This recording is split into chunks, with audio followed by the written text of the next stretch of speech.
All right, chat. I need a name. I need a name befitting returning to Blade Blast Inquisitor. Okay? Lose faith when it's all you have left. I need a name. You were once the chosen of God, a Templar. You are now the chosen of Rayclast. All right, boys. Let's begin. All right, I don't have my double chat up.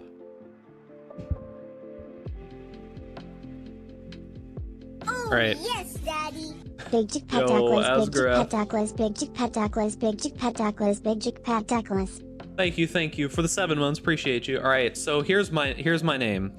Making Reddit proud. Yep. How about that? How do we feel about that? Making Reddit proud. Yep. Is that good?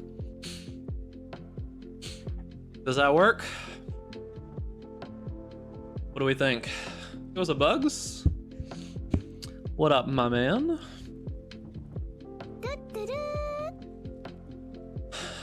I think this is the name, right? Proud, not the right word.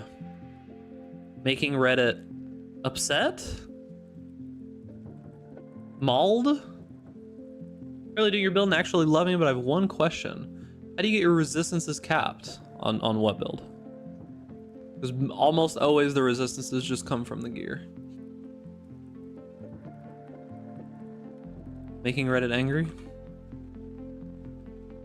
Lightning arrow Deadeye? Yeah, it's just on the gear. It's on the rings. I have a little bit on the quiver, the boots. Yeah, just making Reddit mauled. Mauled.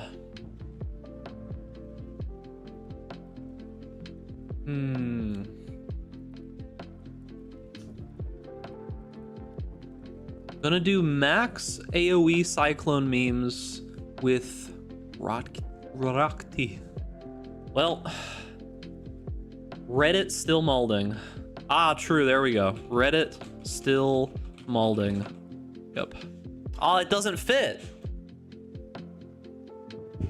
In the POB, you have no resistances in the quiver or the boots, yet you have the res capped. Yeah, I mean, I don't put resistances on any of the gear because you need to figure out where to put it yourself, right? Like, I don't think I have resistances on any of the gear. I can check real quick. Let me close Photoshop. Let me see. Because, yeah, I don't think I put any resistances on any of the gear because you need to figure out where to put the resistances on the gear. It's like if I look at the items, yeah, I don't see anything. If you look in the configuration right here, where it says you have resistances, right? It says get res on gear. Well, you can't see it there. It says get res on gear and tree, and then you might need stats crafted on tree. Reddit molding. All right. It was so crazy. Reddit molding, yep. All right. And so it begins. And so it begins. All right. So this should be a fun build. I did some pobbing for a couple of hours, just off and on, trying to see what was capable, what I wanted to do, because I wanted to go about it a little bit like classic style. I wanted to see if I could keep the cost down. Yo, Sar. Haters and deniers return Big Duck Hawk, Big Duck Hawk. Thank you for the 13 months. Appreciate you, gamer. Make sure to also pet ducks in the chat. You got the Abyss Uniques. So we're gonna try to keep this relatively cheap, at least early on. That's the plan. And of course, that means we're going to have to use the best item in the game. The most wonderful little dagger that ever tried. So we're gonna be using Volconus.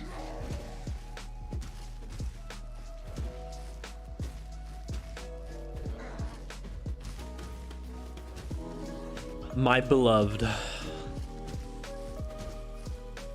Come on. right, we don't need to pick up anything. There's no need for my company just yet. So we're gonna be using Volconus here. I'm calling the Reddit police. Oof, watch out, dude. Too bad they have no jurisdiction in Florida. This is a wild land. No rules here. All right, I don't actually know what I'm leveling with, but we're probably gonna buy it from, what's it called? I don't think I have a tabula. I don't think I have much. Do I have a tabula? I might have cards for a tabula, now that I think about it. Let's see. I might have cards for a tabula. Yeah, I do. Exactly. Going for Avatar Fire? Yeah, so we're going Avatar Fire. I can show you the POV. This is kind of what I threw together for right now. So this is with returning projectiles on it. So this DPS is not accurate, and this is Ethereal Knives DPS. This is with, like, we're talking pretty basic gear. There's like nothing super crazy in here. Probably the hardest to get thing is gonna be this. This is Zealotry Watcher's Eye. But this is pretty basic gear. The gloves are essence crafted. They should be pretty easy to do. Like Crown of Inward Eye, Volconus, like a life gain on block shield, some rares, and like Polaric Devastation and Circle of Anguish. There's nothing super crazy here, and we're at like, I don't know. How much EK DPS is that? Realistically, it'd be like 35% more damage or something. So like 8 million or some shit. I don't know. We'll see. But yeah, that's where we're at. That's the POV that I'm following. It's not finalized. You can't have it yet because I have not, like, it's literally just something I like slowly worked on over the course of a couple of hours. But chat, there's something we have to talk about, okay? That's per projectile. Yeah, that's per projectile.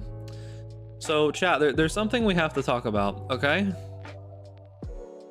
And that's not Blade Blast. Blade Blast hits quite a bit harder, I think. I have a new, is Polaric worth using? I think it's good. I think Polaric Devastation is pretty good. It gives us a bunch of damage. It gives us Covered in Ash, which slows things quite a bit. Chat, all right. I have a new obsession, okay? Something has infected my brain. For 1.5 div, is it that expensive? I didn't realize it was that expensive. Maybe I won't use it if it's that expensive, but we'll see. Maybe later. I have a new obsession. Chat, like, I don't know how much you guys like idle games, okay? I don't know how much you like idle games, but I have found the king of idle games. I have found the idle game, okay? I have found it. The idle game to end all idle games, okay? It is called... No, not Cookie Clicker. Cookie Clicker is nothing compared to this game, okay? This is not really it's not a clicker game, okay? There's no clicking, okay? Is it crazy pay to win? No, you pay $5 once and there's no pay to win whatsoever. Okay? And it's a computer game. Okay? Literally the king of idle games, okay? $5 once. It's called Orb of Creation. And I lost myself in it for literally 6 hours last night. 6 hours. And I have not felt so overwhelmed by the complexity of a game immediately upon entering, probably since I started playing Path of Exile. And that's not like an exaggeration whatsoever. You know that moment when you open the skill tree in Path of Exile? There's like repeated moments like that in this game. It's actually disgusting how just like let me pull up a screenshot. Hold on. Let me pull up a screenshot of just like here. This was maybe like 10 minutes into the game. This is where I was at. Okay? Wait, can you, why did it, there we go. This is what the game looked like 10 minutes into it, okay? So there's like spells that you have to actively cast, yeah, and you have to combo the spells together for them to like do better things. You can use these augment glyphs to like put the spells into your spell book, and the augment glyphs make the spells do different things. It's like the spells have links, dude. The spells have links, and you can get more links as you go through the game. And then like you can link the spells up, they do different things, and you have to like combo them together sometimes. I was just like, dude, and this is only the start, right? Right now I have 2 tabs on the left, right? I'm at 3 where I'm at currently, and I think there's more than that. And all of this stuff is all like, there's this much complexity in each one of these tabs. You're not really describing an idle game though. So it's an idle game where there's skill expression and like puzzles where you can actually overcome the idle aspect. No more LA content. I played Lightning Arrow for like a week plus. I played it for like a week plus. There's no more. All right. That's my new obsession, chat. All right, can I, what level is Ethereal Knives? Ethereal Knives level, all right, we're leveling with Ethereal Knives, I don't care. That game has more to do than D4, true. All right, we're leveling with Ethereal Knives. All right, I need, let's see here. Not Ruthless. I guess I do Chance to Poison and Momentum for now. Wait, is this attack speed? Oh, it's attack speed, yeah. Doesn't do anything. Prismatic Burst? Is there even links that I can use for this gym? I'm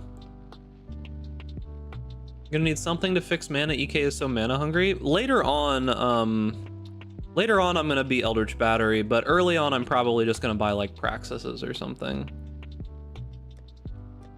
That's the plan. All right. How much mana do you cost? That's not that bad. It's a lot, but it's not that bad. All right, what do we have unique-wise? Oh, dude, I have a Volconus. I didn't even realize I had one. It's a bad one, though. We're gonna have to get a different one. But I have one, dude. I have the dagger. Yo, I can dual wield them. Okay, so let's see. What do we even have here? Karui Ward's probably good. I'll give you 2 regrets to the POB. The POB is not going public yet. Not yet.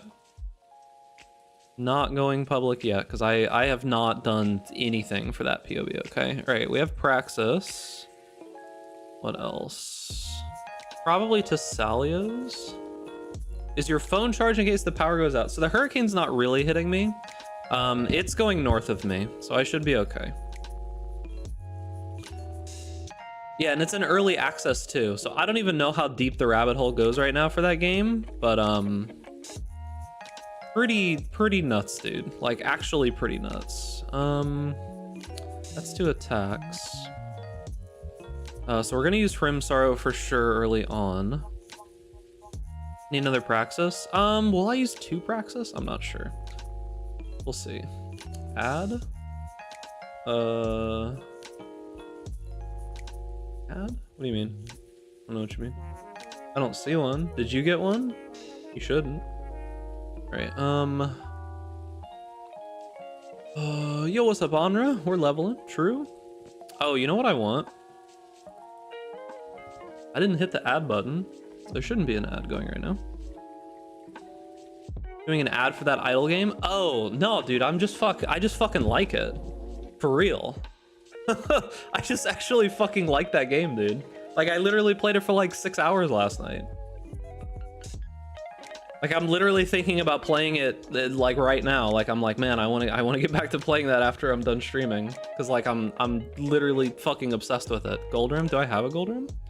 I have Wilma's Requital.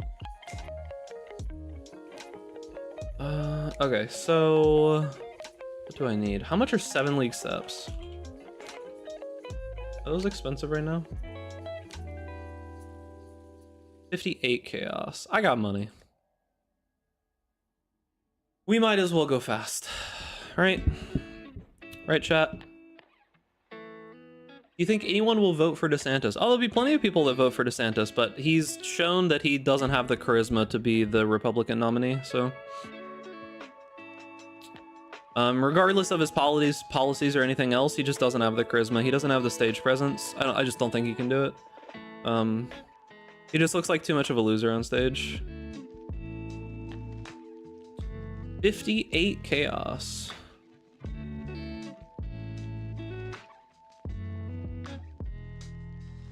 Come on, dude. Someone respond.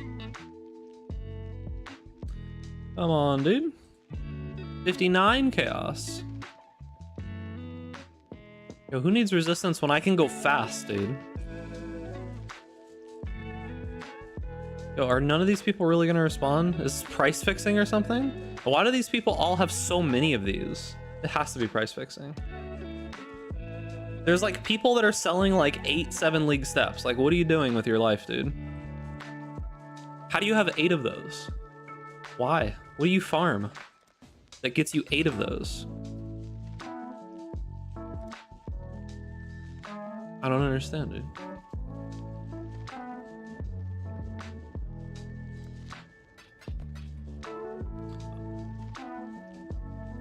That's not the one. Oh, that's why you responded. That's not worth that. What the fuck? That's why he responded.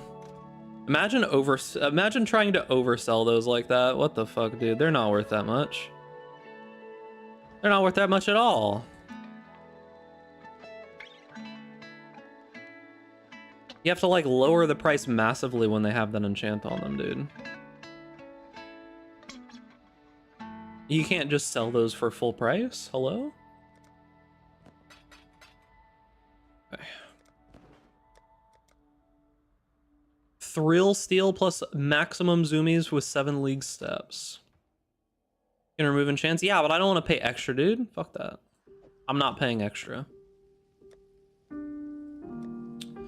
Alright. Let's see. What else do we need? Onslaught Helm? Do we even want to use the Onslaught Helm? I have Thrill Steel. It's level 18. I would probably just use Gold Rim instead, right? I'm gonna need some resistances. Like, I'm gonna need some.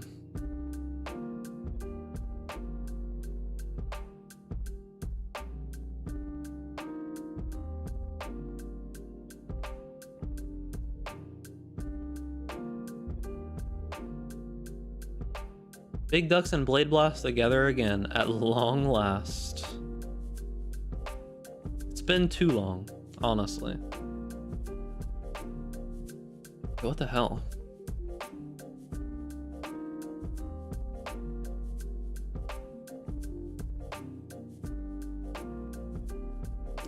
Man, people are overpricing this level stuff.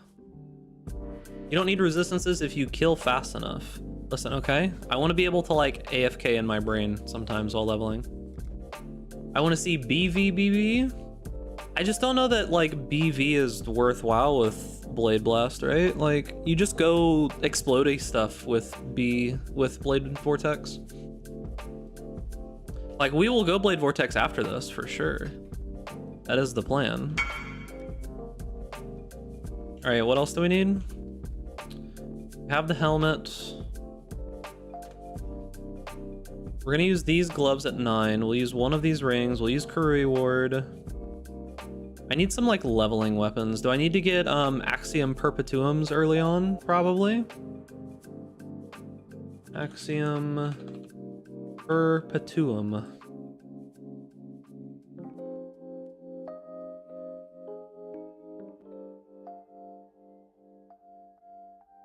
Axiom Perpetuum. I want them to have big crit. Just get an Oni. True, dude.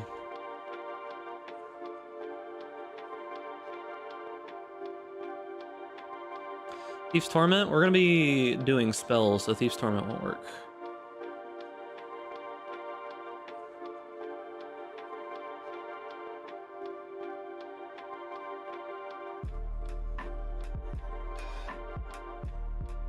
Thief's Torment will not work.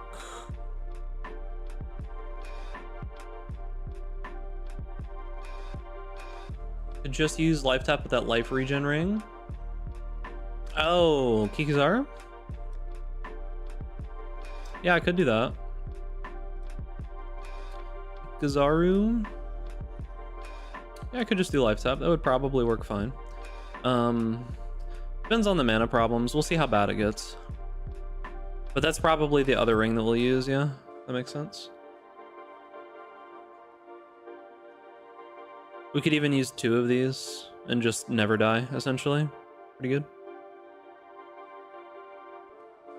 Should level using only the League mechanic. I want to have some fun, so I think not, probably. I kind of want to enjoy myself at least a little bit, so I think I won't do that. You feel me?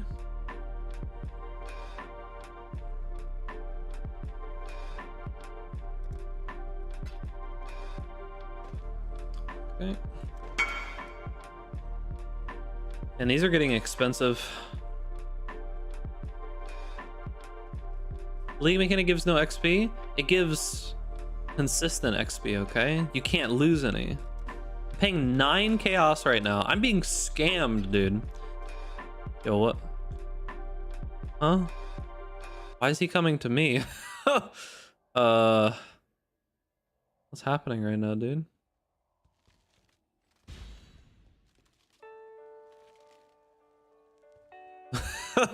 Free delivery? I didn't pay for this. Huh? Okay, dude. Are you gonna make a final video or LA? Do you want to push to the limit? Yeah, maybe later this league, but not right now. Like I said, it'll come at some point, but not right now. All right, free delivery, dude. All right, what else do we need? We need some kind of belt. Like, what belt do we want? Is there like a good belt? We can do Darkness Enthroned and get some Abyss Jewels. We can do a String of Servitude with movement speed. Do a String of Servitude with resistances on it. That'll work all the way until like level 92, right? Glad it's working for you, Manhattan. It's probably just the Magnate, though.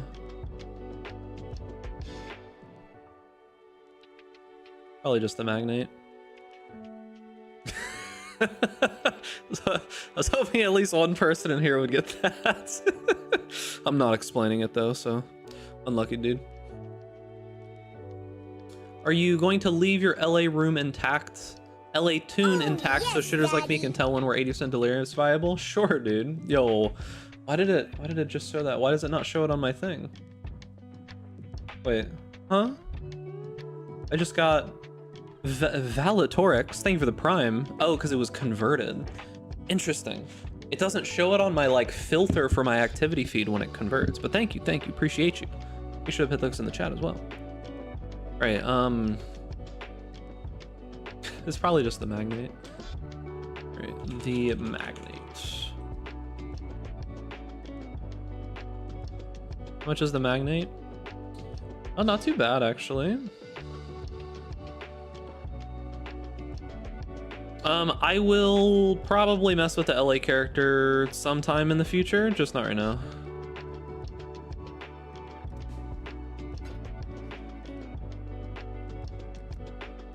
We're gonna work on this. You have a specific leveling build? No, I tend to like, especially on second characters where I have a lot of money, I tend to like just leveling the character as is. Oh, it's an unidentified one. Huh. I mean, I don't really care about the rolls, but like, interesting. Let's see what the rolls are. I don't really care about the rolls. I just messaged a random one, but are they good? No, they're terrible. All right, well, it is what it is. All right, so we got the magnet. What else? What else? Gloves, that, weapon, rings. I probably just want another Kikizaru, right? And then I go life tap. Is this gonna be Ellie convert? Yes, we're going fire, and yes, we're using Volconus, but I'll buy a better Volconus. But I have this one for now. So I'll probably just buy another Kikizaru, right?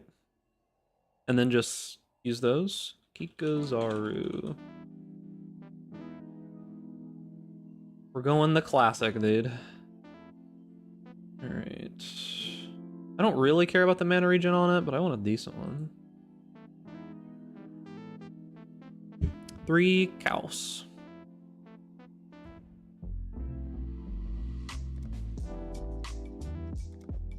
Yeah, I mean, in POB, the damage looks pretty okay. The damage looks pretty okay with very little gear. We're gonna have to see how playfeel is. Because, it looks like the defenses are okay, and it looks like the recovery is really good. I have a bunch of iterations that I worked through. Like, I tried going down into, like, the bottom of the tree and getting, like, you know, brink of death and all this kind of stuff. That didn't really seem ideal. I tried going all the way across the top of the tree, kind of like mouthful did, but going fire, this doesn't really make a ton of sense. I wanted to go low life, so I ended up coming through this part of the tree again, kind of like I did on the spell slinger. So we're gonna like go out here, come grab some of this stuff, and then we're gonna cut across the middle of the tree here. We'll probably also come for Iron Will, cut across the middle of the tree here and up to Eldritch Battery. It just seems like the best pathing for it. I tried pathing through here, I tried pathing through here, I tried pathing like through the middle a little bit. None of it seemed as ideal as just straight up going through here, because we need Mind Over Matter, Pain Attunement, and Eldritch Battery.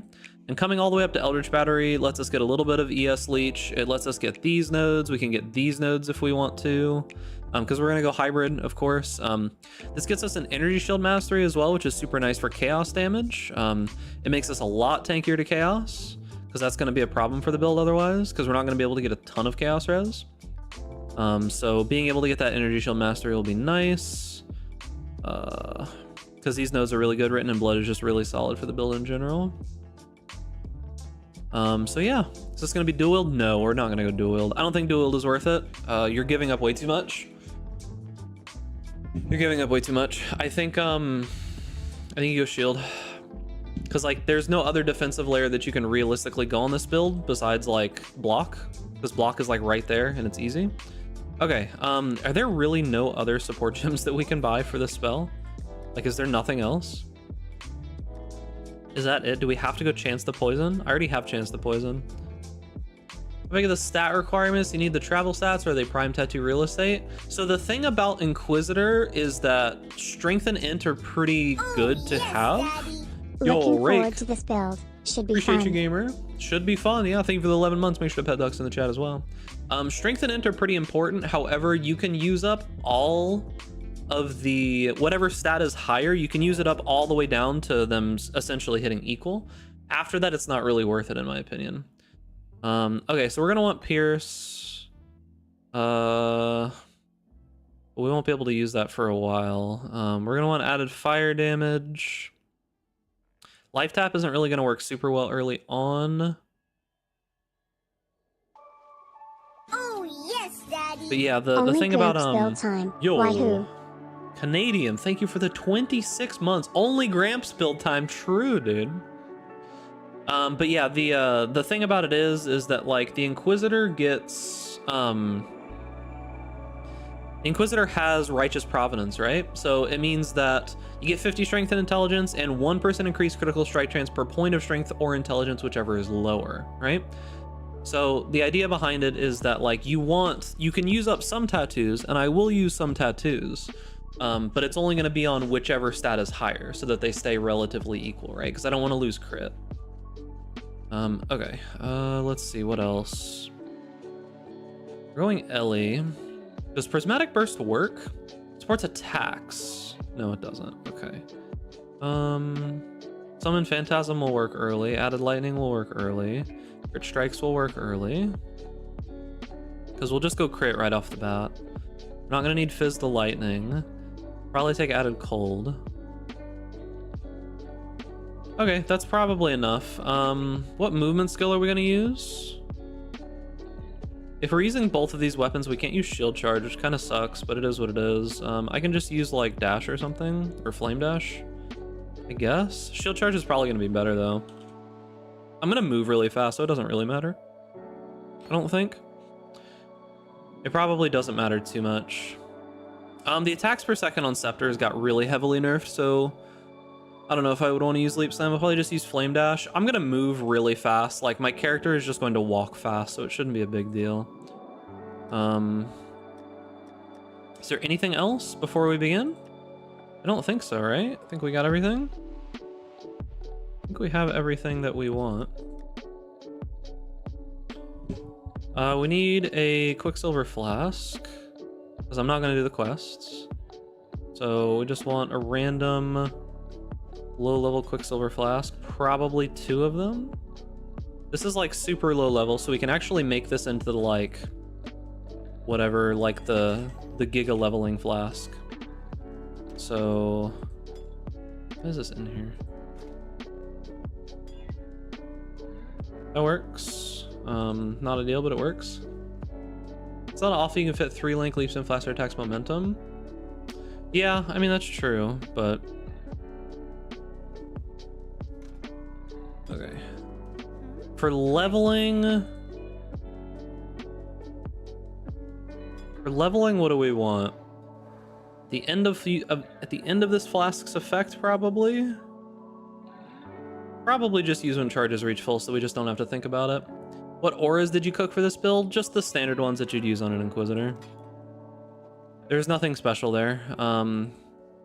So eventually I might try to use the Forbidden Flesh, Forbidden Flame from the Guardian, but we'll see. That's expensive, so it's not really super useful on this version, but eventually with more money, we'll probably go try Ellie, because I just think at like the super duper high end, that's probably just better money-wise, or better just overall. But that'll be at like the super high end damage-wise. And we're talking like a lot of money. I may not even play that version of the build because we might swap over into Blade Vortex before then, so we'll see.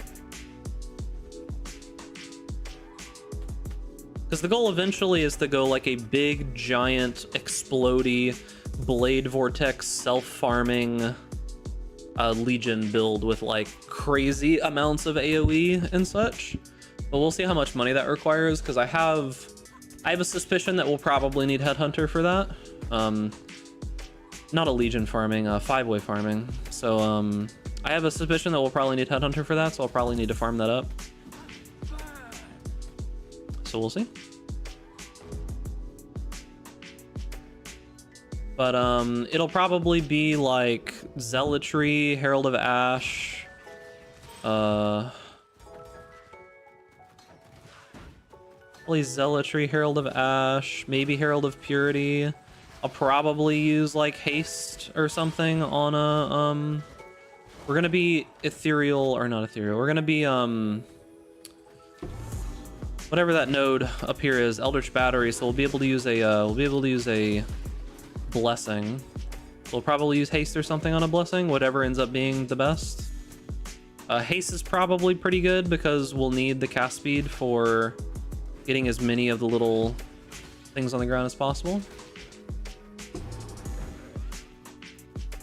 Oh, and gangbang, dude. Stop. No gangbang. Bad. I'm trying to put my points in, dude, and my tree's all over the place. Stop, please. Should we be leveling Arcane Surge? It probably doesn't matter too much, because I'm gonna swap off of Arcane Surge pretty quickly, but I don't really care to keep it low level. I'll forget to use the ability it's linked to anyways. But it's fine for now.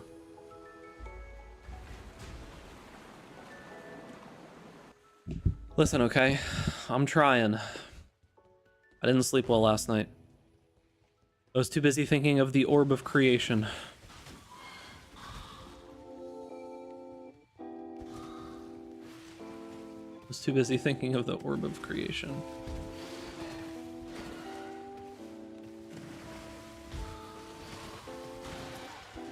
Oh, stop. I was pondering. Yes, I was pondering the orb and the depths. I feel like the Orb of Creation is one of those games that I'm gonna get lost in for like a couple of days, and it's just going to consume my brain, and then I'll finish it and not think about it for like 6 months.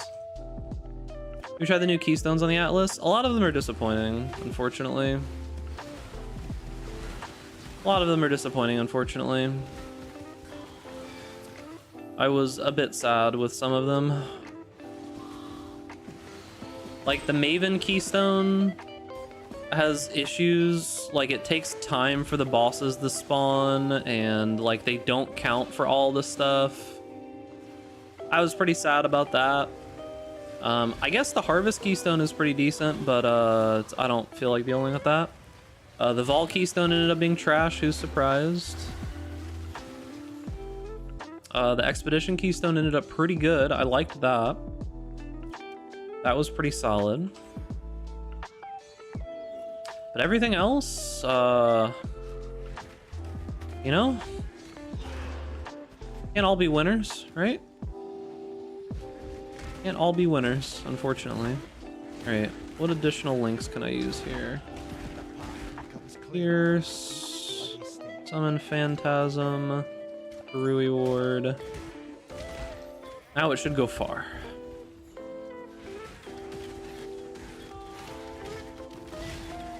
Need some actual damage links though.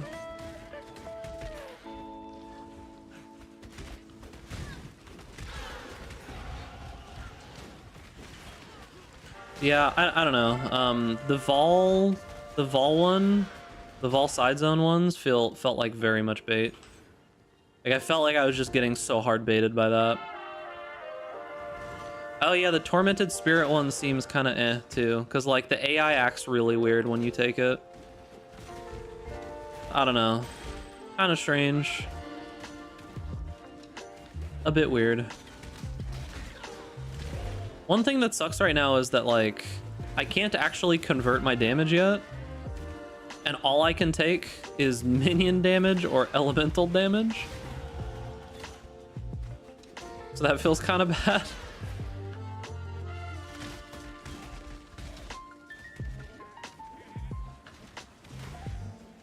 Alright, we're level 7, so we probably don't need to do anything here.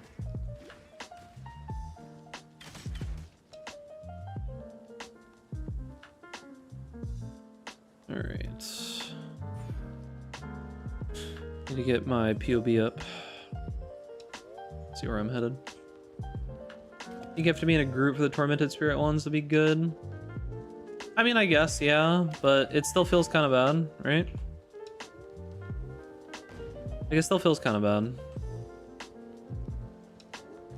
Buy a leveling service? I don't like doing stuff like that most of the time.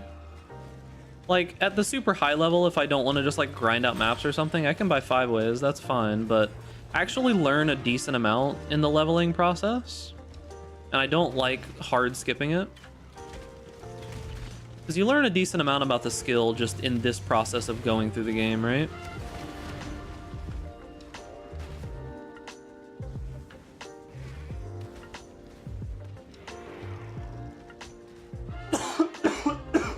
And it only saves like an hour or two. Leveling doesn't take that long if you're like actually going.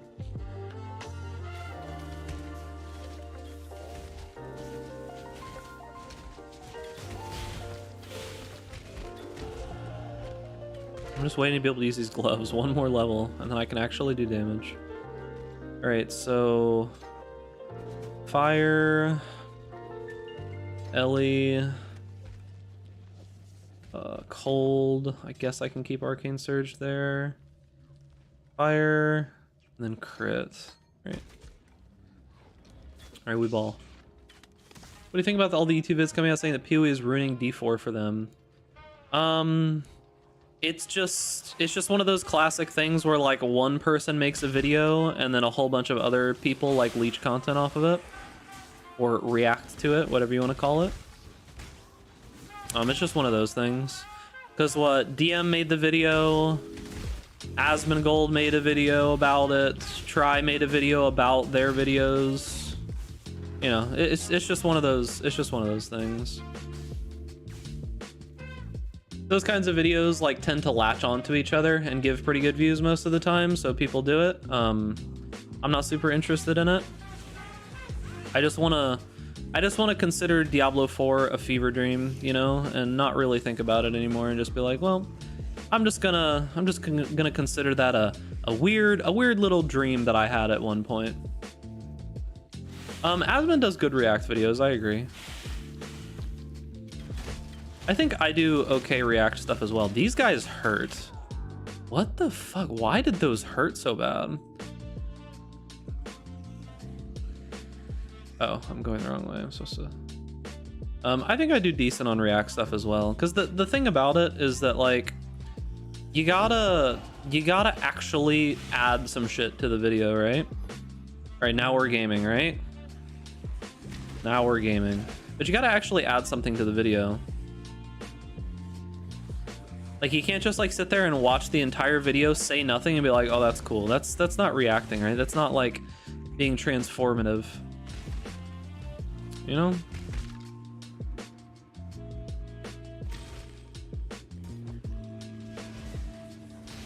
You can actually like remove people from your recommended videos. Like, you can just do don't suggest this video, don't suggest this channel anymore. You can do you can go into your history and delete stuff from your history, and it like fixes your algorithm.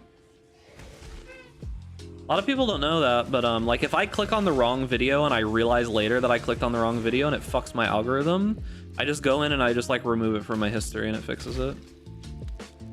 Yo, I'm getting bled to death and I'm moving so fast that it's like bleeding me out.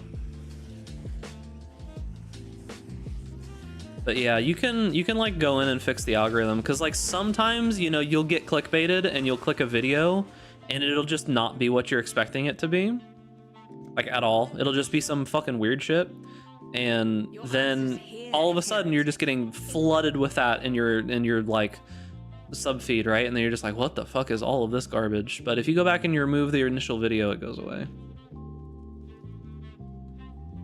If we had a really good base for a game, it's just they would have come up with an in-game before release. Yeah, it felt rushed. And I still think it's funny. It's like...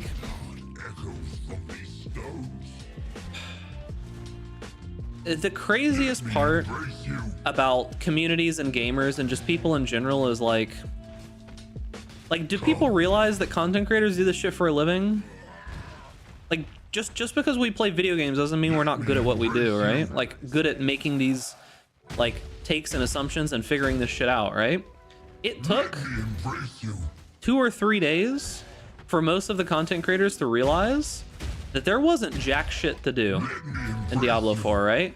That it was just going to be a boring mess with nothing but like endless grind and no real anything in it, right? And every single fucking regular ass Andy was like, oh, that's what happens if you rush through the game and you just don't do anything and you don't play it for fun and you just try to, you know, speed run through everything.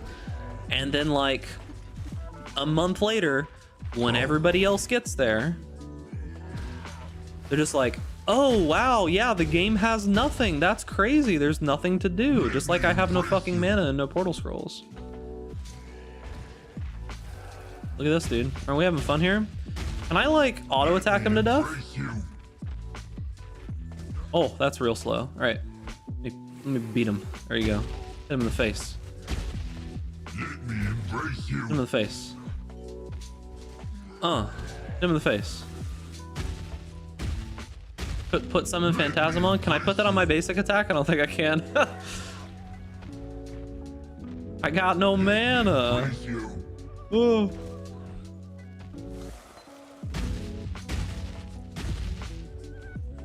Yeah, there's just nothing to do. Let me embrace you. Let me embrace you. I gotta kill him. I gotta kill him with basic attack. There we go. Wait, he killed himself. Do I have thorns? Yo, reflects 100 cold damage to me. I should have just let him attack me. I should have just let him attack me. That was the answer all along. I should have just let him attack me, dude. All right, flame dash. The crit back in. Okay, should have just let him attack me, dude.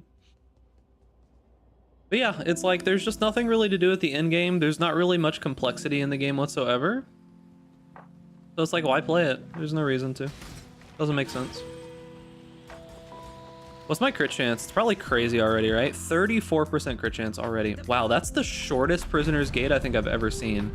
What is this stubby little prisoner's gate, dude? Hello?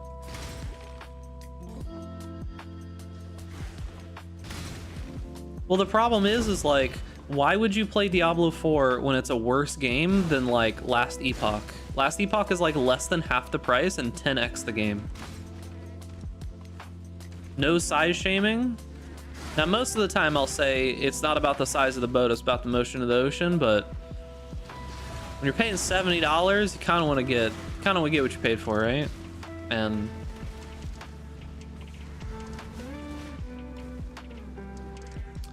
yeah, no.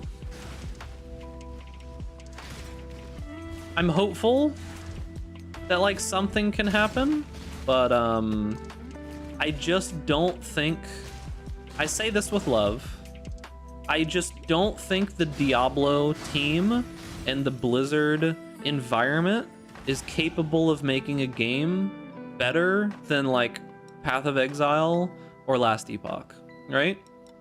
The game did exactly what I said it would, right? It absolutely pulled in a bunch of people to it immediately just off of the name, right?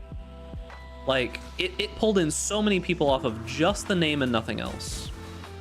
But, you know, well, you can be passionate. That doesn't necessarily mean that the game ends up being good, though.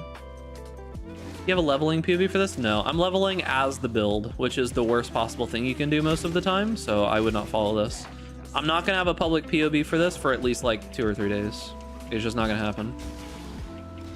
Because I'm still in the like iteration phase, right? I don't want to like release random garbage that people like try to play and then get baited by and get fucked up and stuff, because I don't know, this is literally just a POV that I threw together in an hour or two while half distracted, well, like 75% distracted by Orb of Creation.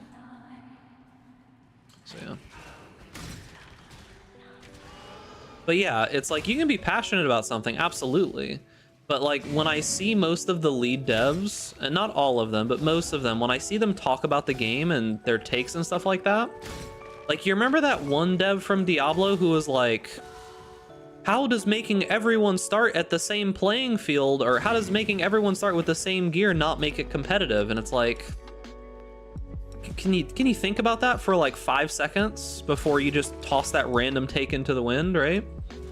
Like, I don't know, it just, a lot of the stuff that they say just feels really out of touch, and it feels like they haven't actually played like Path of Exile or played any of these other games and tried to understand why people like them, right?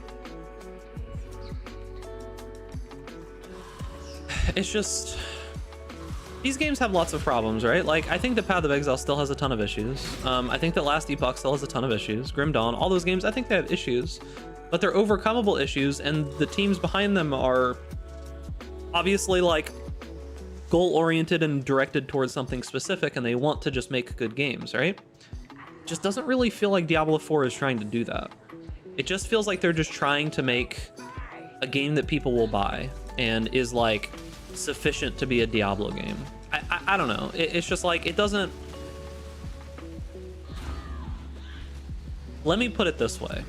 I kind of feel like the quality that Diablo 4 lived up to is like the same quality that GGG puts into a random league.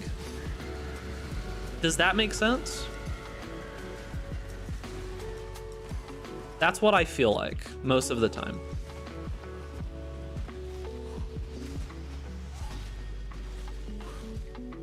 Because like, a lot of the time GGG will just make a random throwaway league, and you know, it'll be like missing the heart and soul of whatever genre or whatever game or mode or whatever it's trying to copy, right?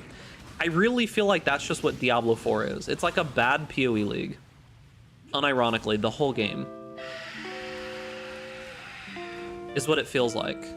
Because like, typically a PoE league will release like broken and kind of buggy and not really finished, and there's problems with it, and it's missing like for example, the auto battler league that we've got right now, conceptually it's fine, but it's missing like the main heart and soul of what makes an auto battler good.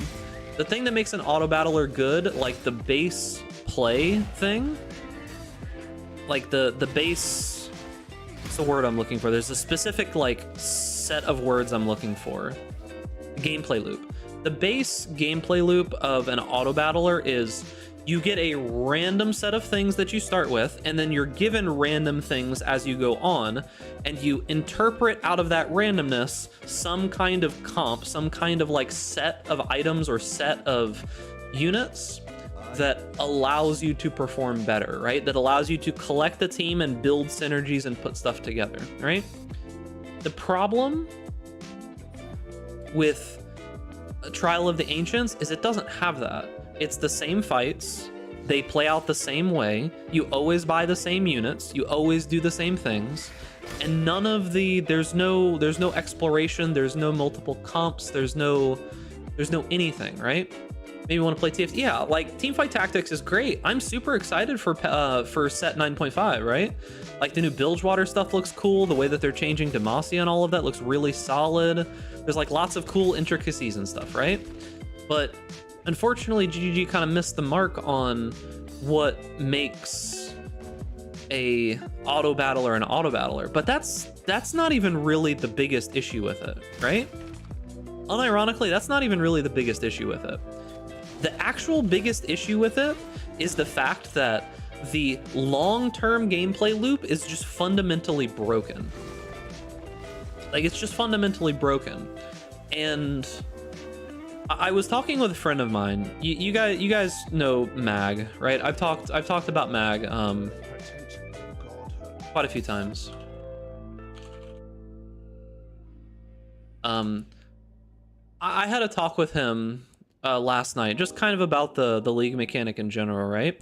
And I feel like if you had to change one thing, right? Like if I only got to change one thing about the league mechanic and that was it, the one thing that I would do is add a prestige system. That's it. Just make a system where you can reset your ranking down to 100 or something, right? And you just get like a couple of points that allows you to maybe, you know, buy units a little bit more efficiently or do a little bit more damage or channel totems a little bit faster, right? If I could only change one thing, that might make it fixed temporarily, right? Because one of the biggest issues I feel the whole entire mechanic has, one of the biggest issues I feel that it has is like, what do you do when when the mechanic outscales you? Like at that point, it's not really fun anymore. The thing about PoE is you're typically scaling a character up to the point where you're like stronger and stronger and stronger and stronger until you can overcome the challenge that you're doing, right? Trial of the Ancients doesn't really let you do that. Like, it just doesn't really let you do that. Because eventually it gets to the point where it's like, well, I am taking so much damage and dealing so little damage that essentially you're relegated to playing some kind of weird, like, run around defense game, and you have to build some kind of weird specific build that it can't do anything else, and it just kind of becomes frustrating. Like, I think it would be fine if that was an option for people, but not the only option. Other 365 need more than 4 to 5 tats to entice them. It's really profitable, actually. Like, the money is typically the enticement, right? And going in there right now at like 200 ranking, you can just walk in and walk out with like 50 chaos in an hour or more, right? Like, you can easily walk out with that with no brain required, right? You can just walk out, do a bunch of random stuff, walk out with 50 or more chaos easily for just random normal players. And as it scales up, you can get up to what, like 3, 4, 5 divine an hour pretty easily. It lets you scale money, right? That's the enticement. The problem is it just doesn't continue. Like, it just doesn't keep going. Eventually you have to do some weird archaic bullshit to be able to continue playing the mechanic, right? So it's like, eventually it does scale, but you can't scale it like you could scale any normal character. You have to do a whole bunch of weird stuff like knockback builds and things like this. I was gonna do a budget bow for my new LA Deadeye. Check this essence hit. What the hell, dude? Illegal. Straight to jail, dude.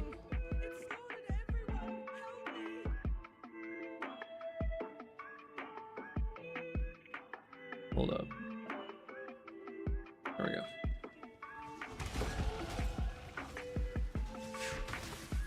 That's illegal, you know.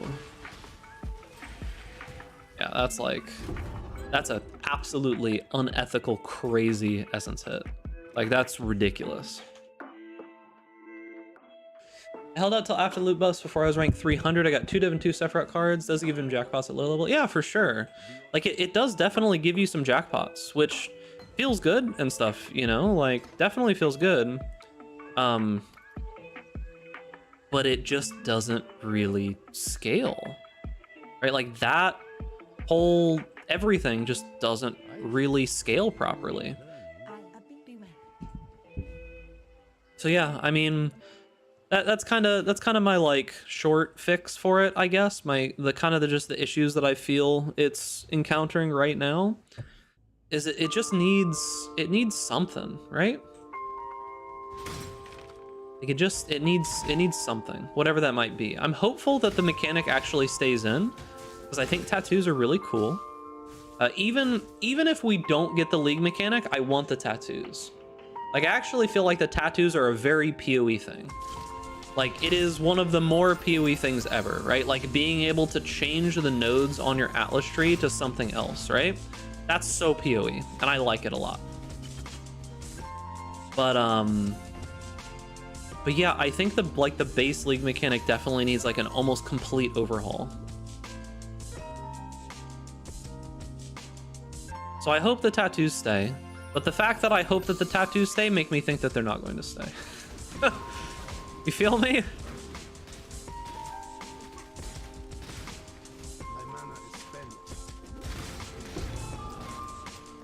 That's how I feel. League mechanic is amazing. I gotta disagree, man. I think the league mechanic's actually pretty bad. I think it's actually just not really fun, super...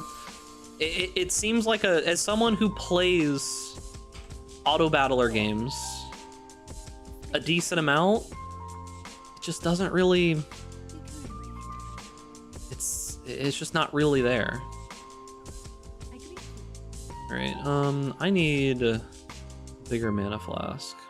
Foreboding? Nah. Because when we hit 20, it won't matter anymore. We'll just swap to life tap.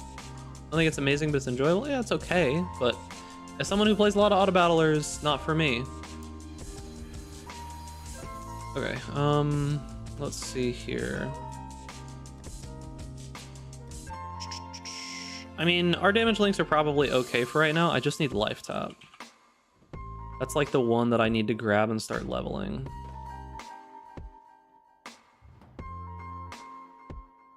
But yeah, I'm hopeful that tattoos in some way stay. Like, I mean, I would even just be cool with them just being a random thing that drops in the game, right? Like, I'd actually be cool with that. But will that happen? I don't know, probably not.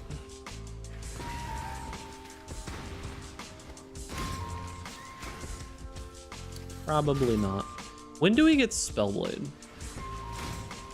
I don't know that I actually even want to level with Spellblade. It might just not be amazing while leveling. Maybe it'll be okay. It'll actually be okay. It'll add a bunch of added damage, which is always really good early on.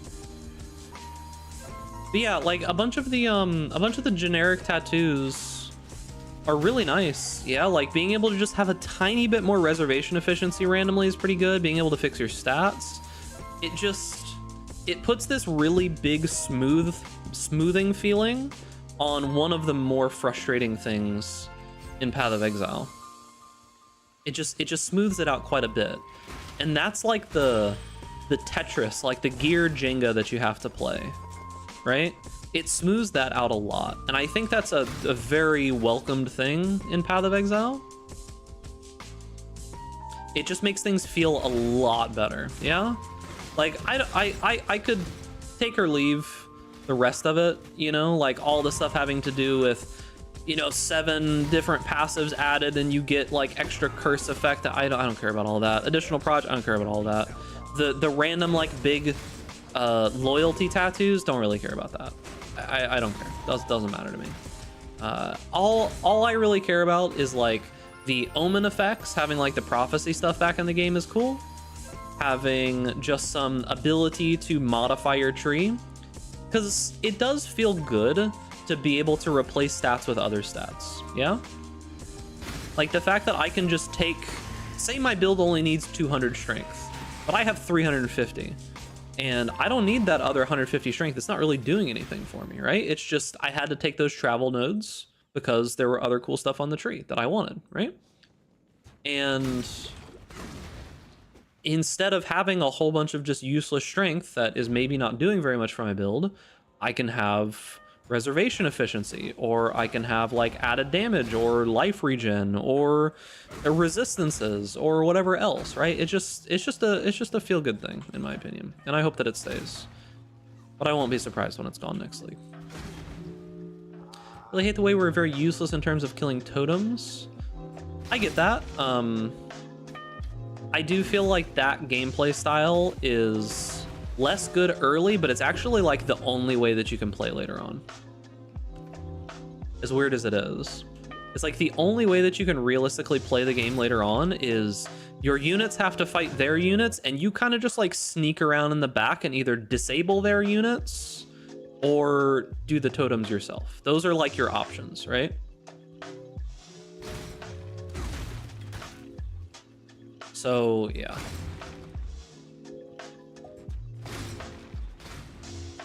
Unfortunate, but it is what it is.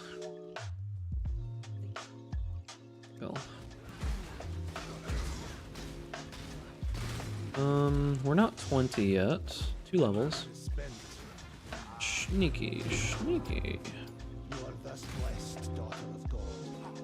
But yeah, I mean, there's problems. They're overcomeable.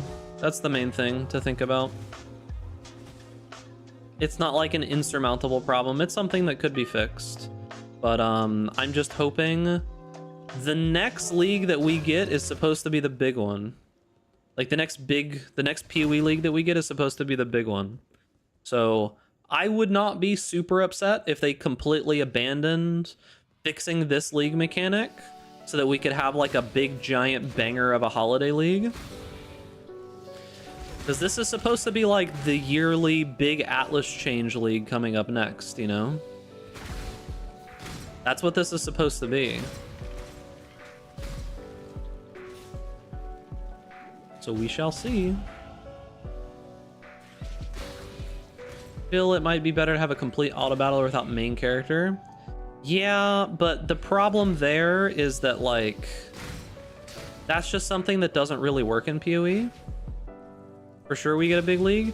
If we don't get a big league, that makes me lose all confidence that GGG actually wants to focus on PoE 1 in any way. Right? Like if we don't get a big league here, I lose a lot of confidence in GGG's like saying, oh yeah, PoE 1's gonna be a separate game with a separate team that gets full dedication. Like I lose a lot of that confidence, right?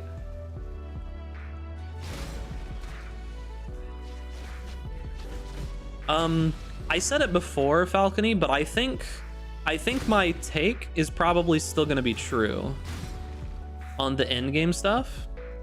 I think the Maven and the Uber Elder are going to be relegated to like Cirrus status, where they're just kind of like a side boss that you can do if you want to. And we're going to get another Eater and another Exarch. We're going to get like, because currently we have fire and we have what, water? So we'll probably get like some kind of lightning guy and some kind of, I don't know, maybe decay guy, and then maybe the Elder will be like a mini boss for the decay guy or something. I think it'll be something like that. I don't know, we'll see. I have a copium take. Oh, we endorse those here. What's up? What's the copium? Let me hear it. Let me breathe it in deep. Already kind of bored with this league. There's a decent amount of like interesting build stuff to do, but yeah. Lightning and cold. Could be lightning and cold, yeah, for sure. Because we already have like fire and something, whatever the eater is. Oh. Probably need flasks. Or not flasks, but portal scrolls. Eater always felt chaos. Eater is lightning damage, isn't he? I don't know what kind of damage the Eater does. Does he do cold damage? He does a lot of physical damage. Let's see. I need these. All right, one more level. Probably never gonna use that.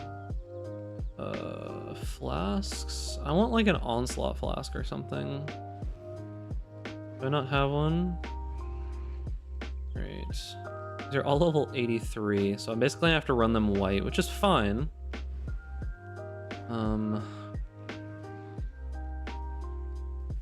That's probably fine.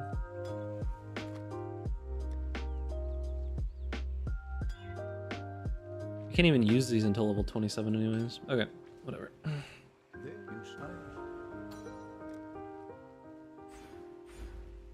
Okay. In the big league, we get the Maven Daddy, and seeing how every being like the Maven needs a champion. Maybe his champion is Zana, and we get Zana back because Zana didn't go in the Atlas to do some of her own shit like that. I wonder if it'll have something to do with Zana. Not sad to see Maven go.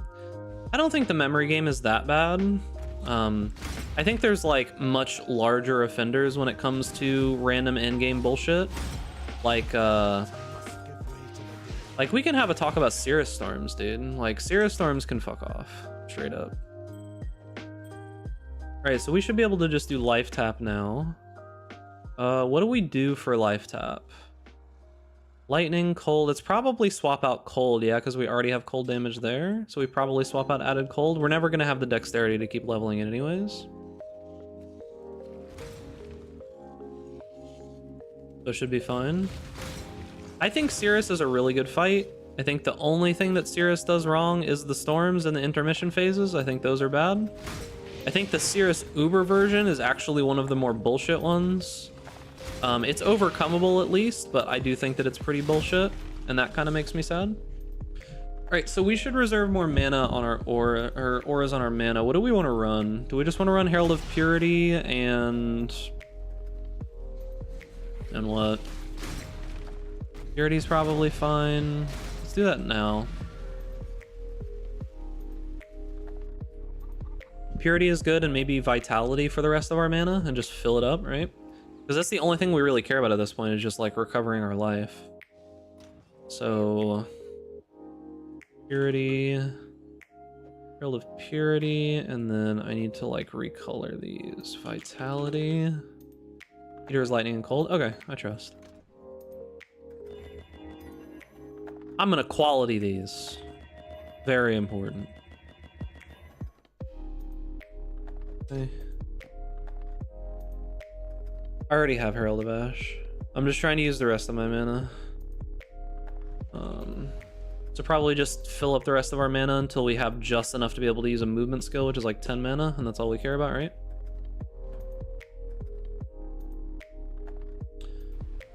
Okay.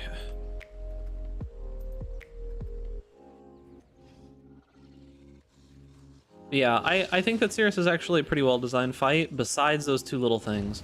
Cirrus could be the best fight in the game if they just decided to fix one or two things about it. Like, I actually think it's such a well-made fight. It's one of the first bosses where they actually did a really good job in setting up the, like, come up to him after Shaper and Elder, right? Like, Cirrus actually had, you know, like, some glow-up. Like, you saw him in the maps and all kinds of stuff like that, and he was pretty cool, and it was like... But then the fight, if they just fix the storms and fix the intermissions, that's it. I think the intermission is a weird bullshit, like, knowledge check, patience check thing, which I think is really not fun in PoE. Like, I randomly got suggested the video of Darth microtransactions fighting the Eater fight, and I was like, and I was remembering when I originally fought that boss for the first time, and it's one of the few times where you have such an unintuitive mechanic that you need PoE to tell you specifically what to do, and it's obvious that that's the case because they put that line in, right? When else have you had a literal voice line that tells you what you need to do. Like, someone made that mechanic for the fight. They couldn't think of something better, and like they had people play test it, and the people playtesting it couldn't do it, right? Guaranteed that's what happened. Because there'd be no other reason for that voice line to be in there, yeah? Energize the spheres! Like, it's one of those things where it's such a weird thing to do, right? Because typically in these kinds of games, the MO is don't stand in the bad shit, right? It's like, don't stand in the fire, get out of it. This is one of the few times where you actually need to stand in the bad stuff. So I watched him play that, right? I got it randomly suggested to me, and I'm like, I'm curious how he did on this fight. And it was funny seeing his brain go through the process of everything that he thought that he was supposed to do. He was lucky that he had chat just sitting there to tell him, oh yeah, do this, oh yeah, do that, oh yeah, do this. But he was like, oh, I need to stay out of the orbs, right? Like, I need to stay away from the orbs. Wait, why did I get one shot? Oh, so I need to take the beam and make it go over the orbs, and then they'll be good. Wait, why did I get one shot? It's like, you know, I don't know. It's like, I think that it's fine that the Maven says that, but a lot of people, when they play these kinds of games, like, PoE is one of the few games where voice lines are actually the most important part of fighting the boss.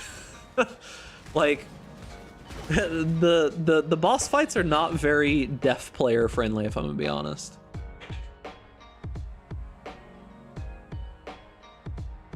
Because like pretty much every single boss fight in the game is just like, you listen for when they say certain things, and that's when you know that you have to dodge. Like the Cirrus fight where he's like saying specific lines, the Shaper says specific lines. I think that's one of the reasons why the Elder is actually kind of annoying in some cases. Like, his abilities are kind of hard to see, because GGG has like this issue historically where they go art direction over ease of like access of seeing stuff. Before next league is basic? I hope not. I genuinely do hope that it's not, because I think that we're really due for a big league. PoE, while it's been having a lot of people playing it at first, I am feeling like a lot of the general player base is not playing. Do you guys get that vibe? That there's a lot of like Diablo refugees that are trying out the game right now, and a lot of the like normal players that would typically play PoE are not playing PoE right now. You gonna go Heat Shiver on this one? I don't know yet. We'll see. My initial gut instinct is to not go Heat Shiver for now, but that may be something that we move towards. We'll see. I don't know. But I get the vibe that like not a lot of the normal players are playing it. Baldur's Gate 3, it could be that for sure. But I also think that the thing about it is that like basically every single PoE league that comes out, there's some other game that's causing people not to play it, and I don't know, dude. If the league was good, people would be playing it, right? That's the way that I feel about it. I'm tired of giving this excuse every single time that, oh, the best game ever just came out, so they're all playing that. Last time it was Elden Ring. Time before that it was like a WoW expansion. Then it was D4. It's like, come on, dude. Like, there's always gonna be a game coming out. You gotta deal with that. Yeah, that just has to be part of the calculations at this point. I had a huge glitch the other day. It removed almost all graphical. Yeah, so that happens when you have like lots of different league mechanics overlapping. But yeah, I mean, it's like every single league that comes out, there's some other competing game at the same exact time, right? So that just has to be factored into the numbers, in my opinion, at this point. Was there any other big game release during Sanctum? I don't remember because I didn't play during Sanctum. I quit the game then. What do you think is a good build for pushing ladder in the new league mechanic? Like a build, you have to basically make a build completely designed for that mechanic where you're just like either tanking all of the mobs in the back and trying to like keep their attention constantly, or some kind of weird CC type stuff. They nerfed the knockback stuff though, I'm pretty sure.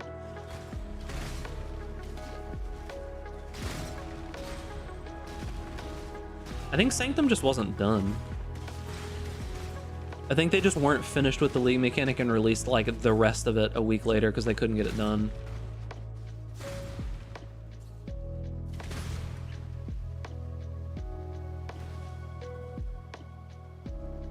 I hate that in the league mechanic the enemy plays with other rules than us. Yeah, it's a little weird, if I'm gonna be real with you. It is a tiny bit strange how the league mechanic does play out. Alright, so our first lab will probably be Battle Mage, right?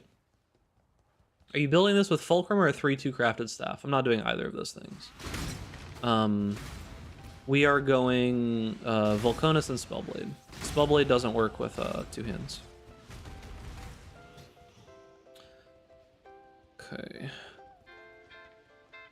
Extra stuff with 1 HP runs were cool. Yeah, for sure. Like not getting hit and stuff like that. It's definitely cool.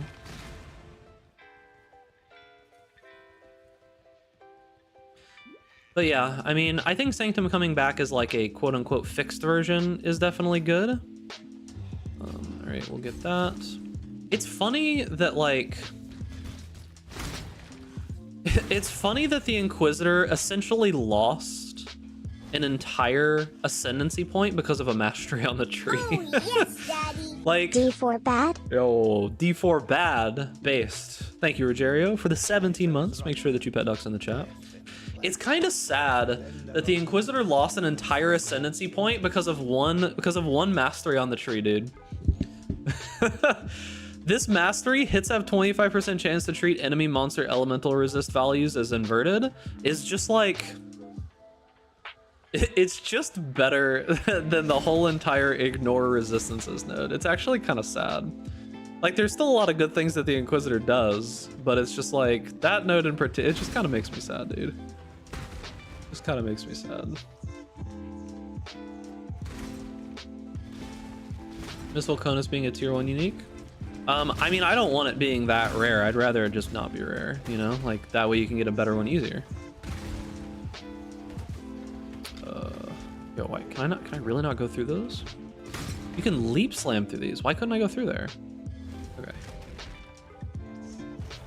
Only works 25% of the time. Yeah, but it's just so much better, actually. It makes me really sad. Makes me very sad.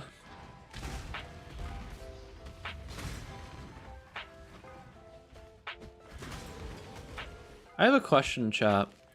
On the Rakiata's weapon, when I look at that weapon, when I look at Rakiata's dance, it says treats enemy monster elemental resistance values as inverted, right? So the question that I have about that weapon is that, does it say hits with attacks? Or does it just say hits? Like, is that a local mod? What stat is the most important on Volcanus? The base damage. I think it's local. Yeah, I don't know because it's worded very strangely. But yeah. There's your truth, heretic. I assume that it's local as well, but I don't know that it specifies. So it's like, it's a bit weird.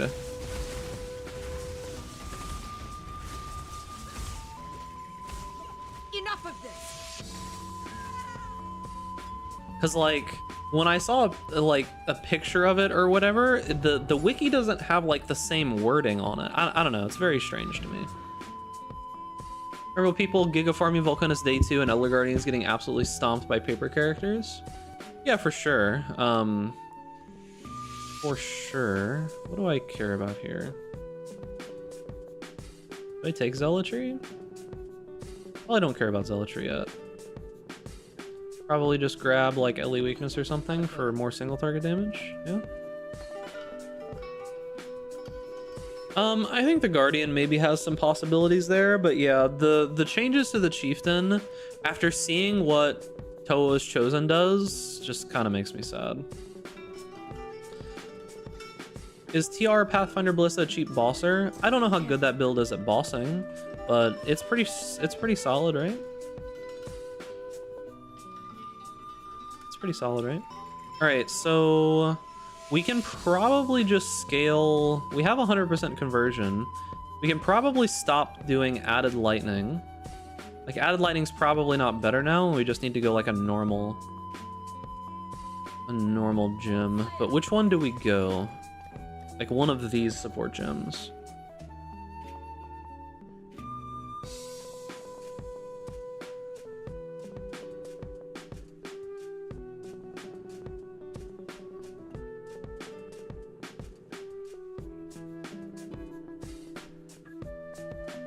Where is Spellblade? Spellblade's 38. Okay.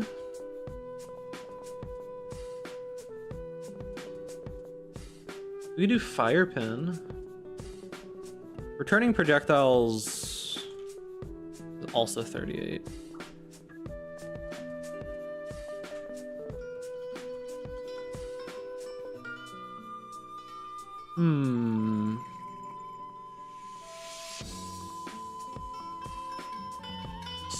Spell Echo. I guess we just stick with this for now. Like, we're not having damage problems. Let me grab Blade Blast, though. Blade Blast is actually going to be pretty annoying to level, though. Alright, Blade Blast. We should at least level this up if we can. I don't think we're going to, like, do very much damage with it.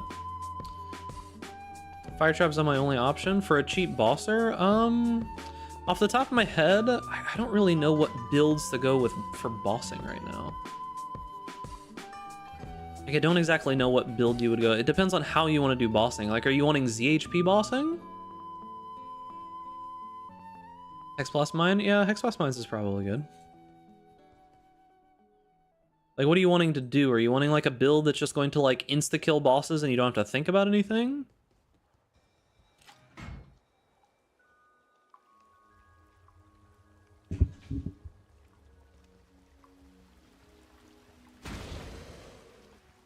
Yeah, Hex Blast Mines is probably fine.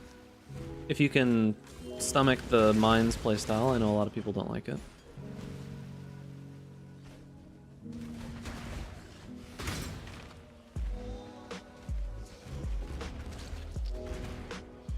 This is my first league. I want to do Uber bossing. You may need to reset your expectations slightly. Have you done any pinnacle bosses so far? If this is your first league, like, have you done any of the pinnacle bosses so far? Like, at all? Have you done any bossing in PoE yet?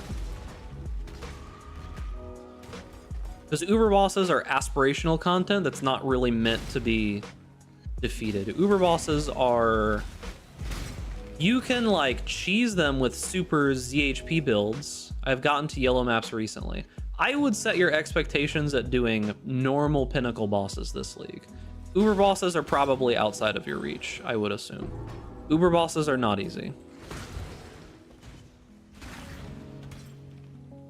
And normal bosses are obtainable by most builds. If you, like, take, like, a pretty decent league start build and you just take it to its, like, standard limit, most of the time, if you play well, you could probably defeat most of the normal pinnacle bosses. Well, that's the thing, right? They're designed to be aspirational. I'm not saying that, you know, like, of course they have the best loot and they're the only way that you can actually farm bosses and make money, but that's a separate problem that, you know, a very separate problem. And yeah, the Uber Elder fight is the normal version of the fight. There's an Uber Elder fight. It's just that's what they called him before. Bone Shatter is going to have some difficulty on single target for sure, but most of the normal pinnacle bosses should be possible with that build. The big problems that you're going to run into with damage on that build is just you need to craft a better axe most of the time. Okay, where do I want to go?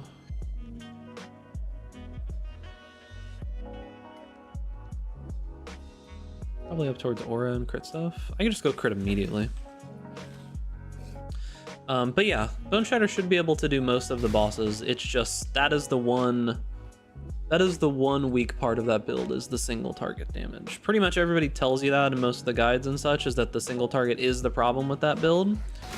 It's doable, it's possible, you absolutely can. There's even people that kill, you know, Uber bosses on Bone Shatter. It's just, I wouldn't say that it's like the best specific build for it.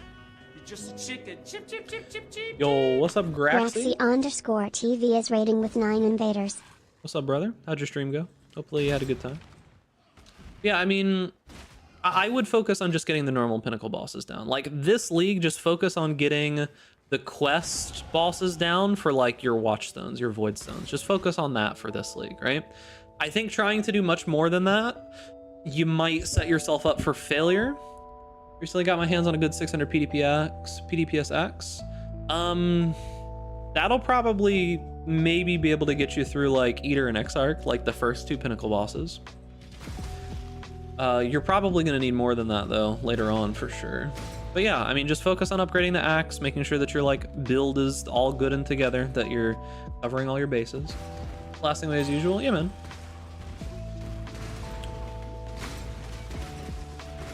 Because the thing about Ubers is that Ubers are just kind of not fair. Like, it basically just...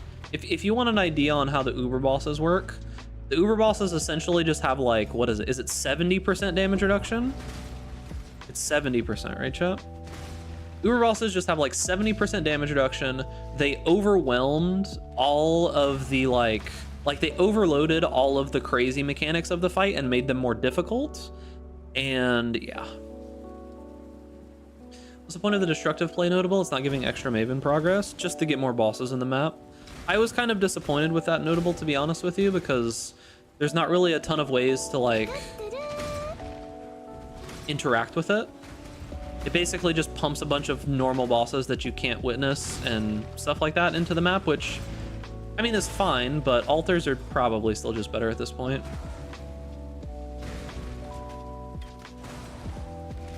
Good to farm Shaper Guardians? Yeah, stuff like that's probably fine.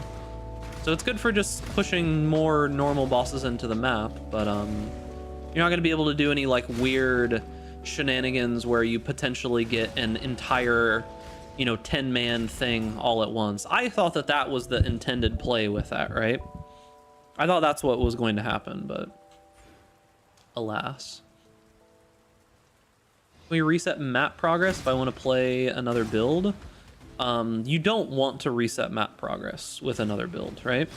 Like, you want your Atlas to be finished so that you don't... It would be like grinding Renown again in Diablo, right?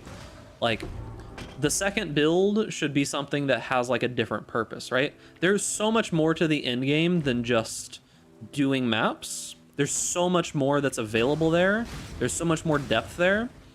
For most, like, experienced PoE players, the Atlas is just kind of something that you just have to do every league, right? What you should be looking at is like finding a league mechanic that you want to invest and farm in.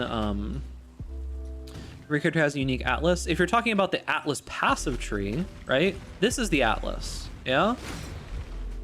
If you want to like have a different Atlas passive tree here, you just use currency to reset it.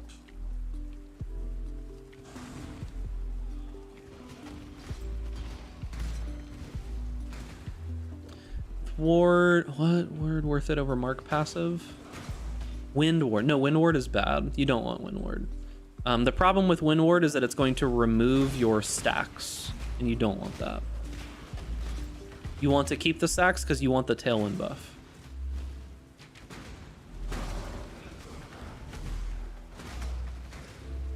So yeah, you don't want to take that out. Did I grab the thing? Yeah, I did. All right, I'm trolling.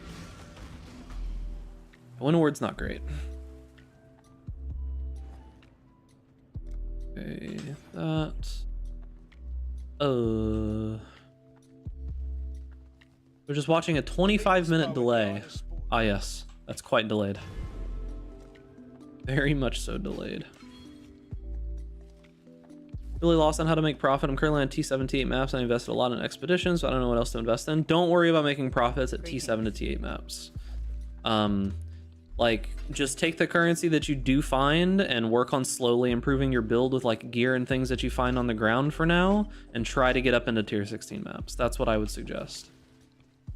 Hello. Ready for the storms? They're not really gonna hit me. I should be mostly okay. They're not really going to hit me. They are a decent ways off. Do you have a POV for this build? I have a POV, but I'm not making it public yet because I don't exactly know that I'm like finalized on this, and it could just be garbage as of right now. It's not like a finalized POB in any way. It's just kind of, and it's not really super similar to the old BFBB one. I'll let you look at it real quick. Like, that's what the tree looks like. If you want to get an idea of what the tree looks like, that's what the tree looks like. Gear is basically just standard stuff for this kind of setup. Volcanus, Crown of the Inward Eye, bunch of rares. But yeah, I'm not releasing the POV at this point because I just don't think it's finished. Is Deli usable on low investment though? Like Delirium? You can do short Deliriums if you want to. Like, you can take the nodes that just make Delirium spawn. If you're interested in like an early just like farming league mechanic kind of setup, I mean, you can go look at my video where I talked about how I made 100 vines in the first week of the league. That's got my like Alkin Go strategy that I used, which is pretty standard. There's nothing crazy about it. Oh, I have to go to Diala. Oops. Did not go to Diala. Would it be better for a budget to use 2 Circle of Anguish? I didn't realize how expensive Polaric Devastation still is, so I'll probably just use anything else. I don't exactly know what. I didn't realize how expensive it still is. Typically, it goes down pretty quickly to like 30-40 C, but people are saying it's like a divine and a half still. I didn't realize, so I'll figure out something else to use early on. It's definitely a very good ring though, so I'm guessing just not a lot of people are killing that boss, so it's not dropping very often.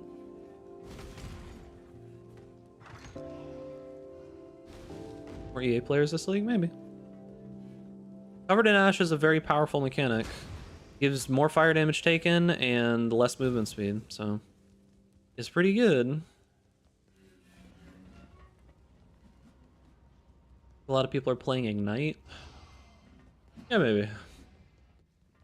Only the term map form strat I can think of is Essence plus Beasts. Yeah, I think that the strategy that you should be going for is just getting to tier 16 maps. In my opinion, the only real way to progress your Atlas right now should be the Wandering Path strategy. What do you mean by short Delirium? Okay, hold up. So you can go and take these nodes if you want to, that which you seek. These nodes which just give you a chance to spawn a Mirror of Delirium. If you take that plus like Stream of Consciousness and stuff, you can get a pretty good uptime, or good uptime like chance on mirrors spawning in your maps, right? And then what you do is you just run through. You get up to 5 rewards, meaning that the left number is 5, and then you just cancel the Delirium, right? You just like hit the little arrows in the bottom right to just stop the Delirium. That's what short Delirium means. But honestly, you might not even be able to get to 5 rewards in general right now. It depends on how quickly you're clearing maps and such.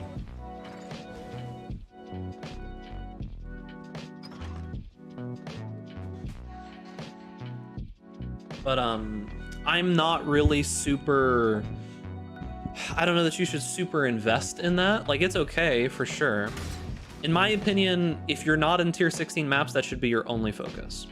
You should go like a Wandering Path strategy and get like just maps dropping up to the point where you're in tier 16 maps, because the amount of just everything that you can get that's worth more in tier 16 maps is just so much higher, right?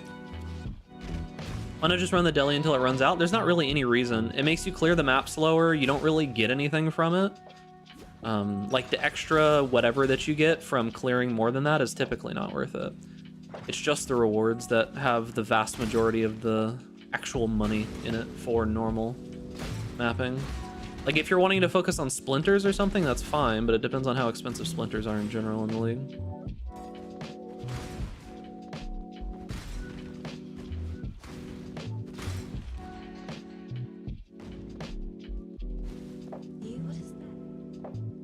Dexterity's fine. Fine.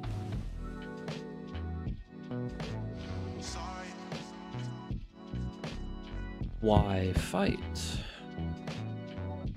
Thought that Wandering Path disables the big boom for Expedition. So, Wandering Path, where is it?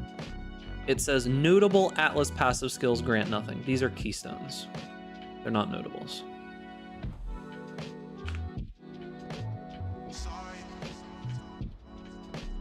Okay, so wrong place.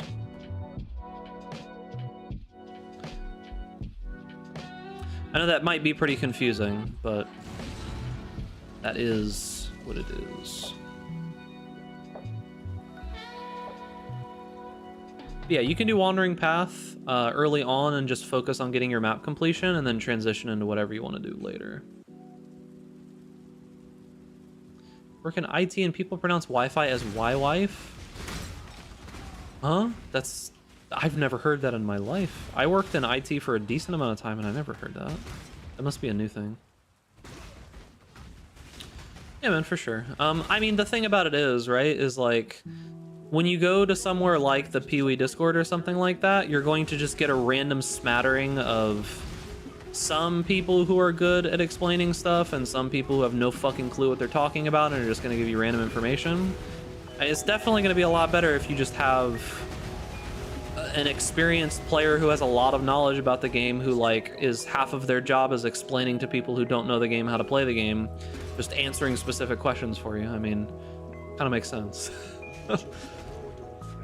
So I pretty much just make like informational, educational content for PoE, pretty much exclusively. So my Discord's relatively helpful, but it is meant to be like a community Discord. If you have questions and stuff, there's like a new player general that I have on my Discord that's relatively helpful. I try to answer questions on stream and I try to answer questions about like my builds in the build channel, but yeah, I mean, I like to think that my community is relatively open to new players and helping them. Just try not to like flood the general chats with questions because people get kind of irritated at that. So yeah, just be wary if you want to hang out here for sure. Okay, probably just aura stuff and just run all the auras for now.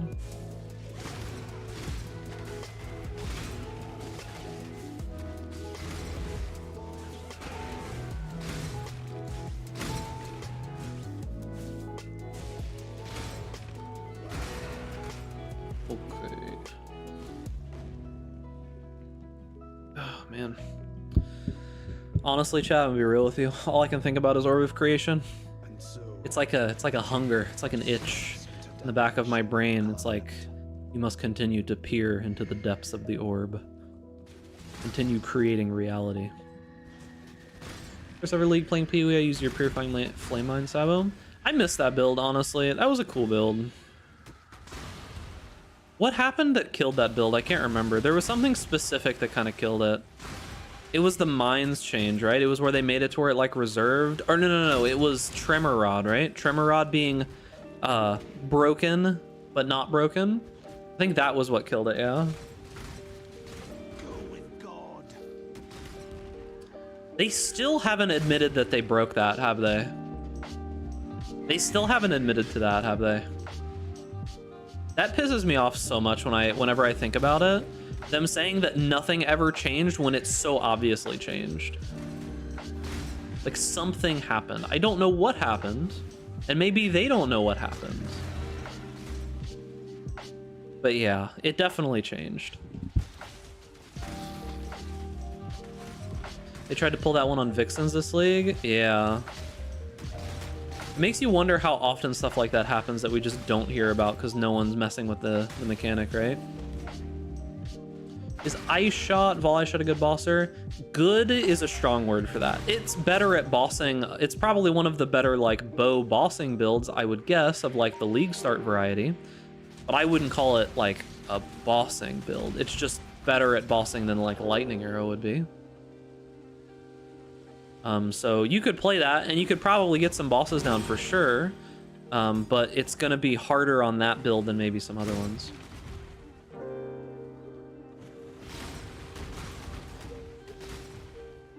What changed? It's just the way that the staff procs.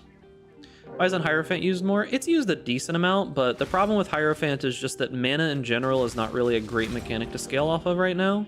It's much better to just reserve all of your mana into a lot of powerful auras than to like keep it open. Like Archmage, Mind Over Matter, all of those things are just not really super strong right now. So it's kind of hard to justify going the Hierophant. That being said, there are still some people playing it because it's basically like the last ascendancy that works with totems. But yeah, it's just... Oh, I missed it. So, yeah. But that's pretty much it, right? Like half of Hierophant is just kind of meaningless right now, I guess you could say.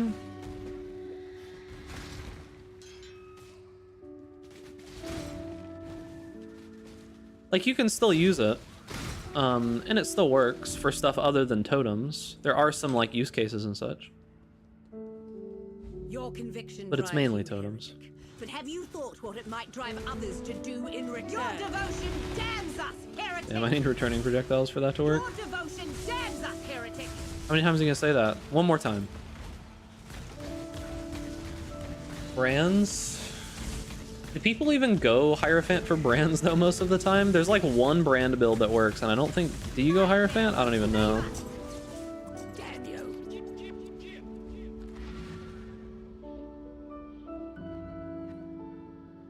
Okay.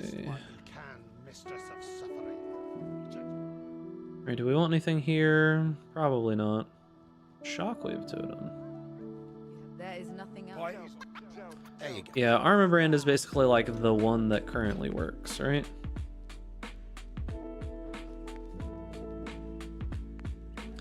Eye of Winter Arcanist Brand Hyro. Eye of Winter is such a weird ability. Is he using the is he like abusing the weird Arcanist brand mechanic shit? I know there was like some weird mechanic with that ability that kind of like is kind of fucky. They get rid of brands in PoE too? I don't know, probably not.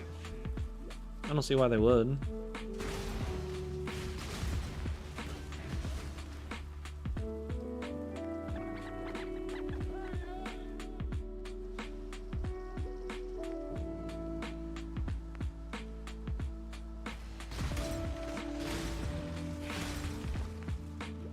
They apparently interact pretty well. Well, that's good at least.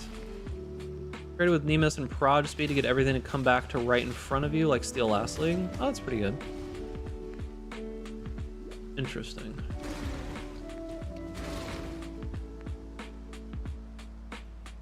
So yeah, that'll be non-working next league, is that what you're saying?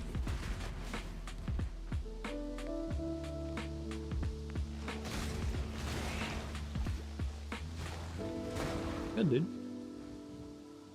Log in for Justice League.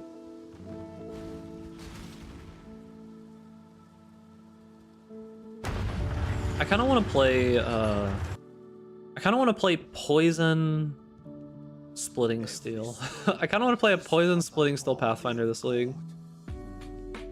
Because the Splitting Steel tech of still overlapping a bunch of projectiles still technically works. But if we're just relying on it as a like delivery system for hits, we could probably still use it pretty well. A Pathfinder Assassin? Maybe, I don't know, we'll see. Pathfinder's just so strong, dude.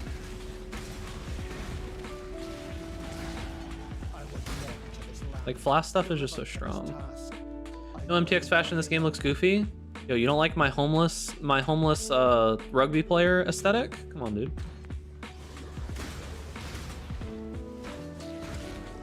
You don't like my homeless rugby player aesthetic? Come on, gamer. What's wrong with this? Yeah, I feel like you just go Pathfinder for sure. Yeah, I kind of want to do some like splitting steel, returning projectile Pathfinder memes. Because the ability still overlaps extremely well. It just, you can't scale the damage of the ability like itself on the returns very super well, so.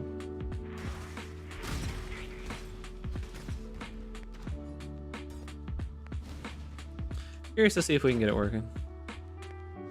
Because I want to play a Pathfinder, but yeah. I'll do Poison BV later in the league. I think Poison BV is like fun enough of a build that it's worth making like a POB for league start. Like, I think it's probably pretty good. People like that kind of build. They like just like zoomy runaround stuff, even if it isn't as good as like Exsanguinate and stuff like that. I think the play style is just fun, right? And I think that it's starting to come around now. But we were in this like weird place in PoE where people were just like trying to be as ruthlessly efficient with damage and effectiveness as possible, and they just completely gave up on gameplay feel, right? It's starting to come back a little bit, which is nice, but it was getting like really bad for a while there. Yeah. So I'm happy that like the community is coming around to, yeah, this ability isn't as good, but it feels really fucking good to play, so who cares, right? Yeah, I was gonna make a POB for it this league, but I just didn't have time, honestly, for like league start and stuff. I just ran out of time. So I know Local Hall made one, but I haven't really looked at it or interacted with anything at all. Has he even been like streaming and stuff? I know he had some kind of like weird problem with his internet or some shit. That's just what I've seen on Twitter. Did we get any patches? We got one big patch, and they made the rewards better. So that's all I know about patch-wise. Have you ever seen the true face of God, Exile? The Helix era? Yeah, fuck that shit, dude. Actually the worst. Like, it was so miserable. And everybody was like, fucking jacking themselves off constantly about making another Helix build that did even more damage. And it's like, that ability is just so fucking dog shit miserable to play, man. It's just horrible. Like, This world is an illusion. I couldn't take it, dude. It actually just like triggered the fuck out of me that like, if you weren't making this like cutthroat, ruthless, fucking horrible to play effective meta build, then you were trash. And I was just like, holy shit, fuck that, dude. Like, actually just the biggest blight upon reality that has ever hit Rayclast.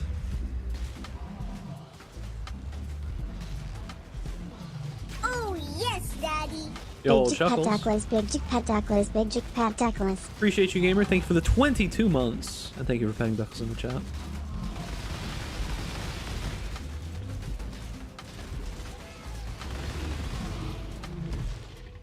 By exiling. DD, yeah, I agree.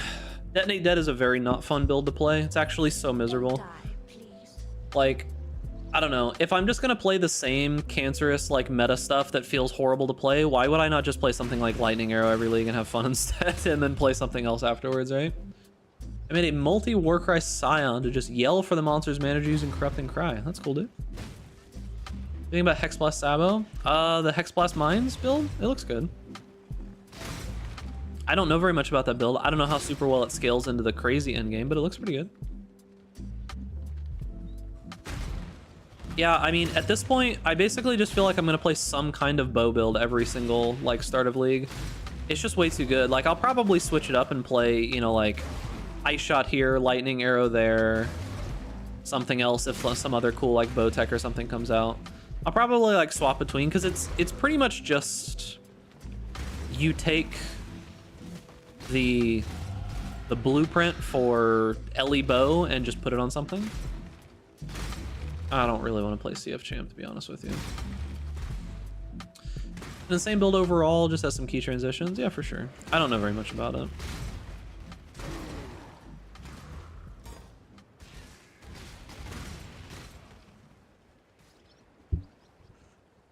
Flicker is not cancerous gameplay. Flicker is probably one of the most easy and like approachably fun builds to play in the entire game. You just hold right click, right?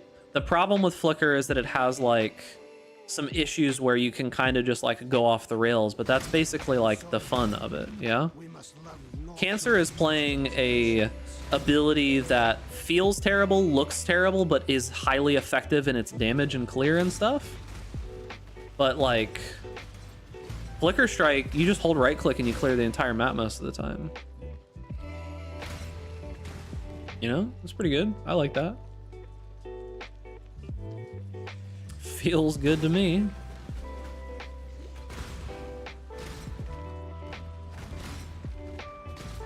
Artillery Ballista? Artillery Ballista is basically like the weakest point I feel for me of Lightning Arrow. It's the part I hate the most about it. But that being said, it's not that bad. You only really have to use them very sparingly, only for big bosses. Blade Burst is anti-fun. Well, that's good because I'm not playing BFBB. I'm playing Ethereal Knives, and then basically you only use BB for a single target.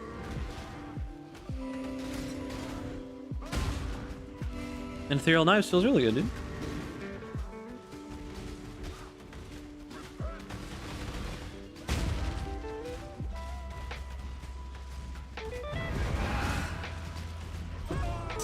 Door stuck.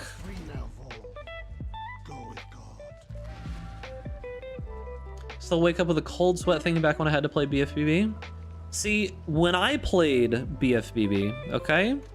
When I played BFBB, that was when that build was so powerful that you could walk around with a one-link Blade Blast and clear maps, okay? That was when that build was that powerful, okay? You could walk around with a one-link Blade Blast and clear maps with Blade Blast. You could just click one time on Blade Blast and it would clear an entire screen. That was when I played Bladefall Blade Blast. Since then, I haven't really interacted with it. Let's see, what am I doing? Rolling is what I'm doing. 31, so... Forgot what changed. They massively nerfed the AoE on Blade Blast and they got rid of Explodey Chest. Well, they didn't get rid of it, they just neutered it completely. This Ring of Blades, there is a helmet enchant for EK that makes it go in a ring, or you can use Nemus. But yeah, it's mainly old Explodey mod. I still have that sitting around on a bunch of items on random characters. The good old days. All right, let's see. Do I care about any of these right now? Probably not. We just go for crit. Did they nerf some AoE overlap mechanic for it? Inherently, yes, because of how AoE scales on Blade Blast. They made it much more difficult to get all of the overlaps as easily. Nowadays, you essentially just rely on the fact that most bosses are huge, and with returning projectiles specifically on EK, it's pretty easy to get all of the projectiles to be, all of the little lingering blades to be right in the same spot. Bladefall can't really keep all the blades in one spot anymore, so it's really hard to get those overlaps, but returning projectiles on EK kind of does a similar thing pretty well. You just have to use that entire support for it. And it makes the damage good too, right? Like, returning projectiles is essentially like a 30 to 40% damage multiplier if you have one pierce, yeah? So if you've got one pierce, it's a damage multiplier. How can I sustain Vault Orbs without buying? That's kind of rough, honestly. In solo self-found, it's really hard. Later on, it's pretty easy to sustain them if you're doing like bigger, juicier content.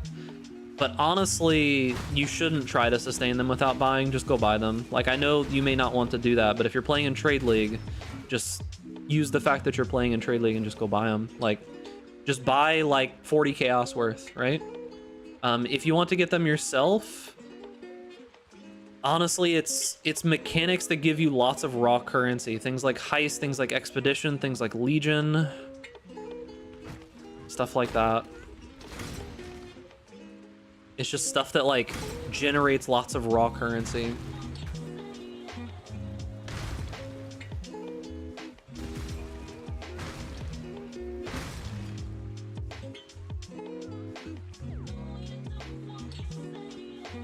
One interesting way to go about it is that the more that you juice your maps, the less actual maps you run, meaning you need less of that currency to roll them.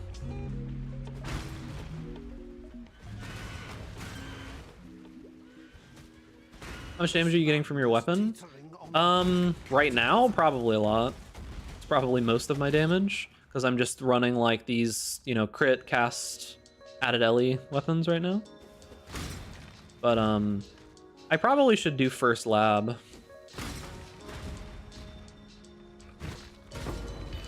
Probably should do first lab. I probably go the crit node for first lab, actually. I probably don't go battle mage until later. Because I kind of just want to crit right now. That's how I'm going to scale.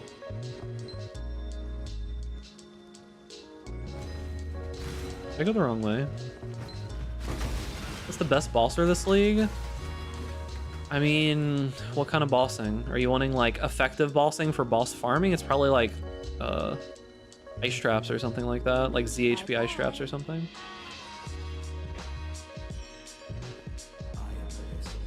If you're wanting just like a good league start, boss, whatever, I just go LA Overload first. Well, the Inquisitor scales crit really well, and if you can go crit early, you should. It's a lot of damage. Like a league start bossing, people in chat earlier were saying Hex Blast Mines is pretty good from start to finish, so you could probably do that. But I don't know if it's going to be like a boss farming build that you would really want to go. Typically, if you're going boss farming, you have to farm Ubers, and to farm Ubers, you typically want just like a ZHP giant damage build that just one-shots them. So, in my opinion, most of the time, if you're going that way, you're just going to play something like Ice Trap or something. Crit feels super inconsistent on low investment. Well, I have almost 0 investment right now, and I am at 40% crit. When I get the Ascendancy point and some other points, I'll be at like 60 or 70% crit, so it's not going to feel inconsistent to me. You just have to like actually scale the crit properly.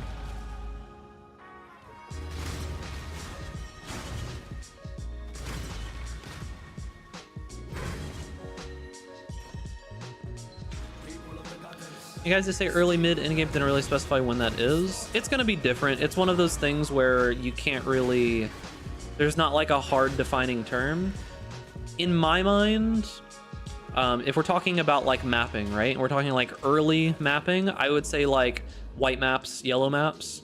Mid-game mapping would be like when you're doing your early red map farming, like your initial early strategy, like your Alkin Go and all that kind of stuff. End-game mapping and stuff would be where you're either fighting like pinnacle bosses or you're doing like bigger juiced strategies where you're like investing currency into it. That's what I think of when I think of like early, mid, and end game. If we're talking about like the like Atlas experience, the mapping experience, what I would say. Are you doing Tri-Ellie? We're gonna be fire eventually. Right now I'm Tri-Ellie just because it makes sense to do that. But yeah, we're gonna be fire eventually. I've watched Karn do Bone Shatter and he can nuke single target so fast I have no idea how he does it, by being very good at the game. And being very good at crafting. Hey, what's up, Robbie? He's very good at crafting, he's very good at putting gear together, he plays a very specific version of the build that is meant to be good, but it's just more difficult to play. So yeah. Like, keep in mind, if you compare yourself to the best people in the game, you're always going to feel a little bit behind, yeah? Like, Karn is basically like the Bone Shatter guy, right? So, if you compare yourself to him, you're probably going to feel a little inadequate. What's up, Zeskla? How's it difficult to play? He uses the Slayer version, which has a lot more pitfalls and is a little bit harder to, like, actually play it, right? Because with the Juggernaut version, you just walk up, you right-click the boss, and you just wait till it dies. Yeah, that's what you do most of the time. The Slayer version has a couple more things that can go wrong. Because, like, Slayer version relies on Leech, so you can overcome it, for sure. But yeah.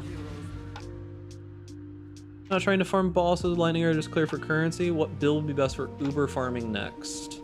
Like I said, if you're wanting an Uber farmer, you really need to be playing like a high investment ZHP, like 500 million DPS build. So like Frost or like Ice Trap or something, essentially.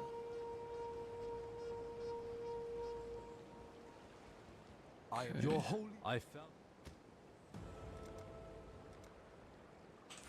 What are we at? 42% crit now? Can the Slayer version kill itself? Occasionally, yes. All right, let's go do lab. Let's go get the crit lab point. We get the crit lab point.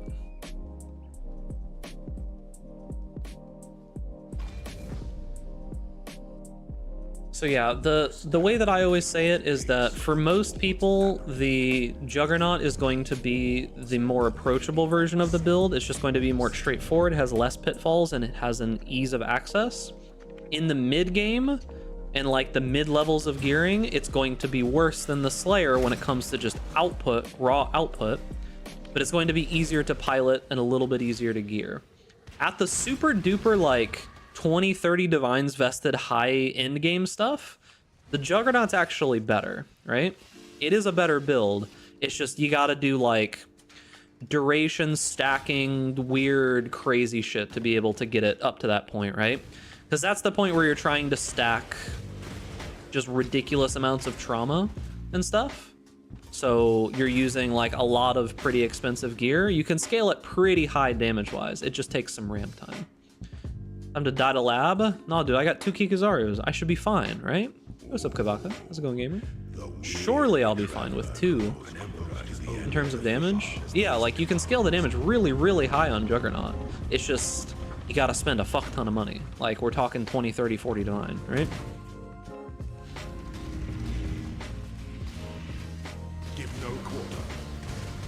Because at that point you're scaling like duration. Like you're scaling the duration of the trauma stack so that you can get up to like, you're doing Divergent Bone Shatter, which gives you attack speed per trauma stack, and then you're scaling the amount of trauma stacks that you're getting, right? Like you get the Helmet enchant that gives you +1 amount, like, or a chance to have an additional trauma stack. You scale duration, and you're trying to get up to like, what, like 60, 70, 80 stacks of trauma or some shit like that. You're just trying to stack as much as you possibly can so that you do insane amounts of damage, and you just scale it that way. Decided to go your LA build. The build are enough for complete all the Atlas and all slots for favored maps. You might run into some struggles for favored maps because like one of those is going to be like the feared, right? You may just want to get carries for some of that stuff, but typically when you play Lightning Arrow, you're not really looking to boss yourself. If you need like Maven or the feared or Uber Elder or stuff like that and you can't do it yourself, you're pretty much intended to buy a carry from like TFT or something when you play that kind of build. We're using Life Tap as main link right now, yeah. Just makes things a little easier. Yeah, sure, I'll take that now.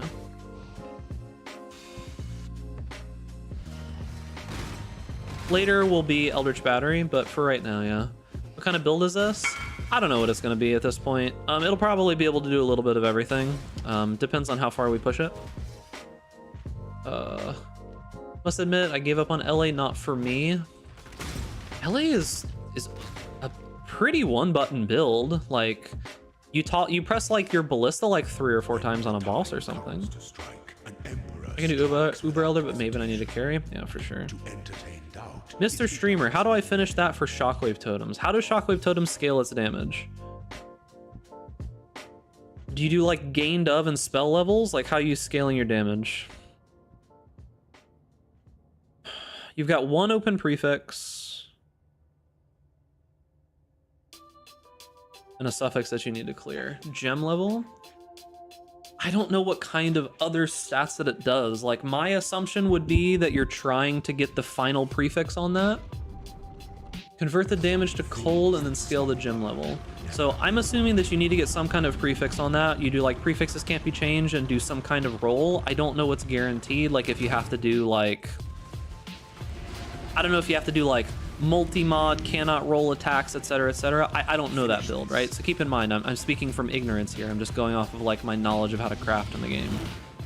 Is there some kind of prefix that you can force on a +1/+1 scepter? Like with an open prefix? If so, if there's like a good mod that you can force, then you probably go that. And then you just multi-mod the suffixes for whatever the build needs, right? I don't know what it needs. But yeah, that's what I would probably say. Yeah, I mean, the thing about Lightning Arrow is you are going to kind of die every once in a while. It is... I keep saying this, but people don't really hear me. The thing about it most of the time is that people have the assumption that they're not part of a group when people say that you shouldn't do something. I trust you. You corrupted my first page blood and didn't break it. Surely that's the reason to trust me, right? A lot of the time people have this. Someone will say, yeah, if you're not a super experienced player, you shouldn't do this. And most people don't listen to that advice a lot of the time, unfortunately. I'm not saying that, you know, like anybody who I'm speaking to right now is necessarily like bad at the game or something, but a lot of the time I'll say something along the lines of, yeah, if you don't really know what you're doing, if you're not really great at manual dodging, if you're not a pretty experienced player, don't play this build. And people be like, oh, I'm pretty experienced. I played like a league or two. And then they get in and they realize, oof, not working for me, right? Because the main defenses of Lightning Arrow are essentially RNG, get good, and kill shit before it kills you. That works really well for someone who knows what they're doing. Like, that definitely feels really good for, you know, if you know what you're doing. I feel like my budget allows me to lock prefix, veil, and pray. You could go for a prefix. Yeah, the thing about it is that you could just do... You could do prefixes can't be changed. Hit it with like a veiled chaos orb or a either a veiled chaos orb or ashling. See if you get like a prefix.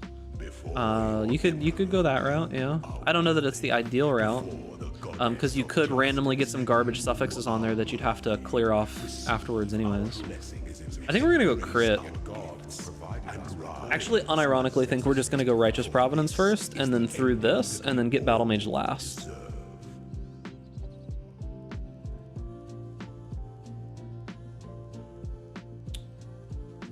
I think we're actually going Righteous Providence.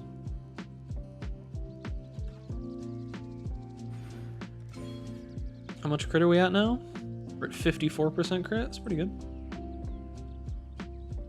So if you're trying to level, you can add in the Omen for another layer of XP defense. Yeah, for sure. Omens actually make leveling pretty significantly easier. True. Where are we at? Okay, so we did that. Are we doing Volcanus now that we can get more from it? Yeah, so we're gonna do Volcanus. Gonna do Volcanus and a shield. Since we have Spellblade now, Volcanus scales pretty well. We'll probably still go Battle Mage just because there's not really anything else to take. We'll see about swapping off of Battle Mage at some point, but it should still be pretty good. Volcanus has a lot of added damage. Hey, what's up, Zed? Yeah, the big thing is that this is just going to allow us to scale a lot of added damage, which makes scaling a lot easier for a spell like Ethereal Knives. Battle Mage just makes it so that we can scale the damage off of our main hand weapon as added spell damage. So we'll have Spellblade, which is going to give us added spell damage off of our main hand weapon for a one hand, and then Battle Mage gives it for a one hand or a two hand. What are your thoughts over Bone Shatter? Pretty good, well-rounded build. Single target kind of is not great, to be honest with you. It's basically the only downside to the build. Single target can be fixed by spending lots of money. You have 200 div available to you? Nah, unfortunately I don't. I've only got about 50 div, I think, right now. Can't just throw mirrors at it. That's typically not my goal most of the time when I make a build anyways. I don't try to like throw mirrors at builds. I try to make like a build as efficient as I can at first. Pretty much always. Like I try to rationalize like, well, is this item actually going to be available? Are people going to be able to get it? Like that's what I try to do most of the time. And then eventually towards the end, I start throwing money at stuff for sure. Yeah, I've only got about 50 div to my name at the moment.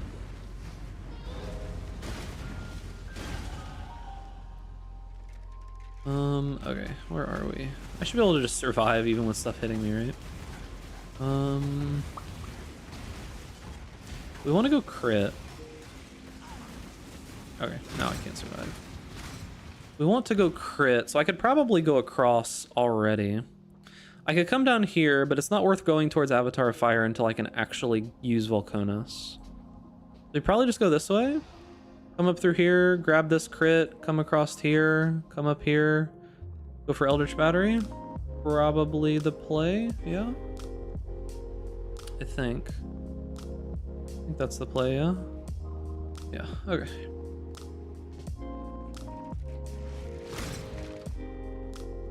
What stat should I focus on getting on my gear by the time I reach maps for Cold Out Elementalist? The big thing to keep in mind when you hit maps is just checking your resistances. That's probably the biggest thing. Because when you kill Katava the first time, he is going to give you a bunch of negative res, right? And then when you finish Act 10, you're going to get another bunch of negative res, yeah? So resistances are probably one of the big things.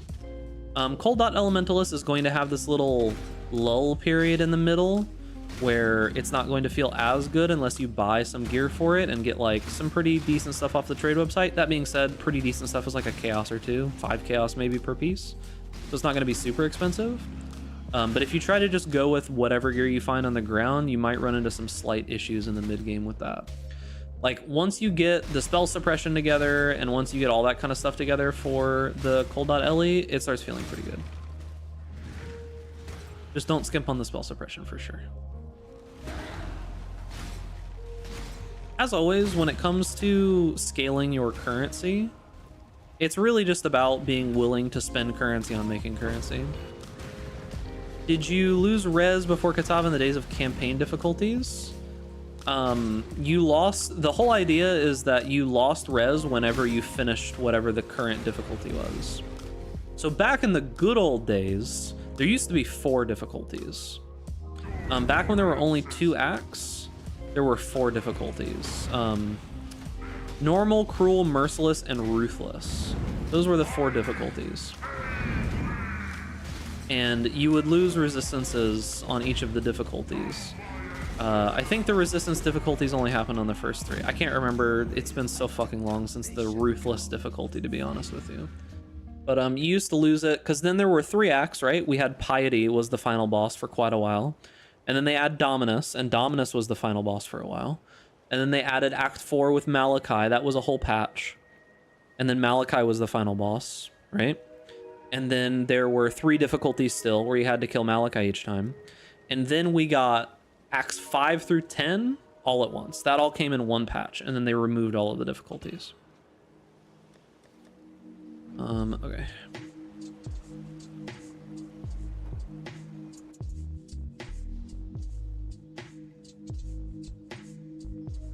And then it's just how it is right now, right?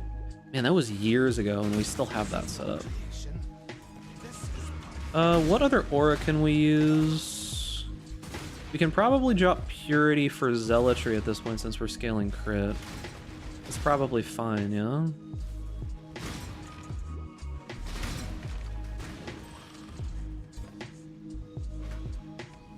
What are your thoughts on a build for Sanctum Toda bossing? I mean, you could do that. There are plenty of builds that you can do specifically for Sanctum, but the thing about it will be is that those 3 things are going to be very different builds. Like, a build that's made for Sanctum is going to be very different than a build that's made for, like, Trial of the Ancients, which are both going to be very different from a build that's made for bossing. Interestingly enough, a build for Sanctum and bossing might be similar, maybe, sort of. Just because of the way that you go about making a character for Sanctum. But yeah, they're gonna be different things. Okay. Dexterity, let's go, dude.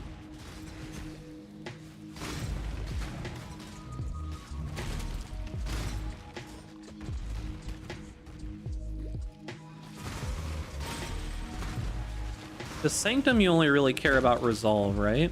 I didn't play Sanctum, so I don't know a ton about it, but does health affect anything in Sanctum? I don't think it does, right? It's just basically your defenses, right? Like, you don't care about your actual, like, normal health pool, right? Like, energy shield matters, I think. But I don't think, like, your actual health pool matters, right?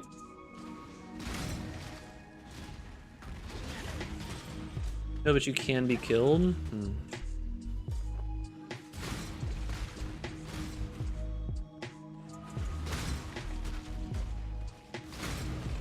So, yeah.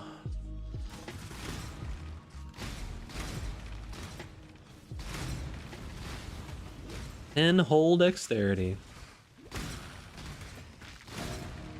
Yeah, I haven't messed with Sanctum much. Maybe we'll play it later in the patch, but for right now I have a few other things that I want to do.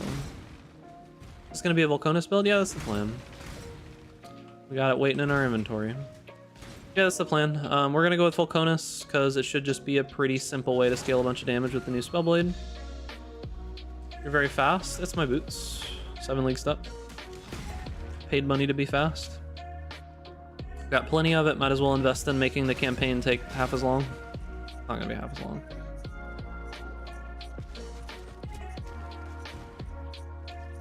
You see, heretic, my god takes 1 level away, and then we can swap to our other gems. I actually need returning. I need alt quality returning projectiles.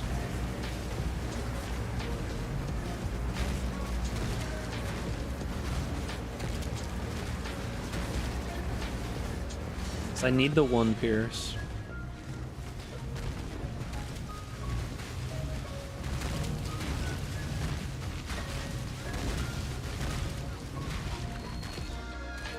I may have misjudged that god of yours. We can do that in a moment.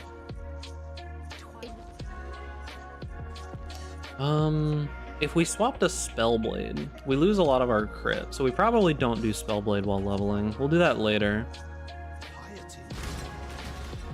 We will do that later. We'll focus on scaling crit for now. We won't go Spellblade, but we will go Returning Projectile. There's no reason not to go Returning Projectiles. Right? That's just going to be more damage. Okay, so we can go do it now. Let's see. We probably remove... Added Lightning definitely comes out. I don't know that Added Fire comes out. Added Lightning definitely comes out for Returning Projectiles. Okay, so... Added Lightning definitely comes out for Returning Projectiles. So now we have like the actual just mechanic of how we're going to explode the Blade Blasts. The Spellblade stack with Battle Mage? It should. Okay, that means that we probably need to link our Blade Blast now.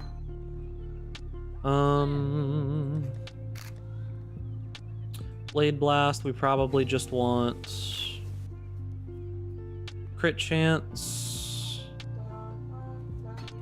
Probably Added Fire.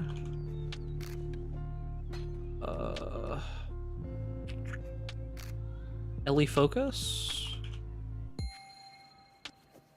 Is that? Probably.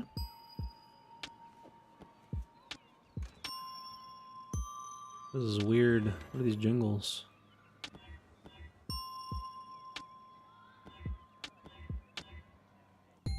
Blue, blue, red, green. Okay, so now we have Blade Blast.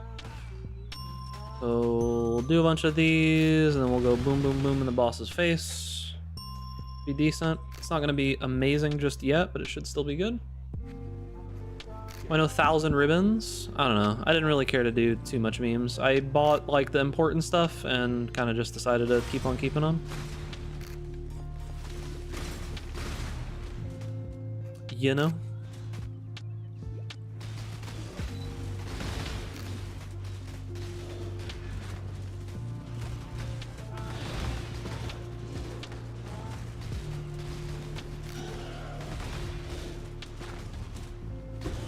She gotta move so much, dude. Too poor. Yeah, I've only got 50 div. Unlucky. Only 50 div. Might as well go for the full grip. I don't know. I mean, 90% of the effectiveness I already bought, right? Like, I got the boots. That's the main thing that matters. Everything else is kind of just the bonus, right? Not much reason to worry too much about it. Still leveling, but currently Slayer running ground slam. Don't want to run BS. Any recommendations for other melee skills to try out? Oof.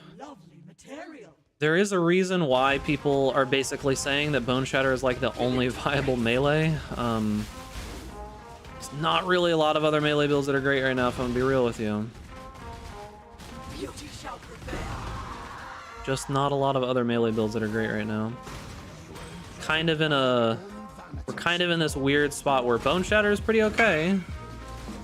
You could maybe run like at a super high end, you could maybe run What's that one ability? What's the ability that they're using the two-handed weapon with now on a champion, like armor evasion stack? What's that ability? Did pre-fill lock, veil craft, and unlucky int slam. So you got a suffix, which gave you cast speed and gain arcane surge. This is pretty good. Increased crit chance. You don't really care about that, right? Int slam, yeah. It's still decent. Like, that's not bad. That's still not bad.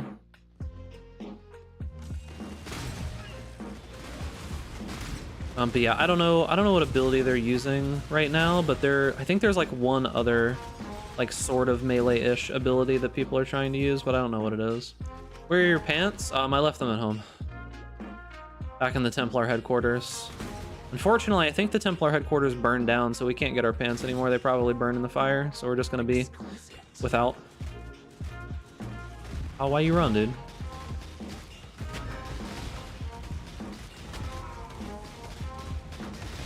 Hollow Palm? I mean, you could go Hollow Palm, but I don't know that you would do it as a Slayer. Like, maybe you could. Are there any, like, high-end Hollow Palm builds these days?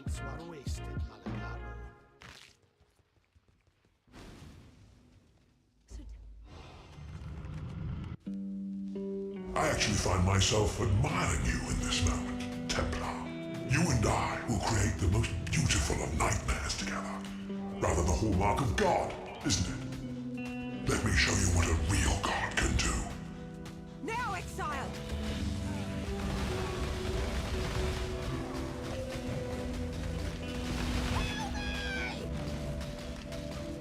Frostblades count as melee? I don't know. Is Frostblades melee? It doesn't really feel like it. I don't really think it's melee. I don't really think it's melee.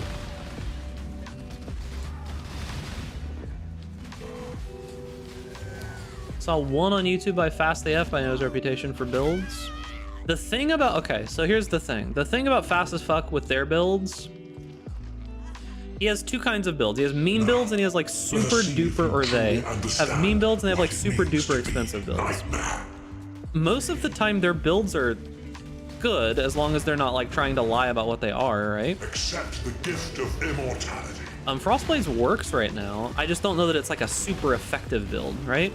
Like, I don't know that you're gonna be spending a small amount of currency and doing super well with it. It's melee, but it's like only kind of melee, right? Like, I don't know if I'd call it melee. Like, it's got the melee tag, sure. You use a melee weapon, sure. I don't know. The armor set was 13 div minimum unsocketed. You don't really need that. Picked up MBX's armor set for nothing? Huh? I don't know that I would recommend playing MBX builds. Are you so in love with death? I don't know that I'd recommend that. That dude just like throws endless amounts of currency at stuff.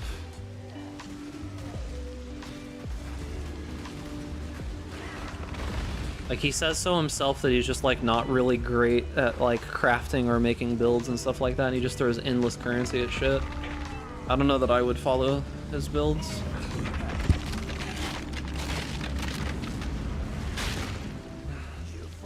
You can play him if you want to, but I don't know, man.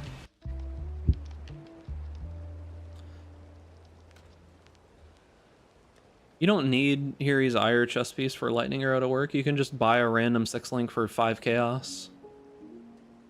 Let's see. Where are we going? Yeah, I mean, you can just buy a random 6-link, like, evasion, suppression chest piece for, like, I don't know, 5 chaos? That would probably work pretty well. Alright, we should at least be leveling Spellblade. Probably be at least leveling Spellblade.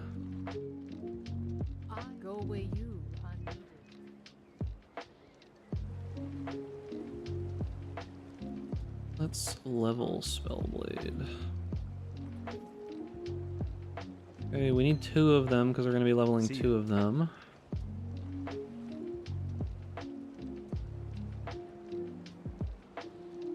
have any weapons that I can throw in my offhand? I could probably just buy some random ones with blue slots.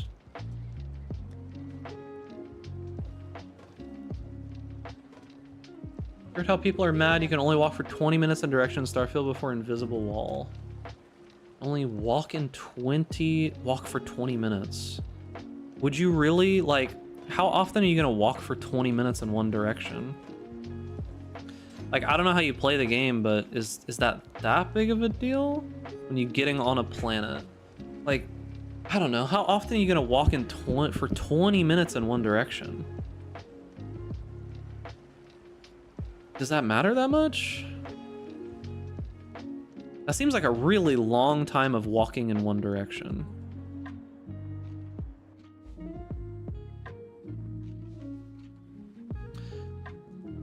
I don't know. Oh, yes, Daddy. Yo, Hope you're Toyo. feeling better, bud. Keep Little bit. chilling, bud. Appreciate you, gamer. Make sure to also bet ducks in the chat. Thank you for the 28 months. Yeah, we're feeling pretty decent. I don't know why people shit on MBX here. I'm not exactly shitting on him, but like, his builds are not efficient. Like, if you look at the most recent POB that he put out, he has 50 divine worth of jewels, and he's using a Praxis ring and a string of servitude on his belt. It's just that's kind of the reason why people say that. So yeah.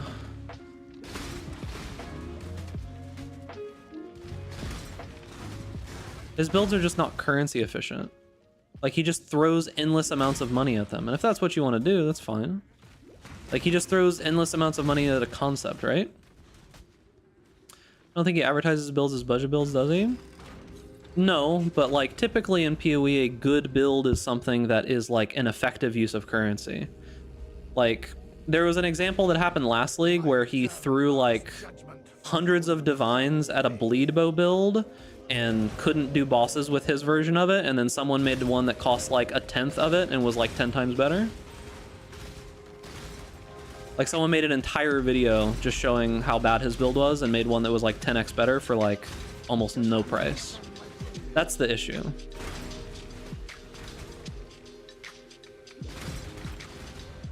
Like, he could do whatever he wants, I don't care. I'm just saying the builds aren't super efficient when it comes to like currency spent. Like, dude can do whatever he wants, I don't care. If he wants to just like play a certain build or do whatever, I'm more so speaking of the point of like, the problem a lot of the time is that when you put out POBs for stuff like that, it can be slightly misleading. And it's good for people to know to be careful with those kinds of builds, because it's like, sure, if they're a super experienced player, they're going to know to not follow that most of the time, right? You're becoming rude shitting on people for a suboptimal builds. That's not what I'm trying to do, right? Like, I'm not shitting on him. He can play whatever he wants, I don't care. I just tell people to be kind of careful most of the time with those kinds of builds, because especially if like a brand new player tries to play like Arc Ignite or something, and then they end up just completely failing because they don't have that amount of currency and they can't make it. You know, it's like, that's what I'm trying to prevent, right?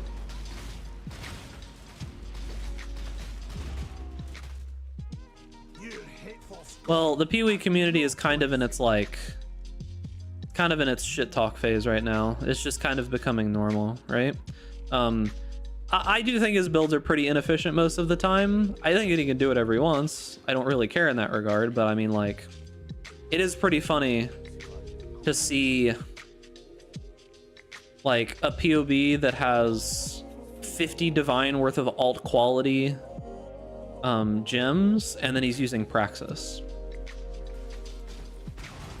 That's just kind of like a little bit of a head scratcher, you know? I'm kind of just like, huh?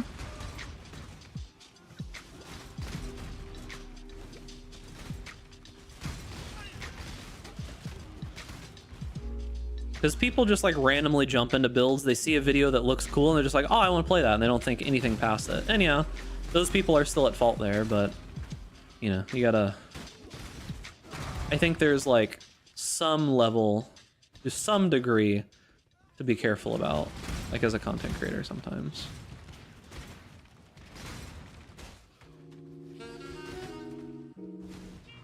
He buys the best item he'll need for that slot and only those. Yeah, I don't know. It's like, it's a bit weird. Like, you can do that, and that's fine, but, like, if you put out a POB, why not spend, like, 5 minutes showing the item that you would have there instead, you know? I don't know, he kind of does a similar thing to what mouthful does, where he just shows off whatever he's currently playing. That's why I don't give him that much shit for it.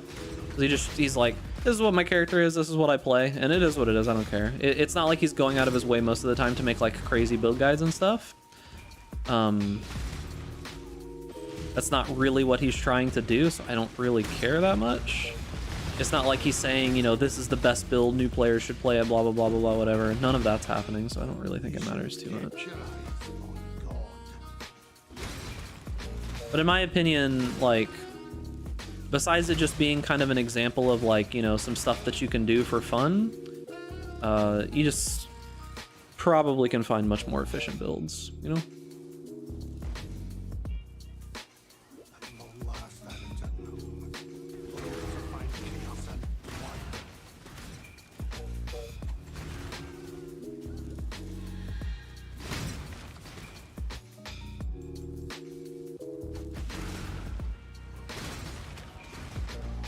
Honestly, content creators like that shouldn't release POVs. I mean, they can do whatever they want. I don't care. I just try to, like, make people aware that potentially they shouldn't follow them. Like, I think things like that are fine. I don't really care. I don't think he's, like, going out of his way to say that you should play this and this is the best way to do it. And, you know, like, he's not trying to be an authority figure on the subject. That's not what he's trying to do, right? So I can't, like, fault him for just being like, yeah, this is my character, this is what I'm doing. He can do whatever the fuck he wants, it doesn't matter, right? Like, I'm not shit-talking in that regard.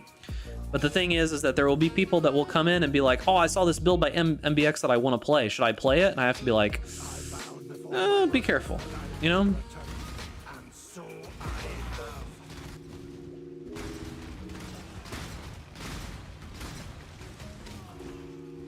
Yeah, that was the longest stun.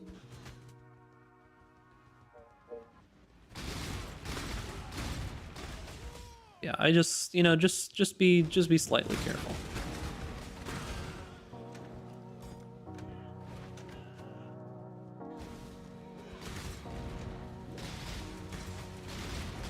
It's like I don't want to get into the like the deranged fucking lunatic style, you know, where we just scream about someone being fucking terrible and dating, whatever, all that kind of stuff. I don't want to get into that. That's not my MO. I don't think that actually does very much good. But watching stream on phone and chat is full of asterisk censorship. Huh? Where are you seeing that? You are on... What the hell just happened there? Asterisk censorship? Huh? Your name is literally Ligma Testicles. How are you? What? I'm so confused. How are you getting, like, censorship on your... Do you have, like, a setting on Twitch or something that's, like, disabling? It's not showing on... It's not showing on my end. I'm not seeing anything about, like, censorship in the chat or anything like that. So I don't know if you have, like, a setting or something that's fucked up.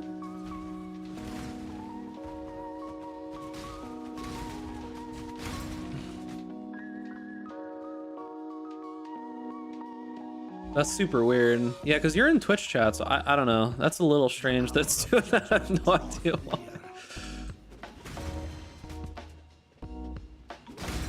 Yeah, what? I thought everybody was just talking in all asterisks in chat. Is that not what we've been doing? I thought that was the cool hip thing now, is you just spam a bunch of asterisks in chat instead of actually typing stuff. I thought that's what was going on. You gotta learn to decipher it. They updated Braille so that it would work through digital chats, so.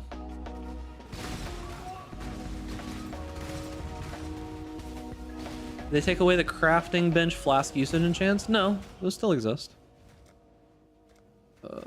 Crit.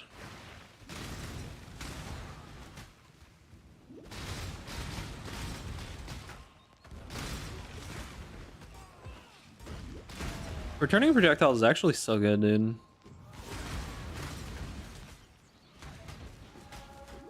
Yeah, I mean, like I said, my thoughts on it at the end of the day is like I don't think that that people should just not put out POVs if they're not trying to be an authority figure. I think that they could just put out whatever the fuck they want, right? Like I don't want to stop people from putting things out. Just when it comes to certain people and certain like especially when newer players and stuff kind of show up and they'll be like, oh, I saw this build from XXX content creator, whatever it is, right? Like, I kind of want to play it. It seems really cool. I kind of just, like, give, like, a pause. It's just like, well... Take care, Robbie. It just, you know, maybe don't play that one, right? Like, maybe don't do that as your first one. Like, get more experience at the game, and then go from there. And then maybe you can decide later on. Because, like, it's very possible that someone will follow a build like that, or a build from, you know, some, like, really bad, like, an actual bad content creator, like Path of Exile builds or some shit like that. They'll follow something like that and just get, like, super confused and, you know, like, stuff like that.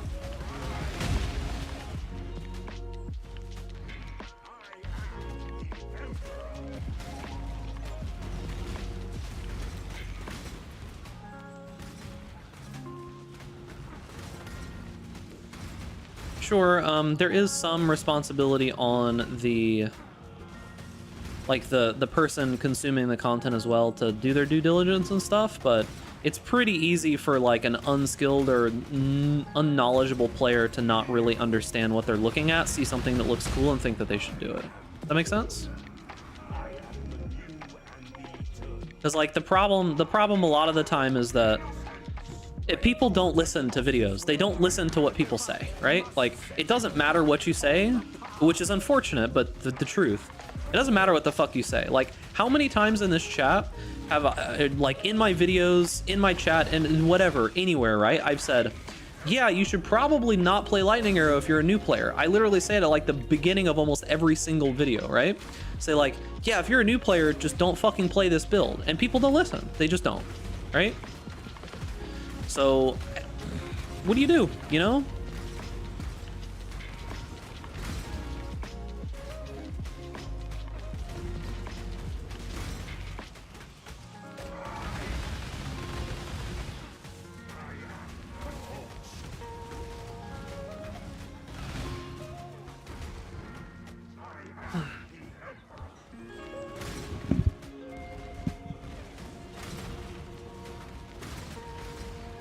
Returning projectiles? Yeah, returning projectile support's pretty good, honestly. It depends on the skill. Like, it has to be a particular skill using it.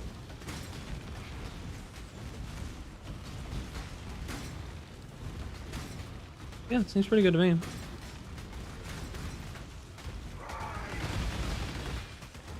Where's your heavy strike build showcase?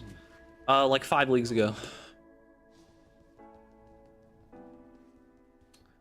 Well, the problem is, Toyo, is like, in an ideal world, sure, that's great, but what will actually happen, most of the time, is that the person will find the build, they'll try it, think that the game sucks, and then quit. Right? That's what happens most of the time. So it's like, in an effort to potentially help that individual person, telling them, yeah, maybe don't play that build is probably better than them just probably quitting the game. Because like PoE's also is already so fucking horrendously difficult that I don't really feel the need to like gatekeep people in that sense. If that does that make sense? Like it's already ridiculously difficult, and I tell most people to follow a guide when they start anyways, because the game is so balanced around being endlessly complicated that if you don't follow a guide, you're probably just not actually gonna have fun. I think that later on you can get good enough to the point where you can kind of just do your own thing, maybe if you want to, but that takes a while, right? That's what I would say. It's like, I don't think it's a net negative for anybody, like, to have a build guide in this game. It's like, I don't know. Sure, there are circumstances where someone just being like thrown to the wolves and learning is part of the fun, but I think that, oh shit, I think that PoE might just be a little bit too unfair in that regard, right? Like, I think it might be just slightly too much, and it's not as straightforward, right? The thing about it is that there are games with lots of complexity where the complexity is relatively straightforward, right? Like, you're gonna come to similar conclusions no matter what. With Path of Exile, it's not guaranteed that you'll come to even a somewhat similar conclusion to someone else, right? Like, there's so many hurdles that you have to overcome. Like, when you're playing as a new player, like, how do you scale damage? Do you go crit? Do you go non-crit? Are you going to go elemental damage, physical damage, chaos damage, poison damage, ignite damage? You know, like, how are you going to scale your damage? If you're going lightning damage, do you know that you need to scale shock and elemental ailment effect? If you're going ignite damage, do you know that, like, there's a difference between fire damage and fire damage over time multiplier and damage over time multiplier? Like, if you're going to go physical damage, do you know that you need to have a certain amount of impales and you need to have a certain amount of chance to impale so that you can, like, get, you know, like that scaling, ramping, impale? You know that if you're going to go physical damage, a lot of the time the best way to go about it is to convert it into elemental damage and do gained of effects so that you can, like double, triple, quadruple dip into, is like, there's just so many things, right? There's so many things to know. Like, there's so much just random garbage that I can just babble about for an hour, right? That I have in my brain, and I understand that. Damage over time multipliers don't scale ignite. They do, but they're different than, like, just generic damage multiplier, or than just, like, generic damage increases, right? Like, I can babble about all that kind of infinite information forever, and I know all of that, but some random new player is not going to know any of that, and that's just damage, right? What about defenses? What about having to scale, like, armor and evasion and resistances and spell suppression and, you know, like, do you need max resistance? Like, do they know that on the left side of the tree that you probably have better access to, like, block and max resistances? So you should be going for, like, armor, block, max resistances to get, like, your defensive layers taken care of. If you're on the right side of the tree, there's a lack of life, there's a lack of armor, there's a lack of lots of stuff, so you mainly have to focus on, like, spell suppression and evasion. It's like, there's so many things like that that exist that is just going to fucking overwhelm people, you know? It's just gonna massively overwhelm people. And I think currently with the way that PoE is, if at first you take away a little bit of that complexity by just telling people, okay, just do this. Just do this and don't worry about it. Like, just trust me the first time, and then you will start to learn what all of these mechanics do slowly over time, and then once you have a grasp on those mechanics, you can figure stuff out. Like, it's at the point where certain, like, you may know super well how to scale one kind of damage, right? Like, there are people who are super duper knowledgeable on, like, poison damage, right? But then you throw them into, like, a random, like, melee build, they're not gonna know what the fuck, they're gonna have no fucking clue what they're doing, right? They could have played the game for 5 years and played, like, mainly, like, elemental bow builds and poison, and then you try to throw them into, like, some kind of, like, Inquisitor build or a melee build or some shit, and they're just gonna be completely confused. They're gonna be like, huh, what do I do, you know? They'll have, like, an easier time adapting because they'll be used to the stats and stuff and how to scale it and stuff like that, but, like, it's almost like playing a different game, being on the other side of the tree and playing a different, you know, like, a different section, right? It's almost like a completely different game with a completely different set of things that you care about. So it's like, it's tough to start this game, and I think one of their goals with PoE 2 is to try to make that process a little bit more straightforward, which is a good thing to do. But I'm curious to see how they go about it. Curious to see how they go about it. So yeah, it's one of those things, right? Like, I don't think that new players should just be endlessly screwed over constantly, because I don't think they're going to have enough fun to be able to stay with the game, and I want as many people to be playing this game as humanly possible, because, like, I want people to trade with in softcore trade, and that's where everybody ends up. You know, so it's like, I want more people to play the game because it just makes the experience of playing the game better.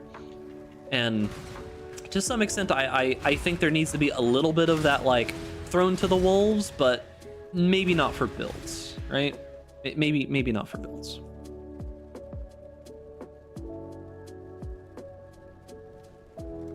Okay, crit. What are we at crit-wise? 66% crit. That's pretty good. Upgraded my weapon on my 36 million dot weapon to a 65 million dot weapon in PvP, but it doesn't feel like I'm doing more damage in game. What am I doing wrong? You see, the thing about it is that there's this problem with the math in PoE, right? Where there's literally like a cap on the amount of damage over time that you can do. Playing for like 8 years and I'm worse than Quinn, but I just like trying new things. Yeah, I mean, that's fine. That for sure. There are going to be people that, you know, will just enjoy doing new, weird, different shit, right? And that's fine. By all means.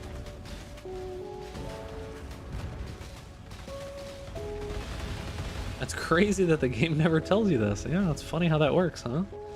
What do you mean I reached dot cap? Dot cap? There's a cap to how much damage I can do in the game? Well, you see.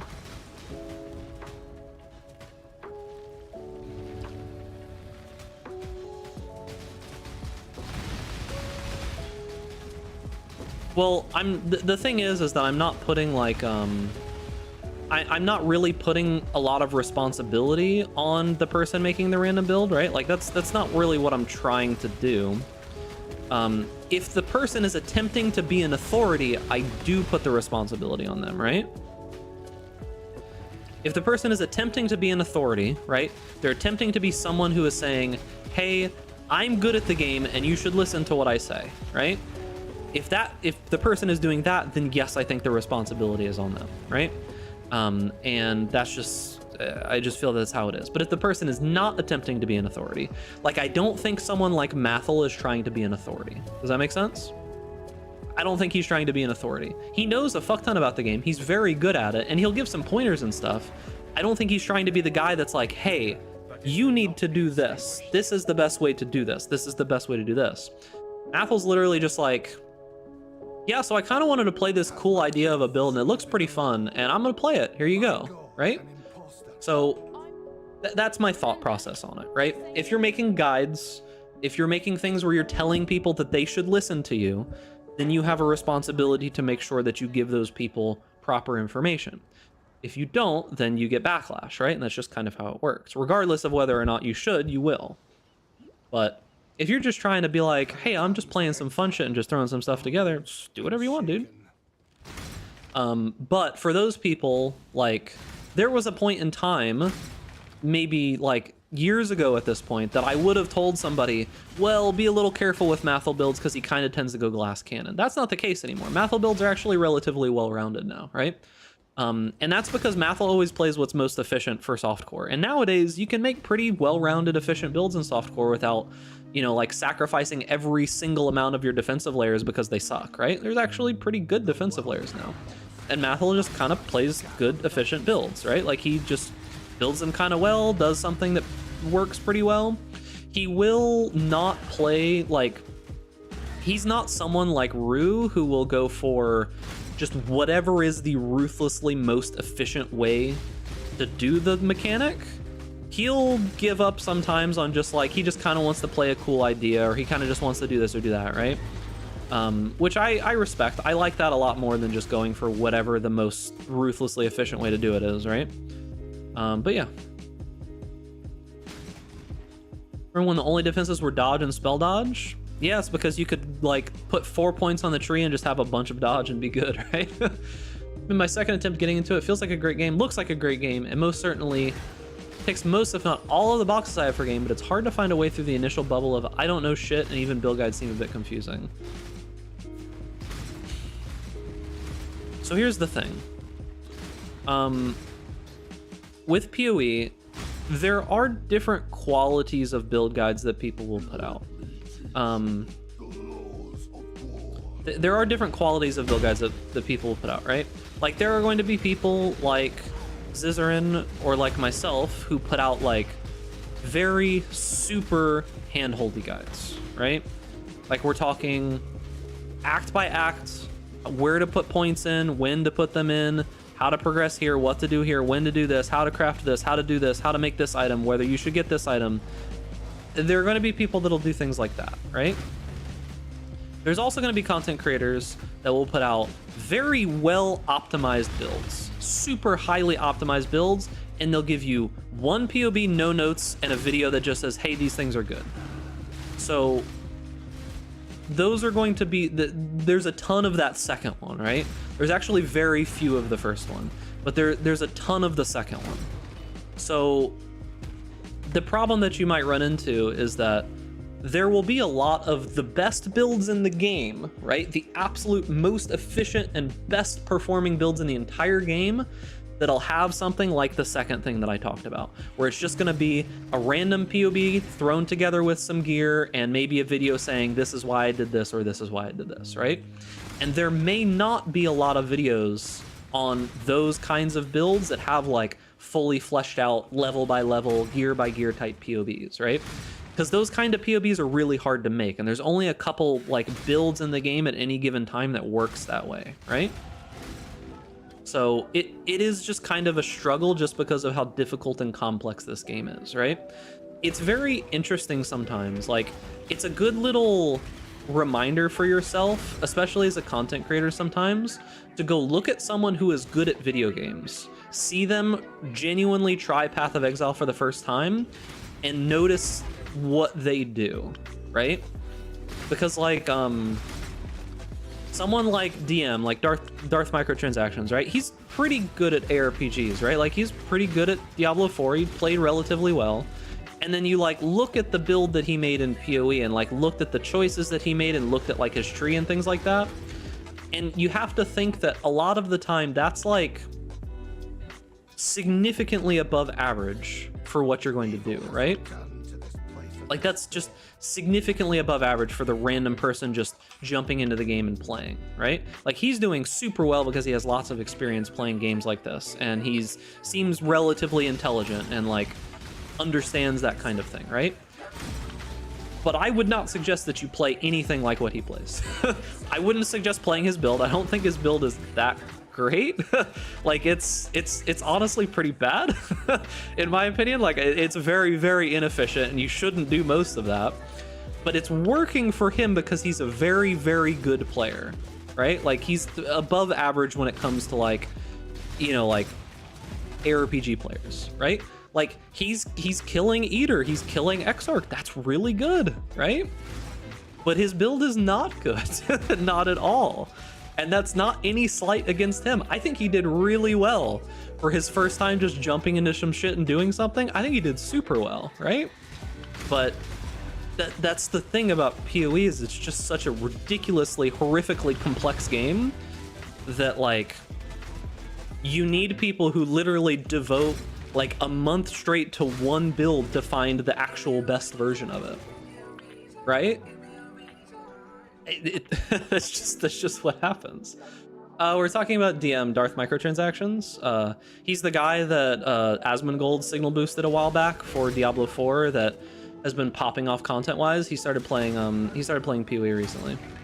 He got basically like he got gifted like the purest form of content boost that you can ever get, is like basically being very similar in like mannerisms and such kind of to Asmongold and getting like a big boost from Asmongold, right? Like, he got the package, right? Like, he got the full package, dude. He seems like a pretty cool guy as well. Like, I don't have anything bad to say about the guy. He seems pretty cool. He very much just seems like a degenerate gamer, right?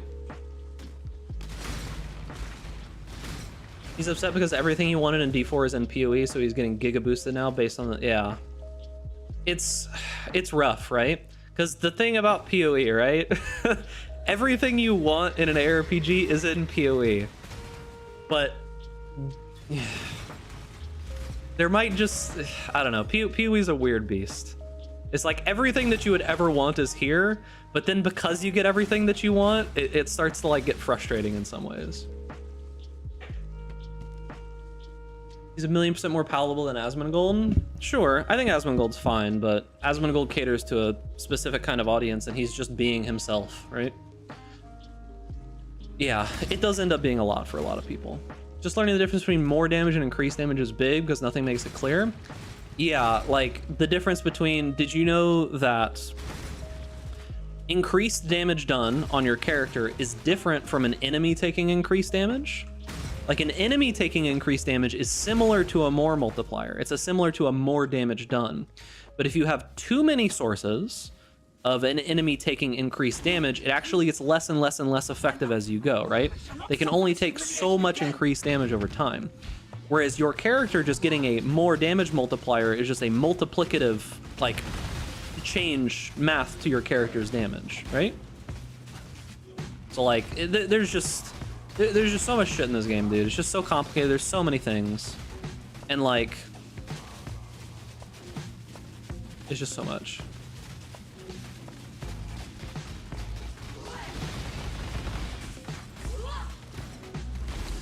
That initial decision, what do I go for build-wise? No matter how many videos I watch, things I read, I still don't really know what I'm choosing between. It's tough, right? Because like your initial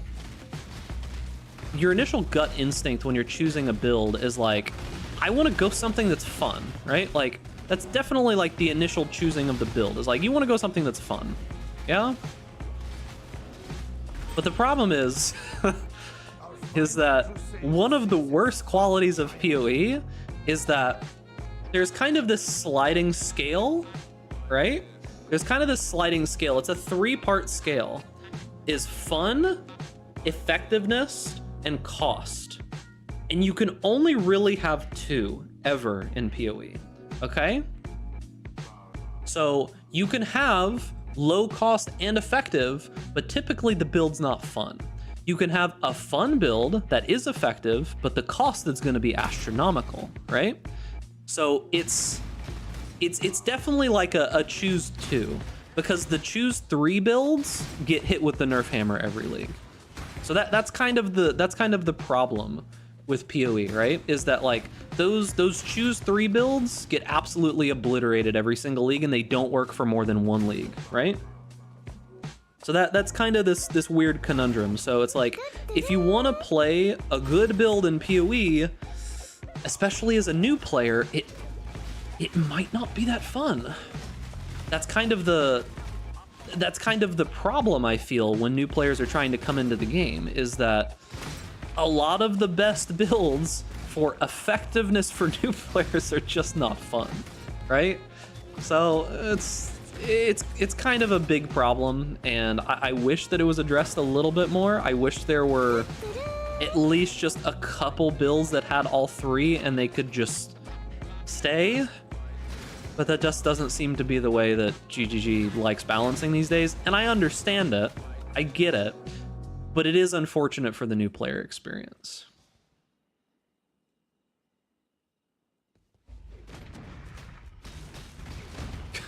Like Little Caesars. It's hot and ready. Is it good? I said it's hot and ready. But yeah, it's like,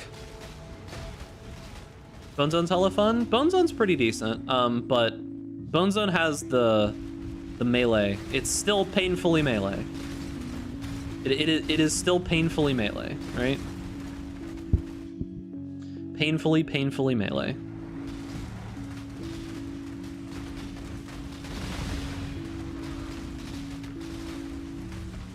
Like, it is the build that if you are a new player and you want to play melee, because there's just gonna be those people who are like, nah bro, I play melee. Like, I want to hit stuff with a stick. There's gonna be those people. That they exist. They walk amongst us. That's the build that I suggest those people play. But like the difference between that and like, I don't know, like Lightning Arrow or something is vast.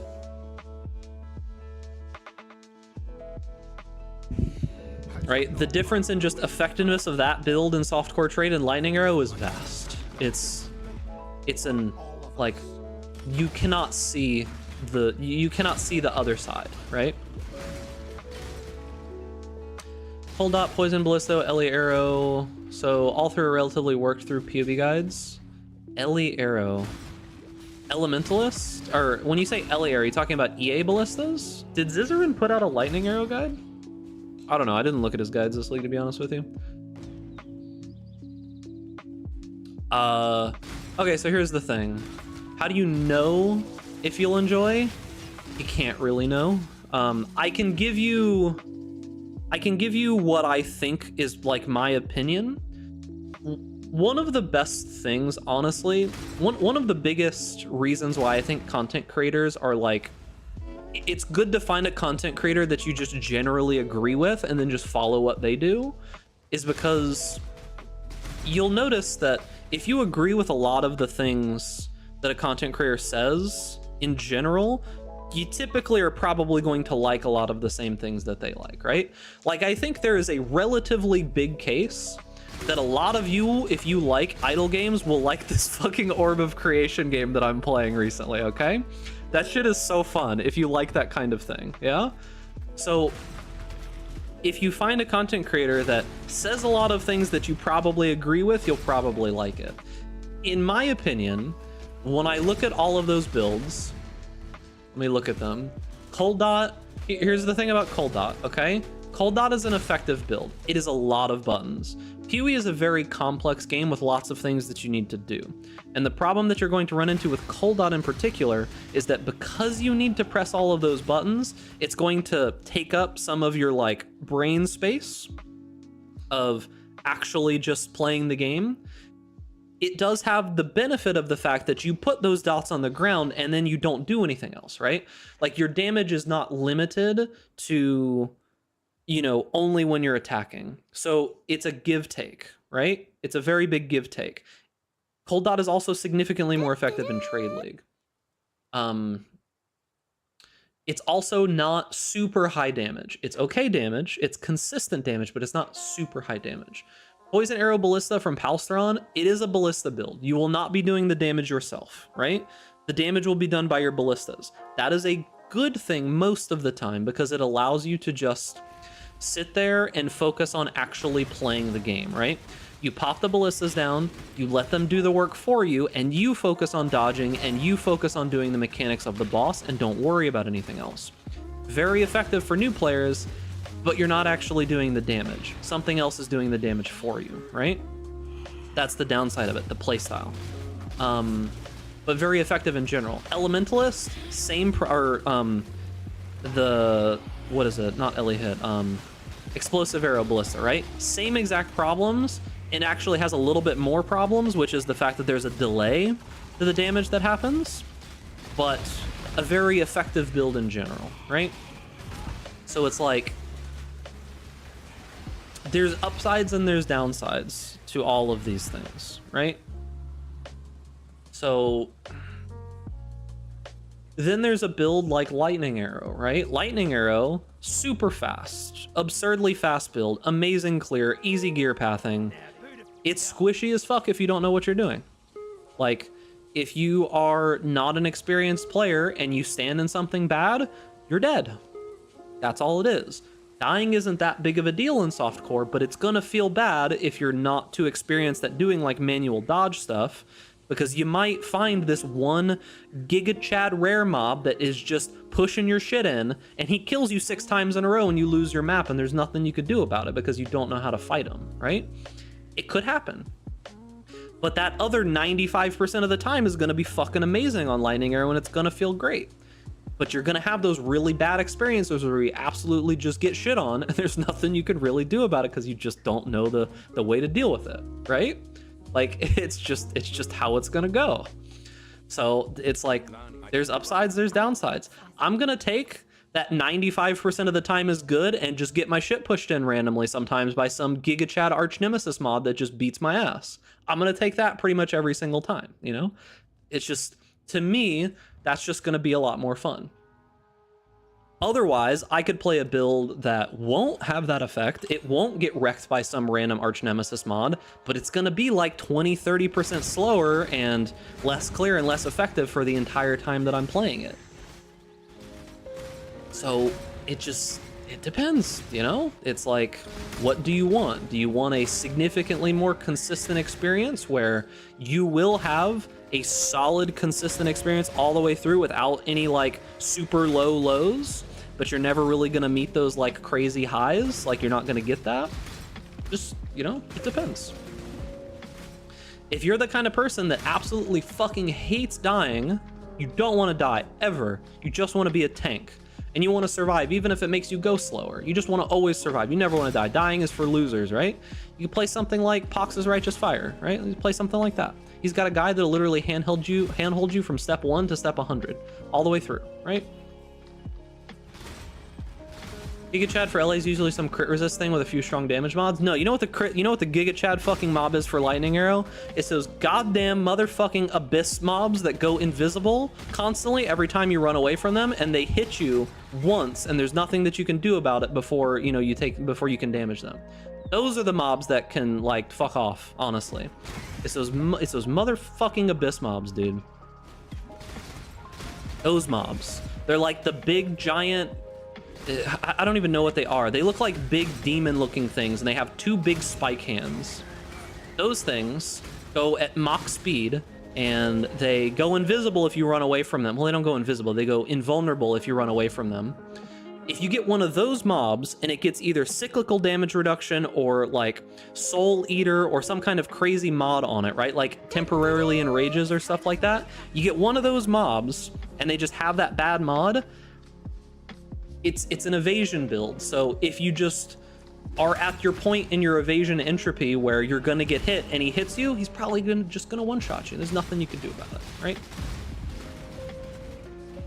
So it's just like, you just kind of screwed. So, you know. But those are rare. They happen more often in big juicy delirium maps, of course, because you're like spamming a million mobs. But by that time, you're relatively skilled and you have a relatively good amount of gear. So it's, oh my god, dude, I just got slam jammed. Thank you, ma'am. What's up, Zooter? Shooter? Is your name Shooter? Is that how you say that? Shooter Ninja, right? Is that how you say that? Interesting. Why is your favorite rare mod fleas and spawns ice walls? Yo, I love the Trickster, dude. Yo, I love the Trickster mod. You guys remember the first time I encountered that when they put the Arch Nemesis mods in, and I was just so confused. Dude, the first time I saw that, I was just like, what is this mob, dude? Why is it just running from me? Like, it's not even staying on my screen, it's running away so fast. I do have a POB, but it's not public yet because I'm very not finished with it. Like, I'm very, very not finished with it. It's just something I threw together in a couple of hours while I was playing Orb of Creation yesterday. Look for probably in the next, probably 2 days from now, roughly, I'll have like the basic POB that you can follow, but it's gonna be a day or two. I want to get everything together first before I attempt to like put that POB in public. You can always just like watch my character and look at my profile and see what I do. I can show you the tree real quick if you just want to like an idea of it, but I'm not making the POV public for right now. This is the tree that I'm working off of right now. It's gonna be coming down for Avatar of Fire, Iron Will. I'm dying. Always love the leveling streams. Yo, Jaguar, thank you for the 10 months. Appreciate you, gamer. I love the leveling streams too, dude. Appreciate you. Extra pet dogs in the chat. This is what I'm doing. Something like this, right? We're going across, we're getting Pain Attunement, we're getting Eldritch Battery, we're getting some Aura stuff, coming down for Glancing Glows, Avatar of Fire, Iron Will, that kind of stuff. Yo, Langustin, Luca, thank you for the Prime, appreciate you, gamer. Make sure to pet dogs in the chat. Yeah. Am I not seeing YouTube chat? Oh no, I am seeing YouTube chat. Okay. YouTube chat is just slow today. Okay. Because I never know.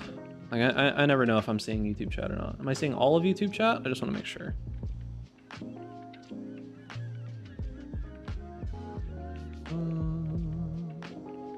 Maybe I'm not seeing all of YouTube chat?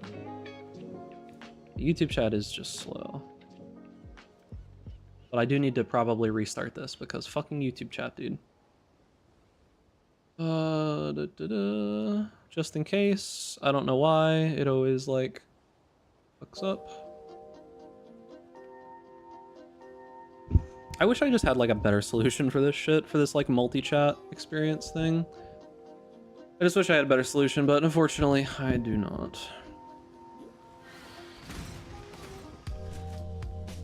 I do not. Hint Perrier, I see your message. Yeah, if I'm not responding to you in YouTube chat because it doesn't come through on my chat side or something like that, I'm sorry. I don't mean to ignore you if that ends up happening. I think it's coming through, but yeah, it's not my intention to ignore you. I am actively trying to speak with chat. It's just there's no good solution for me, unfortunately. All right, we leveled up. Dexterity.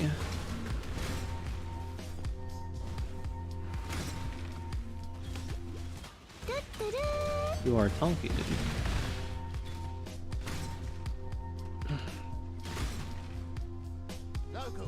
Hello, Tujin. Pronounced my last name right. Yeah, dude. Like the water. If you want fast anything, Pathfinder with full flash uptime is so good. Pathfinder is really good right now, dude. Feel betrayed by PoE. A friend of mine that plays PoE like 1 week league got a full sack of doctors from the Kirik mission before me. How do I... Unfortunate, dude. Man, that guy is being set up for failure, isn't he? That guy's being set up for failure, isn't he? Imagine just getting like a headhunter or a mage blood gifted to you right when you start the game and you think that that's how your experience will be on league start most of the time. Damn, dude. That's got to be rough. Just like, yo, this game's easy, dude. Like, you sit there telling your friend the entire time how difficult this game is and how you have to struggle and farm for hours and hours, and then they just like find a headhunter and then they sell it and they just have a fully built character and they're just like, dude, this game is easy, bro. Come on, man. Maybe you're just bad. Maybe you're not as good as I thought you were. Maybe I'm just really good at this game. That would be so infuriating, dude. Plays every league for 1 week. A true gamer. The 1 week Andy.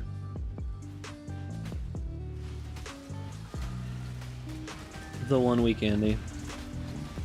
I think the best way to play PoE is probably for about a month. I think PoE is enjoyable to binge for about 1 month. And then after that, it becomes like, you need to have a reason to be playing past 1 month. For me, it's typically things like working on builds for the next league or things like that, right?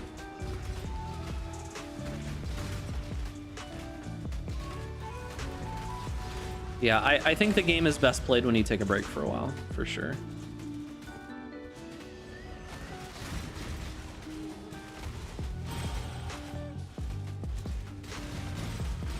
I have a reason, I'm just bad. It's okay, dude.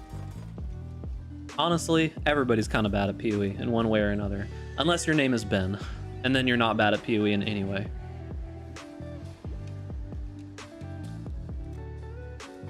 Them's the breaks, dude.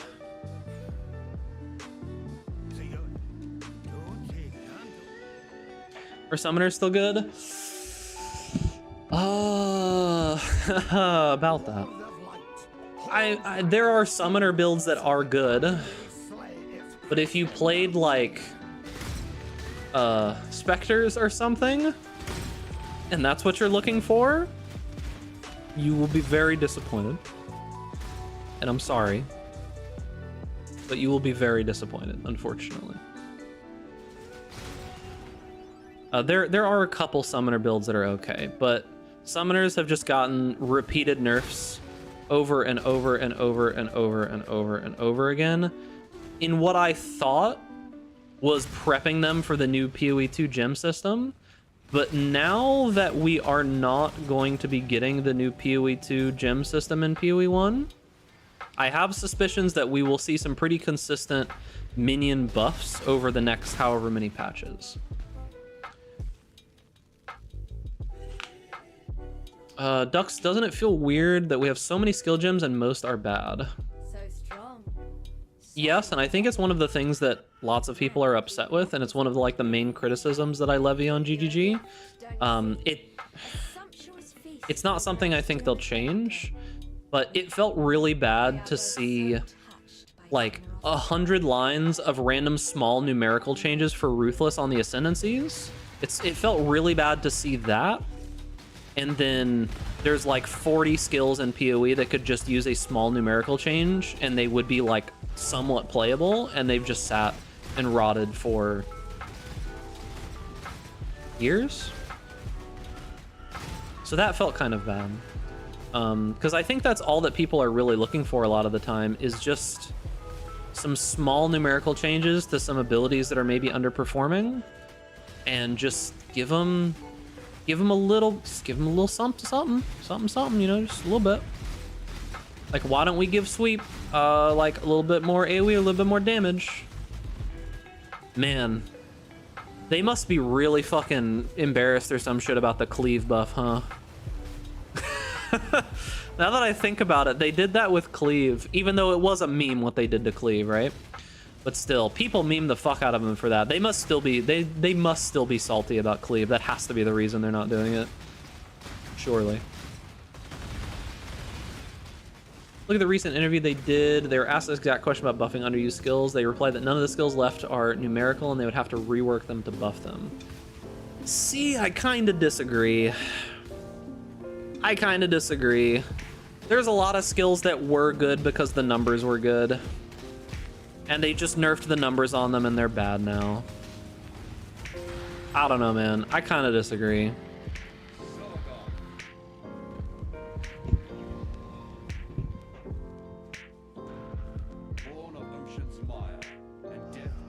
Kind of disagree. All right. Sure. I think they just do it because it's too hard to keep track of 50 skills. Maybe. But that's kind of the bed they have made for themselves, right? You can't really just throw more devs at the problem, unfortunately. Imagine that they like hire an entire person just to balance each skill. Imagine the utopia that would be. Imagine they're just like, you're like a game designer, right? And you get like an interview at GGG and you're like all excited to play the game, and then you get walked into an office and Chris sits you down and he says, listen, I have hired you specifically to only work on balancing Molten Strike. But what do you mean? That's my entire job. You have to balance Molten Strike. All right, bring in the next guy. They bring in the next guy. It's like, I have hired you specifically, and your only job is to balance Conversion Trap. That is your job. Definitely not a waste of money, right?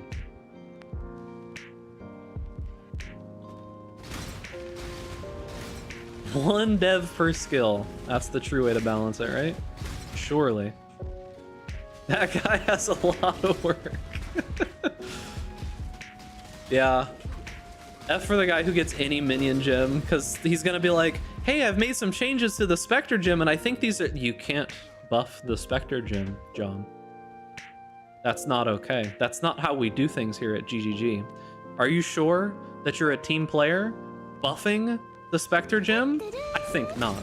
You should probably reconsider your whole philosophy on what you think is a good way to balance this game right now if you want to have a continued, you know, job here. Oh, fuck, dude.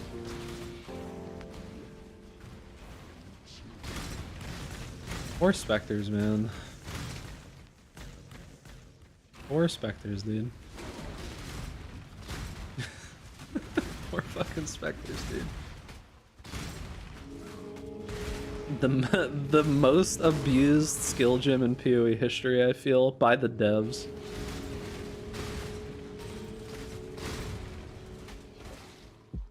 Like, dude, it's just obvious that GGG just hates Spectres, man. Like, it's just so obvious they just hate that skill gem, man.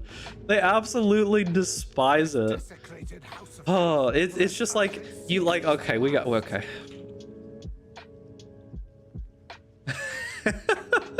we gotta go over this, dude. Like, look at this, dude. Like, just look at this, okay? Like, look at the changes that have happened to Spectres over time, okay?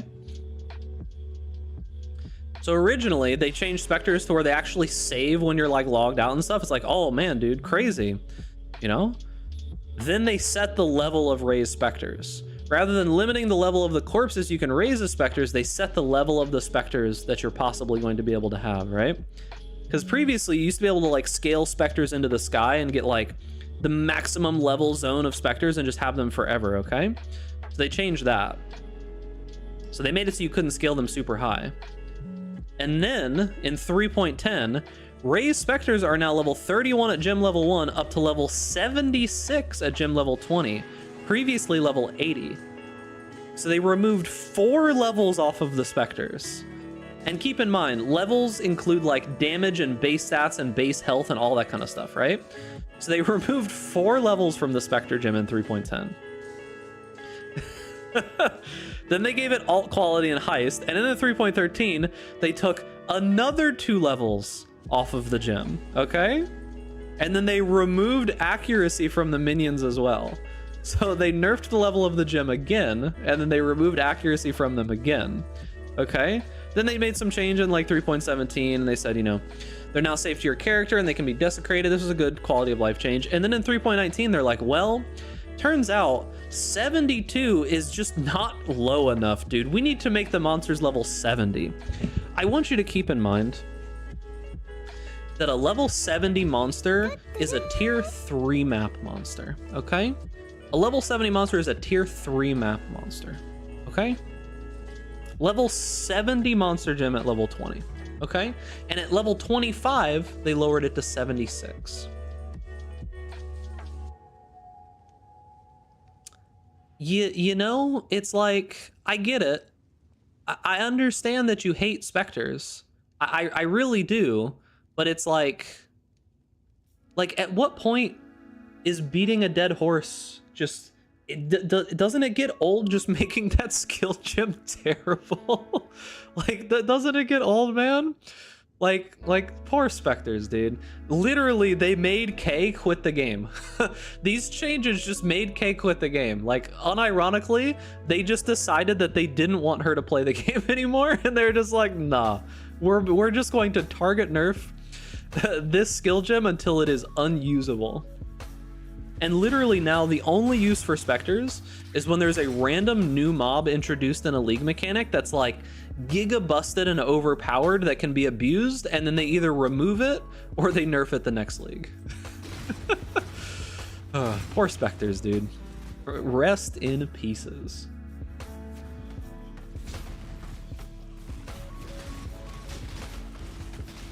Dude, if I had a clip editor, he'd be eating good today. I need to get someone to edit clips for me. He'd be eating well today. He'd be feasting today. I've had like fucking 5 good random ranting monologues today. Nerf K must have been on the Halloween whiteboard. True, dude. No longer nerf Mathel. Nerf specters.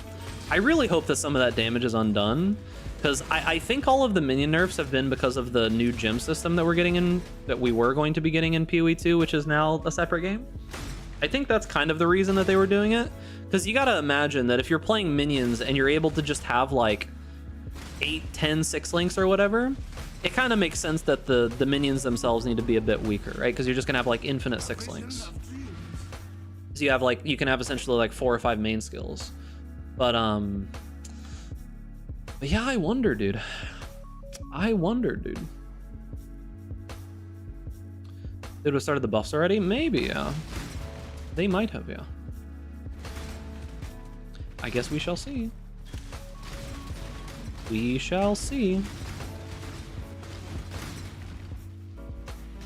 They definitely have started. There's like some new crit stuff.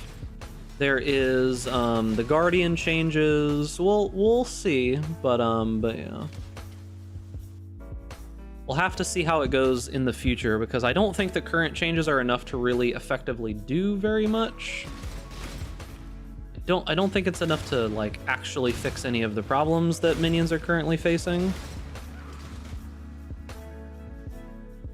You mean the Inquisitor buff? True. Yes. Guardian changes, aka yoink it with a Forbidden Flesh, Forbidden Flame, and never play the Guardian. Hello to you, great dreamer. I do think they're a good start. I worry that it is the only change that they're going to make for the next like 4 patches. I wanted to know if melee is any good in this game, like Cyclone, etc. Not really anymore. If you want to play melee, you play Bone Shatter. Cyclone is in a pretty rough spot, honestly. Cyclone used to be like the build in this game for like a year or two, and it's in a pretty rough spot. If you want to play melee, I suggest you play Bone Shatter.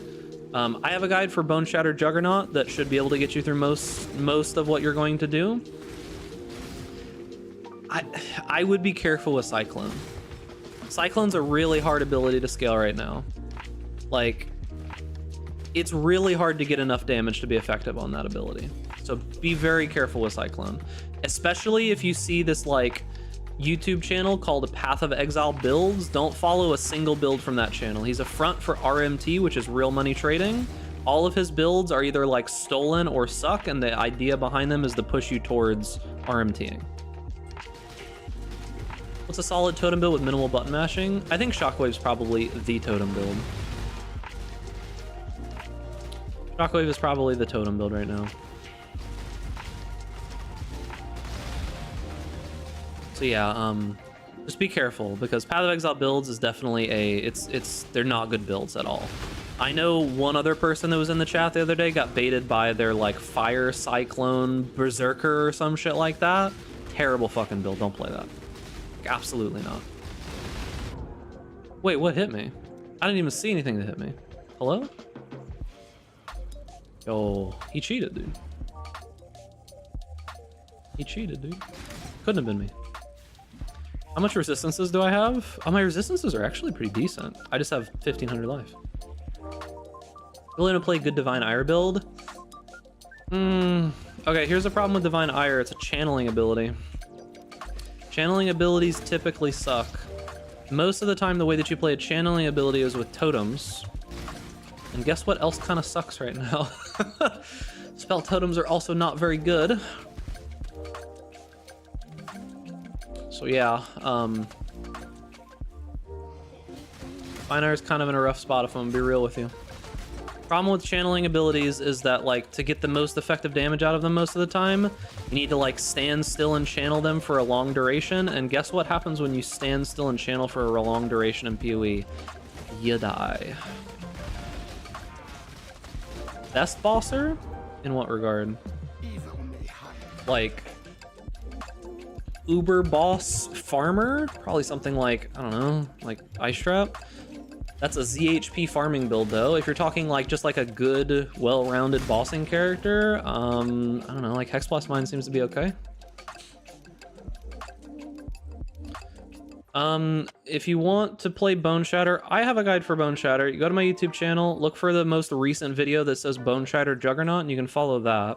Alternatively, you can go and follow, I think Zizarin has a video for it. Karn has a video for a Slayer, but I think the Juggernaut's going to be better for a softcore player. Or for a newer player, rather, not a softcore, well, softcore and newer player. But, what about Impending Doom? Impending Doom is okay. It's a little bit complicated, though. I don't know if I'd recommend it for a newer player. I don't know how good it is at bosses, though. I have no idea for bosses. But yeah, I have a video for Juggernaut, for Juggernaut Bone Shatter. It's got leveling POB that has like hand-holdy stuff. I guess I'll show you real quick. My POB for Bone Shatter is quite hand-holdy. So if you want like a more in-depth POB. So I have 3 POBs that are on that video. So we've got like early in-game stuff. In this POB, you have leveling trees that'll take you like step by step through all of the acts, where you're supposed to grab stuff, you know, when you're supposed to take certain nodes, when you take each ascendancy point, and when you take them and such. It's got like some early mapping gear, some stuff that you should move towards very early, some later mapping gear to transition to. It's got a bunch of notes in here that explains like how to craft each piece of the gear, like important stats that you should be looking for, things to remember about the build, how to follow the POBs. It talks about some like higher end stuff like gameplay and leveling, and some pitfalls and like auras and stuff that you can do. It's got like leveling abilities for early on.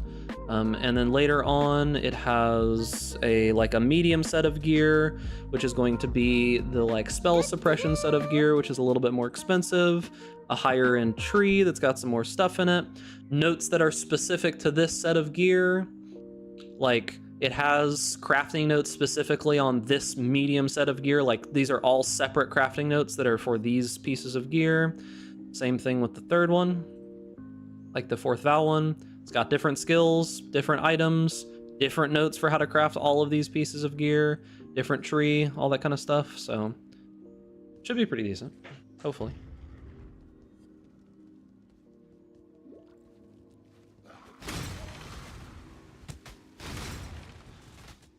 Shield Crush Jug should get more love.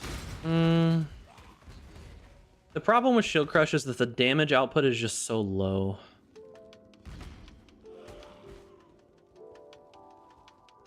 Oh, looks like Goob might be ready. If you ever want to play Impending Doom, do it now, because they said they're going to re-nerf it. Hey, what's up, honey?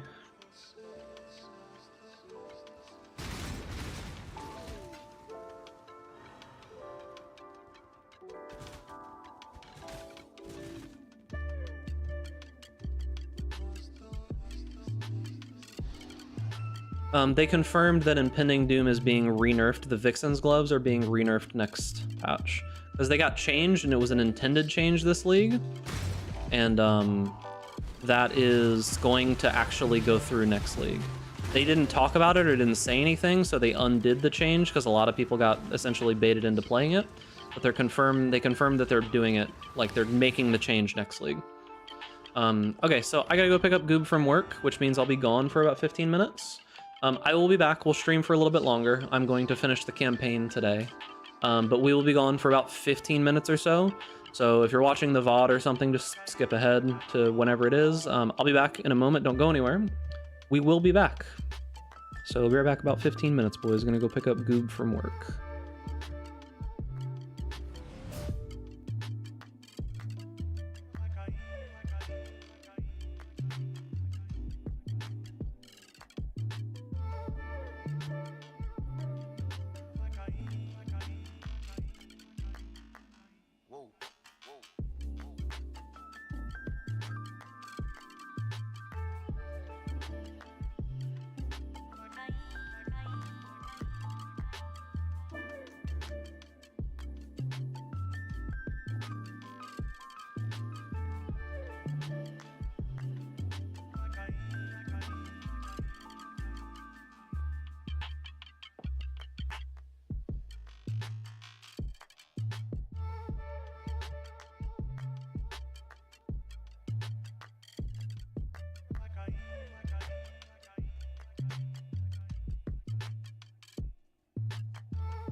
What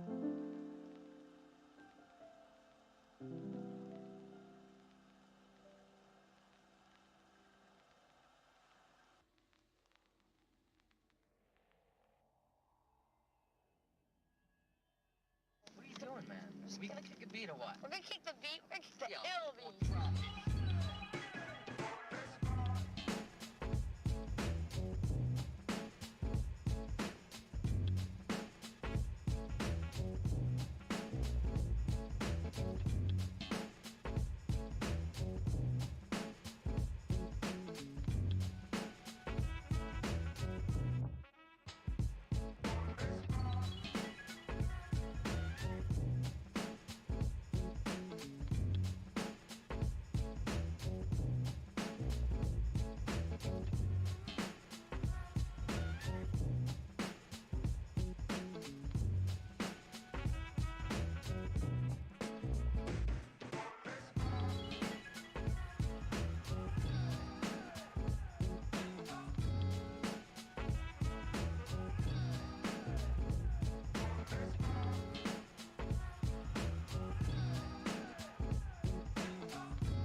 Yeah, traffic was real bad. Sorry. I'll ping, tell people that I'm back.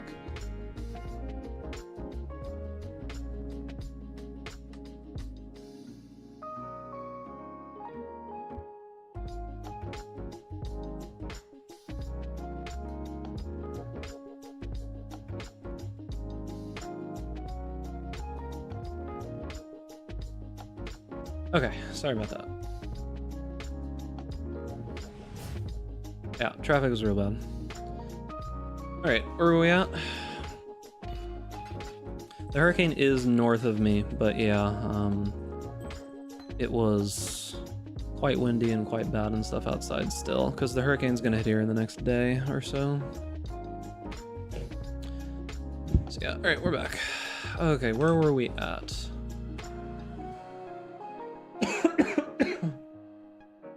Chamber of Sins? The Den? I tend to not do, like, build reviews most of the time, just because the stream ends up devolving into just that over and over and over and over and over again. There is a channel points reward thing that you can do. If you need POB help, the Discord's typically a good place for that. You can go into, like, the new player section and post a POB of whatever your character is, and if there's someone who is knowledgeable or interested in helping you, they can typically help. It's probably what I would say the best method of getting help on that is. Because yeah, I used to just like help people with POVs, but it just ended up being me helping people with POVs for like the entire stream, and it kind of devolves into a little bit of degeneracy, if you get what I'm saying. So I kind of just have like a hard and fast rule of no help unless, you know, extraneous circumstances.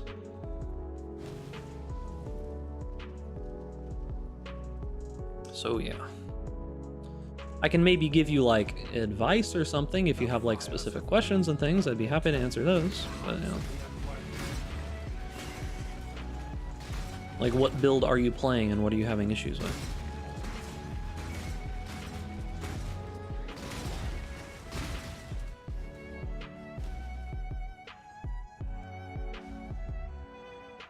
So the one problem that I'm seeing, at least so far, with the returning projectile thing here, is that, like, if it, like, hits walls and things like that, if it hits walls, the projectiles go a different distance. Like, you guys noticed that, yeah? Because, like, I'm trying to figure out how to like get the projectiles to, because like if it hits a wall or something, you see how it like goes like a different distance here? It's like it has to, it's a channel reward thing already. Like it goes like a different distance and it's hard to get the blade blast overlaps. Also, I need to stop standing and shit. I'm too focused on trying to hit the ethereal knives in the right spot. I'm just dying over and over again. Self-imposed gulag. Why are you wanting to ban yourself, Zulitz? What? Why are you wanting to ban yourself, dude? I have to open up chat arena to even be able to do this. I guess I'll give you 5 minutes, dude, for yourself. 5 minutes, and enjoy 5 minutes of banning yourself, dude. Okay, so now Devil is banning themselves instead? Okay. 5 minutes for Devil instead. He's banning himself, and Zulitz is unbanned. Okay. All right. Is it going one step further?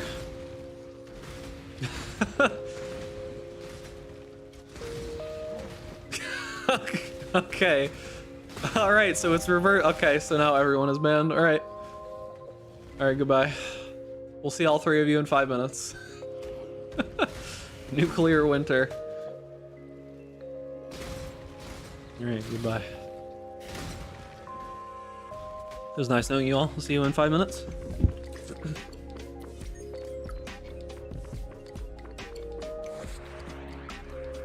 I have taken your points. Mutually assured destruction. Yep.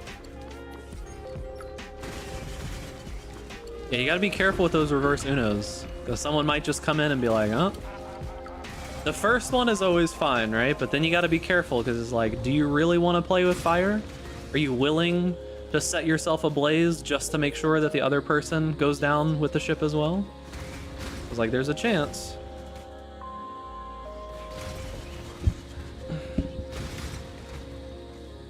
Where the only correct move was to never play in the first place. But yeah, typically around hurricane time, people get absolutely fucking insane and do dumb shit. Like, they go to the grocery store and they buy every single case of water on the shelves. All of it, every single one, and it's not possible to buy, like, anything, any water. You know, people go, like, the last 5 minutes before the hurricane hits and they try to, like, you know, get gas and stuff and all of that. Everybody waits until the last moment. Maybe they're really thirsty. These are people who, like, probably haven't drank water in years, but they buy water before the hurricane. Yeah, every single loaf of bread, all of it is just gone. So you have any problems with lag or crashing problems? Crashing problems, no, but my performance has been worse than it's basically ever been, especially in, like, juicier map stuff. Like, basically, like, the higher tier the juice gets, the worse the performance problems are. And even as recent as last league, I had no problems with performance when it came to juice maps. Like, my game turned into, you know, like, claymation mode, but I still had smooth FPS. Now I'm getting, like, constant hang-ups and freezes and all kinds of good shit. Hey, what's up, Tech? North we get snowstorms, eggs, bread, milk are always gone. Yeah. You'll make me bread. I don't know, dude. I have bread. I think I'll have enough bread that'll last me for a while. Canned foods are what should be gone. Yeah, I mean, basically, like, proper prepping for a hurricane is charge your phones, like, battery backups if you have them, like, charge those. Get a whole bunch of, like, stuff to put in your freezers and fridges to fill them up with cold shit, right? How far are you from Ocala? I'm on the East Coast, so I shouldn't have too big of a deal. I'm south. Am I south? Near Lake Okeechobee. I'm like on the East Coast, like I think south of Lake Okeechobee, so I shouldn't have any problems. Yeah, fill the bathtub with water. You'll need that for lots of reasons, like clean your bathtub super well, fill it with water. You'll need that for like flushing toilets or drinking or whatever else you gotta use water for. Make sure that you have that good amount of clean water. Have like non-perishable foods. Only open your fridge if you absolutely have to. If you can afford a generator, get a generator.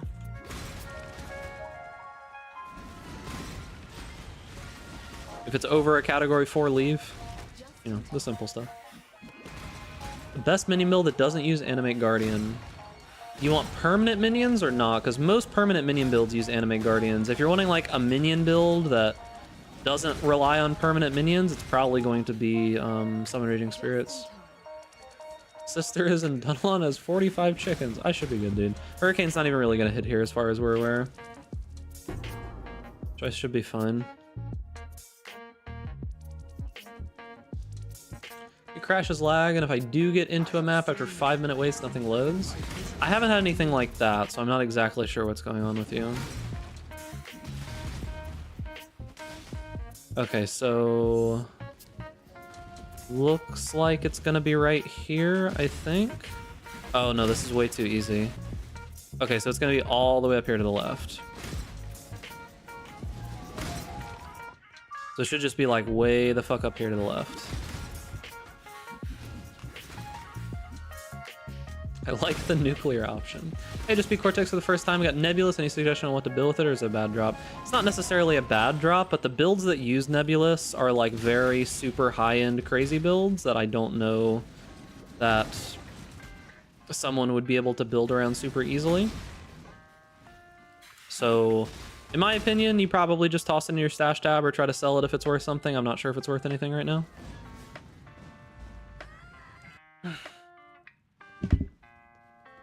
What is this build? This is going to be EK Blade Blast Inquisitor. I need dexterity. It's basically going to be using the new Returning Projectiles gem to make things a little bit easier. Best build for speed mapping and bossing. They do exist, they're just typically like expensive is the thing. So if you're wanting like a big do-it-all build, you tend to have to spend a lot of money.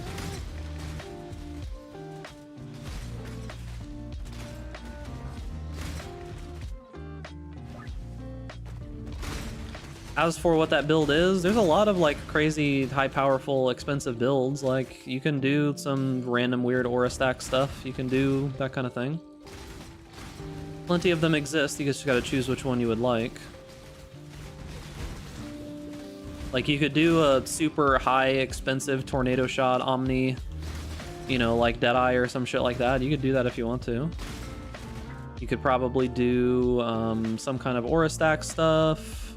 You could do, what's the name of that one build? The one where you hit yourself with the chaos skill? I don't remember what it is. Is that still good? I don't know. Crit resistant. Yeah, Forbidden Rate. Should I preface with I suck at generating divines? Yeah, so the thing about it is, I kind of talked about this earlier, but there is like this... There's like this choose two thing in PoE. It's like, and there's another part of this, yeah? Like the build can be, basically you can have a mapper or a bosser, but if you want both, it's gonna be expensive most of the time. You can have mapping, or you can have bossing, or it can be one of those and cheap. Flicker is not really a bossing build. Flicker is a very, very expensive build regardless. So like that, Flicker is always going to be expensive, right? But it's not really a mapping build.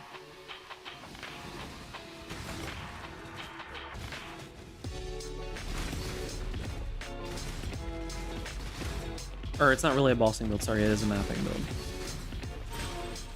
I spoke.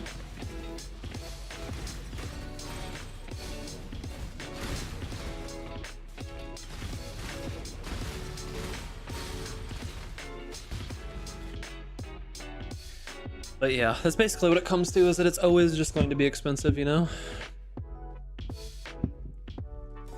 Cast on crit on a budget is almost always bad. It's almost always bad.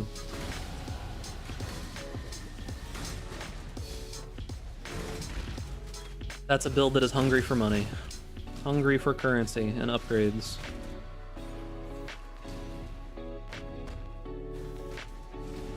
Hungry, hungry, hungry. Is it over?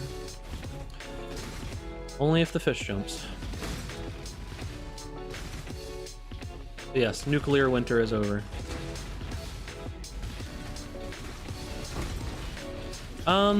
People are playing Shockwave Totem right now, which seems to be working.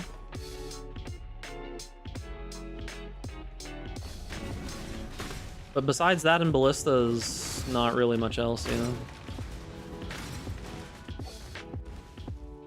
Ballistas are working pretty well. There's a couple different Ballista builds, and then there is Shockwave Totems. That's essentially it.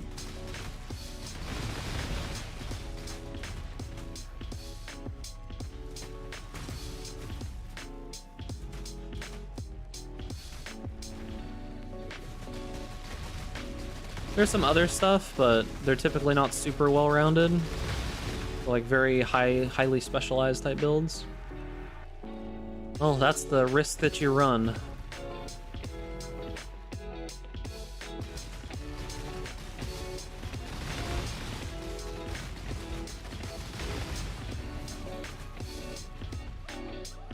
Of potentially just annihilating at least 3 people in chat.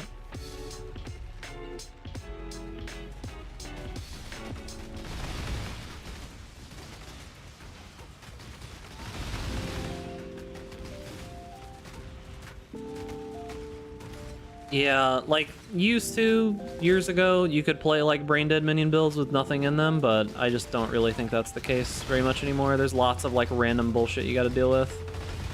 Why couldn't I flame dash there? Or did I, like, get stuck on the wall or some shit?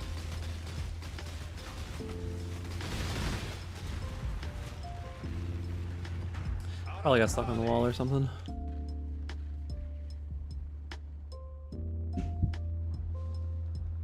Yeah, lots of people quit. Lots of like content creators quit over minions being gone. I don't know how it affects shattering steel, but I know that it does affect splitting steel AoE explosions. Because it is still projectile damage. It still scales it. What is this? This layout is weird.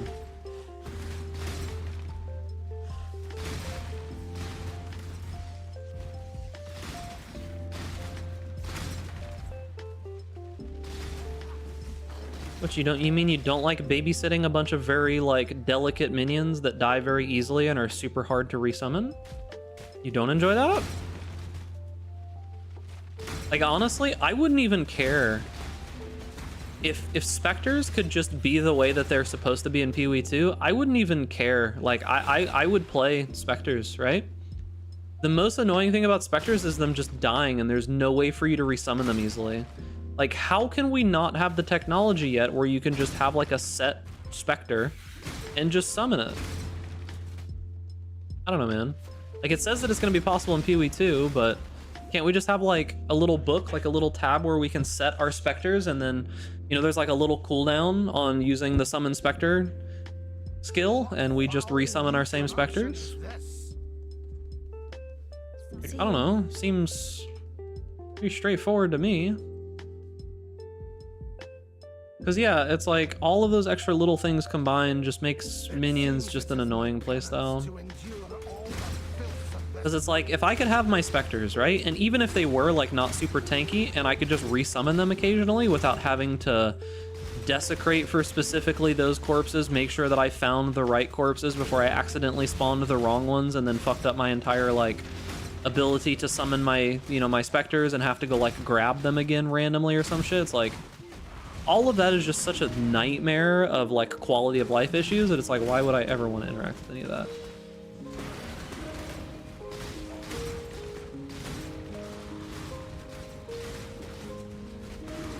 It's like if my character tab just had a little tab there, right? Just a little tab right there that said like specters or minions or whatever, and you could just see the specters that were in it and you could like free them or something. Like if you didn't want those ones anymore, you just like clicked an X on them and it like got rid of them. And when you hit summon specter, it would just summon whatever of the specters you're missing in order from left to right, right? Like imagine if it just did that instead of whatever the fuck it does now. Like it's gotta be hard to implement or something. It's just the life flasks don't do anything. I just toss these away. They just don't really help at the moment. I should have other flasks, but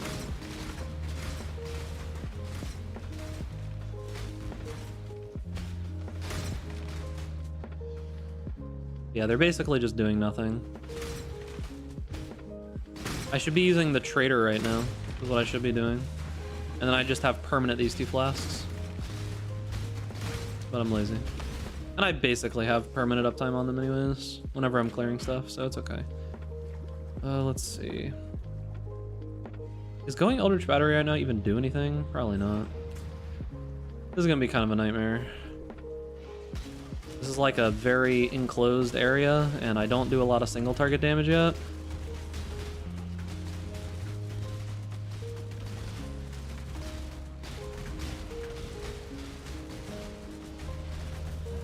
I'm not getting hit by anything. Oh, okay. Not bad. 816 is the global.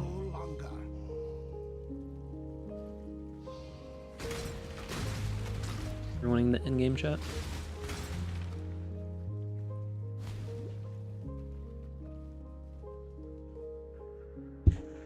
How do I use Craft of Exile in Emulator? I want to add Craft of cannot change prefix. I don't see the option, but I see it at the bottom.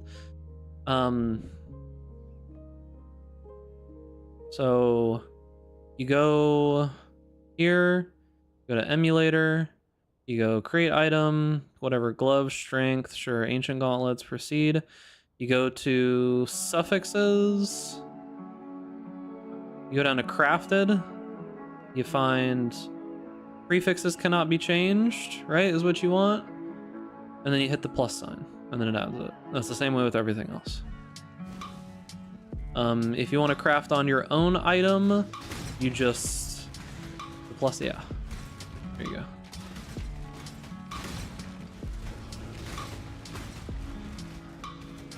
go. Spectres being untargetable would probably be, they'd probably need to be pretty weak for untargetable to be the way that they work.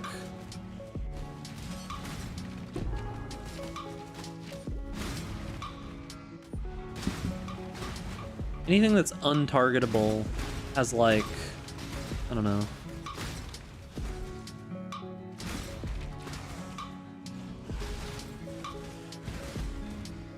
I don't know how I feel about it.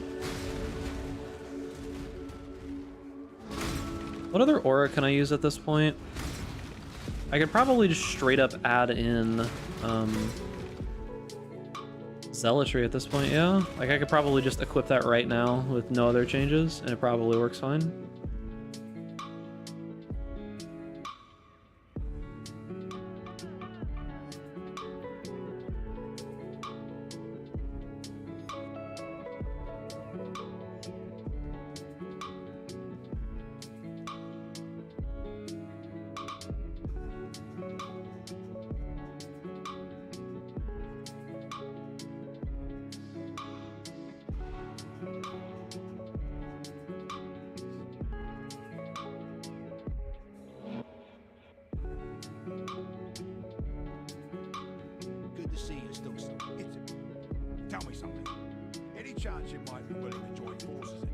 I want my chat to look like your chat. The fonts for kick is ass. Yeah, I'm using, am I using Restream chat, I think? I don't know which chat I'm using. I don't know. It's either Restream or something. Good. Telecorder. Still breathing, eh?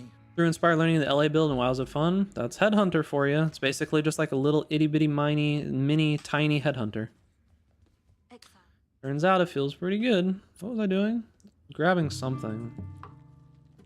Oh, I was grabbing Malevolence. Or not Malevolence, Zealotry, right? I got distracted. Zealotry. Headhunter. It doesn't cost a mirror anymore. Headhunter's not that expensive anymore. Right, can I just straight up equip this and, like, turn it on? I can. Can I use my other abilities? I can. Do you think there's something cool to do now with returning projectiles and Frostbolt? So Frostbolt already has an alt quality that lets it return. And it wasn't like good. Like, it's okay. You want slower projectiles, right? Because the good thing to do with Frostbolt in particular is to make it slow so that it stays on the target that you want it to be on for longer, right? Having it return doesn't really do a ton.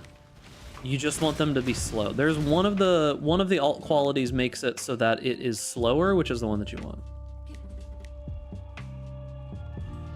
Because then you have more time to be able to cast the Ice Novas off of it while it's at your target. The return doesn't really do anything. It's not super useful, at least. Like, you could have it go slow and return, if that's what you want to do. It's probably, like, fine. But it going slower is much more important, if that makes sense.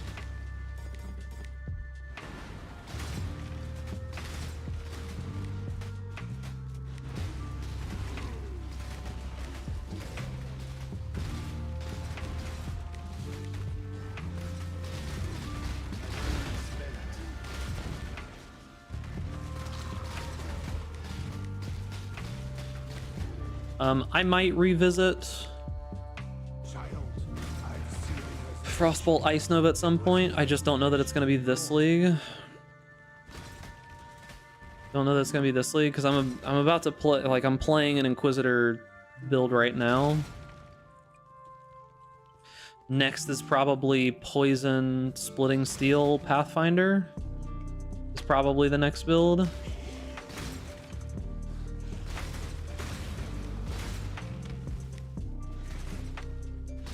Inspired Learning work in Trail of the Ancients. Are there rare mobs? I don't think there's rare mobs, right? Like, I think most of the enemies are just like random white named mobs or uniques, yeah?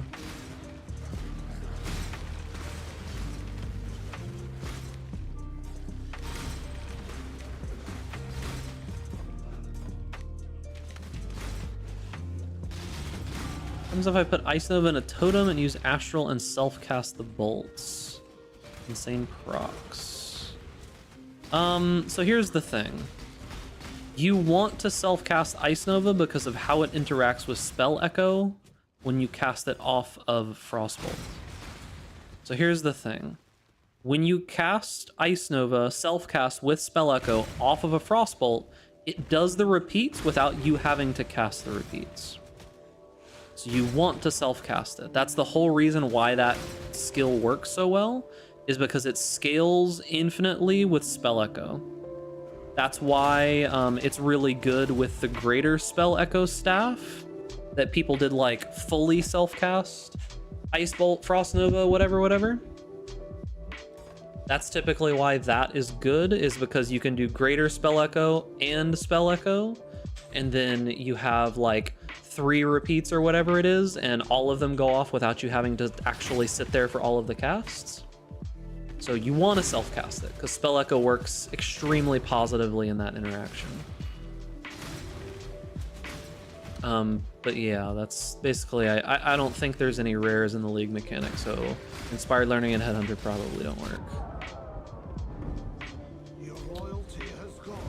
Is what I would assume. Oh, is something exploding corpses? Fall Ice Nova is nice, but I think having Anomalous Ice Nova is better, and having 21 is better, and it's really hard to get Anomalous 21 Vol Ice Nova. It's possible, but it's annoying.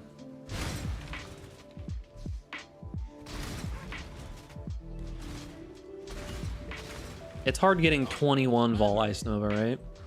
But Ice Nova, Vol Ice Nova is definitely a very nice feeling thing. For sure. Just in time.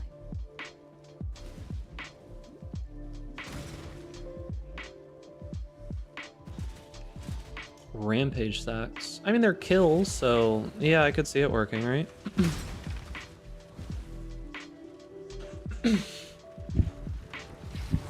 Yo, I almost died there because of the loading screen being so long. That would have been bad.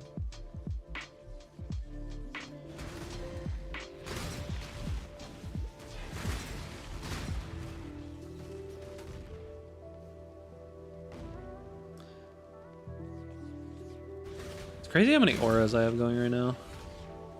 I mean, all of my nodes are auras, so that makes sense, but... Isn't Dorian's Institute like 160C now? I have no idea. I don't think you need it for Atlas completion, so I don't think people care anymore. Rare unique maps being part of Atlas completion was always really annoying.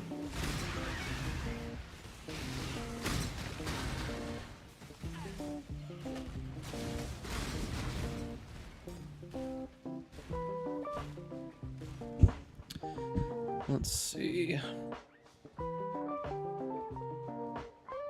Yeah, like the quality of life of Spectres is definitely better, but it seems like they've just been skirting around the actual fix for it. I don't know if it's an engine problem or what's going on, but like being able to get your Spectres back is definitely a lot easier now, but it all feels like... Oh, Doriani's... Oh, yeah, sorry. When you said Doriani's Institute, for some reason I was thinking the unique map.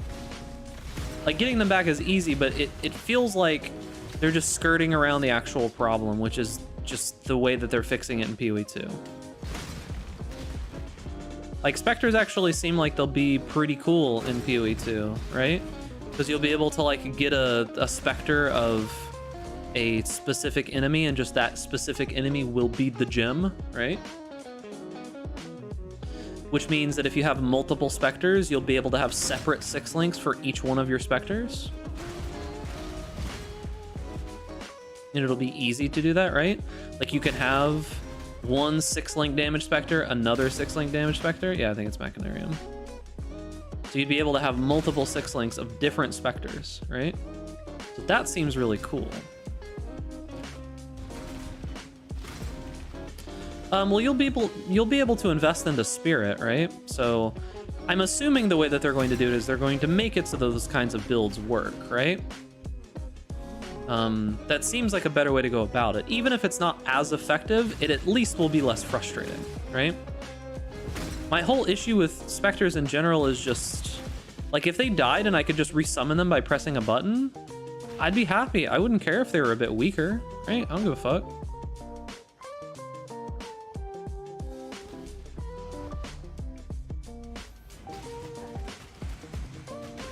Oh, I can't cast Blade Blast. I can't cast Blade Blast, dude.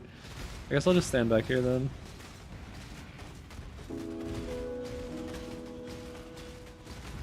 I need this other aura node.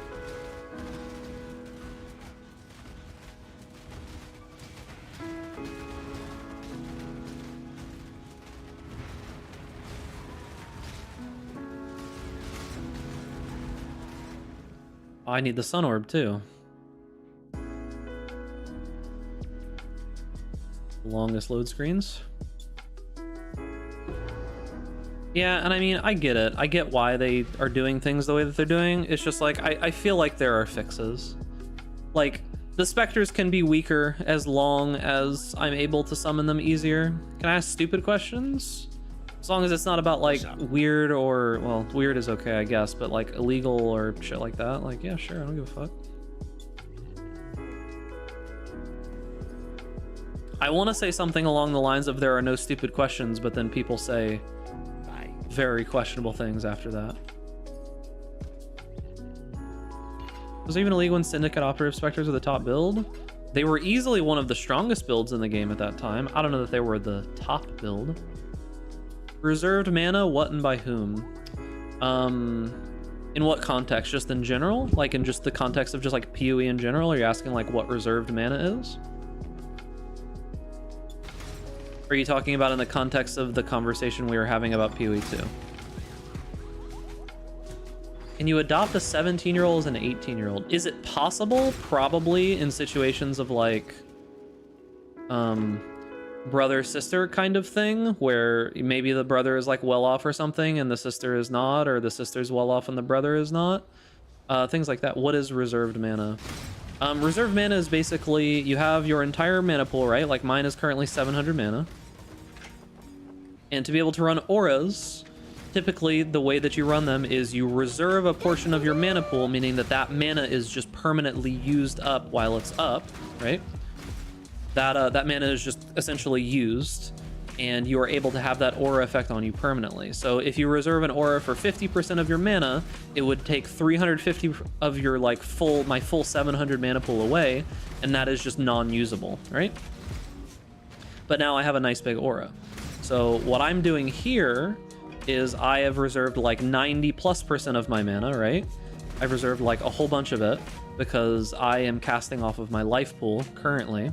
Eventually I'll be casting off of my energy shield. If you were to hook up with a mermaid, top half fish or bottom half fish?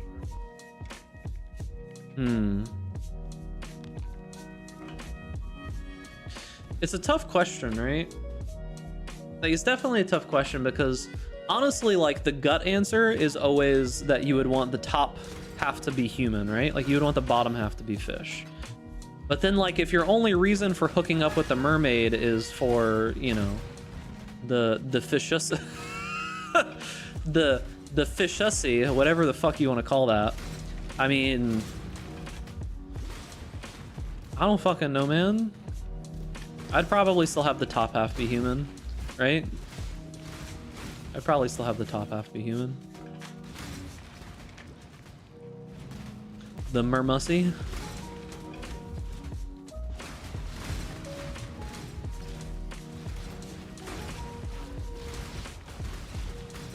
The real question is that if a centaur had a dick, where would it be? That's the real question.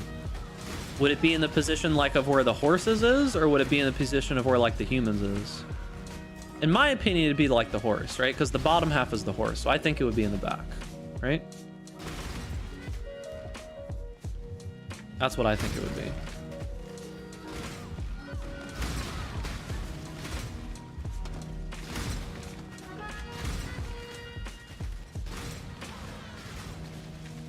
Well, to be fair, he did just say hook up, so, I mean, still. I don't know if I could deal with fish face. You feel me? All right, we're probably getting to the point where relatively soon we're going to need to swap off of these weapons. I'm at 74 crit chance. Maybe I just need more crit multi. Maybe I just need more crit multi. Start 110 div, no headhunter TS right now and save for headhunter. I mean, what are you doing? What's the content that you're going to be running?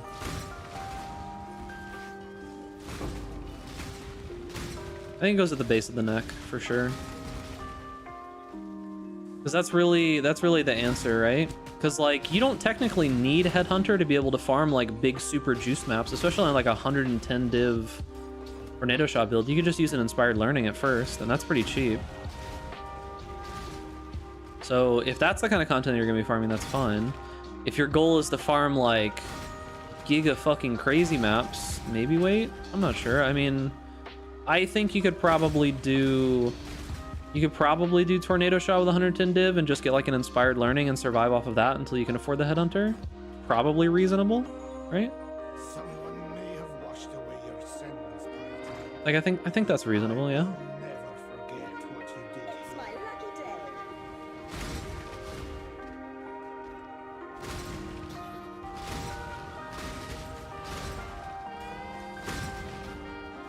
We should probably do second lab and consider swapping to Volconus soon. It's 68, never mind. Didn't realize it was 68. Thought it was 63.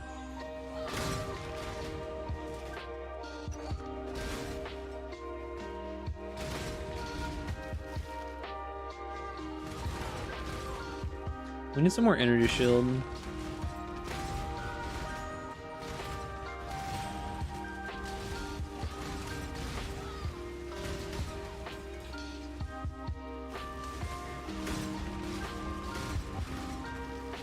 Is banana on pizza a smaller or bigger sin than pineapple? Okay, so hear me out. I think people that gatekeep foods like that, like, are just saying it to just be, you know, like, I don't know, for a meme or some shit. Like, I don't give a fuck. The different, like, pineapple on pizza, sure, pineapple by itself, probably not that super great. But when you, like, combine it with the saltiness of like ham and stuff like that, like that's the reason why that kind of, you know, like combination is made. Like who cares? Like pineapple on pizza, it's not my favorite thing, right? Like Hawaiian pizza, I'm definitely not gonna be like, oh yeah dude, I want the fucking Hawaiian pizza, bro, that's what I want. I'll eat it if it's presented to me. I don't give a fuck, dude, it's pizza and it's got like good shit on it, right? By all means. But like, I don't know, man. I don't get why people get so heated about that. Like fucking Italians and their like food, whatever. Like Italian food's great, dude, but it doesn't mean that it can't like progress. Bananas on pizza? Isn't that like a thing in Brazil or some shit? Isn't there like lots of weird pizza in Brazil? I don't remember what country it is, but I think it's like Brazil or Argentina or some shit where they have like a bunch of like really fucking weird pizzas, right? Like a bunch of crazy shit. Whoever says yuck to it, but it's always the first one gone? Yeah. That and pepperoni. Like, honestly, let's be real, okay? Like, I never understood why in, like, school and stuff when they had pizza parties, why was there only, like, 1 pepperoni pizza and, like, 5 cheese pizzas, dude? I never understood that, dude. It's like, you know the pepperoni pizza is gonna be gone first. Everybody loves the fucking pepperoni pizza. And the cheese pizza just sits there and no one fucking touches it for the entire time. Because there's like 5 of them, dude. Buy like 1 or 2 cheese pizzas for the people who like don't enjoy like good things in their life. And then buy other ones with toppings. Like what the fuck, dude? Come on, man. Come on, man. See, you're one of the people who would want that cheese pizza. But I mean, like, vegans should not be eating fucking like random takeout pizza. It's like they can't have that, dude. Sorry. So they don't get a choice either way. Vegans would need like a fucking fully, like, oh my god, dude, it'd actually be a nightmare. Like, the stuff that you put like in the dough is not technically vegan. Honestly, you know how hard it is to actually, wait, what hit me? Oh, him. You know how hard it is to be actually vegan? Like, you know, if you're a vegan and you eat like normal processed pasta, that you're not actually, like, you're eating like animal products, even just in like pasta, even though it just says it's like wheat flour and whatever else, right? Like, you know, that's not actually vegan, right? Like, you know that they use like some of those chemicals that they use to put back into the pasta they get from the blood from cows. Like, it's so actually impossible to be vegan. You can try your best to like not consume those kinds of products for sure, but it's actually impossible to be fully vegan. Like, I don't know, man. It's so difficult. Like, it's actually so difficult to be actually 100% vegan. Is vegan allowed to swallow? The person providing the stuff can give consent, so yeah. That's the truth of the matter. Did you league start Spellblade? No. I league started Lightning Arrow. Yeah, like everything has animal products in it, dude. Shampoos have animal products. The containers that you put stuff it has animal products in it, dude. Every fucking thing has animal products in it. You can still do your best to use as few animal products as possible. By all means, that's fine. And I think it would be good for us in general as a species to consume less animal products, right? Because it's not good for anybody, the animals or the earth or anything else, for us to just be so reliant on them. Like, I personally think that it would be significantly, it's significantly better in my opinion to eat meat occasionally, but just have it be really good quality meat, right? Yeah, I could be vegetarian. I could see myself being vegetarian. That's probably fine.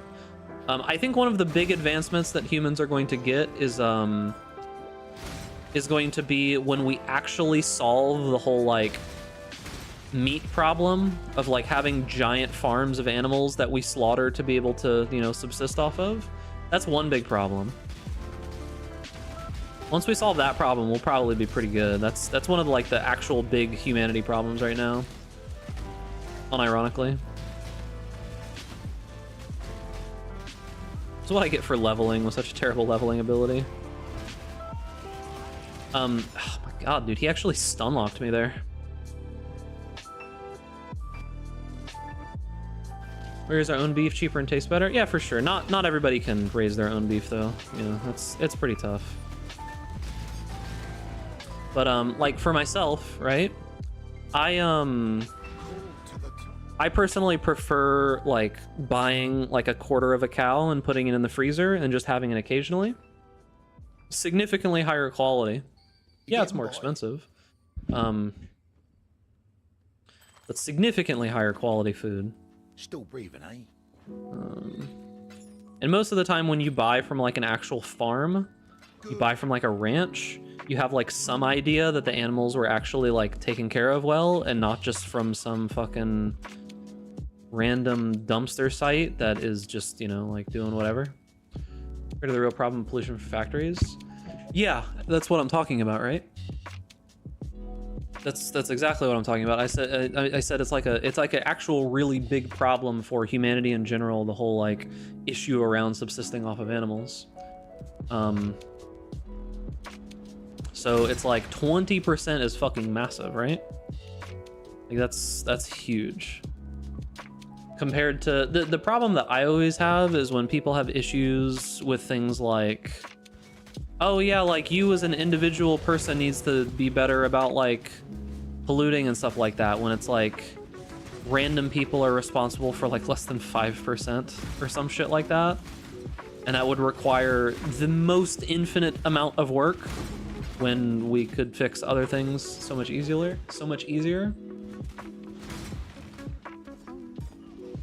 Yeah, I mean 15 to 20% is like a huge amount, right?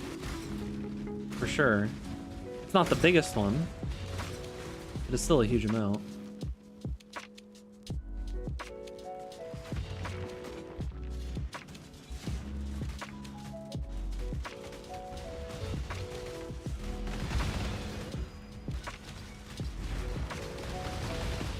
My resist low? My fire resist is really low, that makes sense. I have like no defenses right now, so it's not surprising that I'm dying instantly. Like I actually just have 0 defenses, like ZHP right now.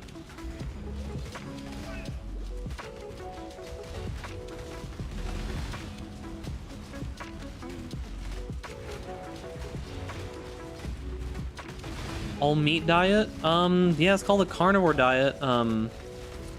Supposedly people say that it's good for you, but like I haven't seen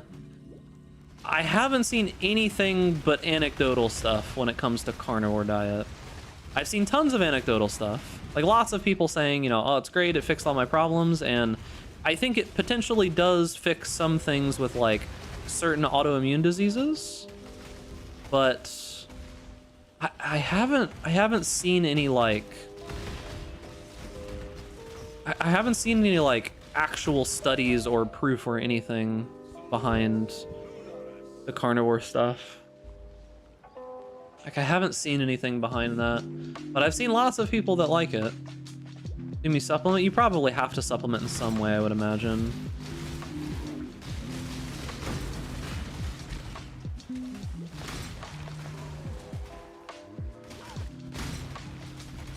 Yeah, because I'm thinking it's more so along the lines of like, I think there probably is some autoimmune stuff, right? But it probably just more so has to do with like reducing the amount of foods that you're eating and types of foods, and meat just happens to be like a low risk food. Oh my, okay, just, you know, just hard fucking random lag spike there. You killed me, nice. Oh, happening again. Are we done lagging? We're restarting this zone. Because yeah, like I wonder if it's just one of those effects where it's like you just are eating so much less, and being less heavy tends to like have a lot of positive health effects. Yeah, keto was originally an epilepsy diet, yeah, for sure. I wonder if it's something like that where it's just the positive health effects are mostly from like losing weight. I wonder if that's what it is. I can eat 900 calories of chocolate, but I wouldn't try eating 900 calories of steak. I don't even think 900 calories of steak is that much, is it? I guess it depends on how lean of a steak cut it is. If it's a super lean cut, it's probably not that. It's probably a decent amount. Yeah, that's how I feel Surreal, is like, I don't know. It's like, I wonder how much of it is the actual fact that they're only eating meat, and how much of it is the fact that they probably just ate like absolute fucking garbage before, and when they only eat meat, they're just limiting themselves to that one thing, and they're no longer eating all of the other bullshit that they eat. Like, I wonder how much of it is just them going on a like lower processed diet, right? Because honestly, one of the more dangerous things to your health is just like having like highly super processed foods. On average, the more processed that your foods are, the worse they are for your like general health. That's not always the case, but it's a pretty good blanket statement. So when you go from like eating a bunch of garbage to eating like only, you know, like just meat sections of an animal, you're suddenly going from a pretty unhealthy diet to a relatively but restricted diet, right? A relatively healthy but restricted diet. A lot of vegan and healthy products are processed as fuck. Like a lot of the fake meat stuff and all that kind of stuff is, yeah, for sure. I'm just frozen forever. Yeah, for sure, a lot of that stuff is super highly processed. And that doesn't make it good for you, right? Like, you can absolutely be an unhealthy vegan. You can be an unhealthy vegetarian. There are plenty of like super giga fat vegetarians and vegans. Like, it happens. Because they just sit there and they just eat like, you know, like fucking sugar is vegan, so. Alright, I'm actually probably gonna have to take a couple defensive nodes here. How expensive would it be to only eat Wagyu? You wouldn't even want to only eat Wagyu. Wagyu is actually so absurdly rich that it's hard to eat large amounts of it. It's actually like painful.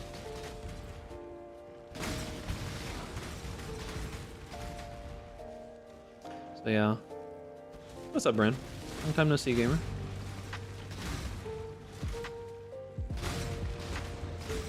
Yeah, it's actually like Wagyu is like so rich in fat that it's it's almost like I wouldn't want to eat it all the time.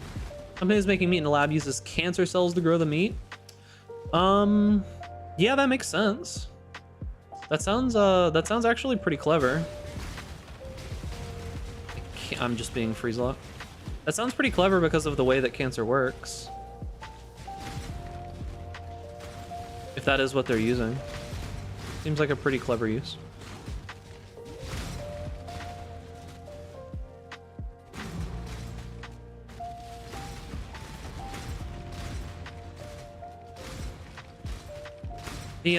The thing about veganism is like, the problem most of the time is that people go vegan, but they don't actually like eat the proper foods that they need to. There's a reason why you see people bounce back off of veganism after a couple of years, right? Like for some people, like Crip, for example, is one of those people that really needed to go vegan for health issues, right? And it has worked for him 100%. But the thing about it is that most people, when they think like vegetarian or vegan, they don't actually know how to do it correctly. And a lot of the time you end up seeing them bounce back because they start getting unhealthy, right? Because they're not doing it properly. Is this worth playing? I have no fucking clue yet. I wouldn't jump on this right away because we're figuring it out. But yeah, like just because you go vegan doesn't necessarily mean that you're going to be healthy or that you'll even be more healthy than you were previously, right? People think that since beans are heavy in protein that they are a protein. Beans are on their own or not a protein. You something like beans and lentil. Yeah, it's rough, right? Like you need to like properly set up your diet well, right? It's not easy by any means. So the issue that you're going to run into is that if you know what you're doing, honestly, I think the best way to be healthy is just to eat lower processed foods, eat the big extravagant things less frequently. Like you don't need meat every single night.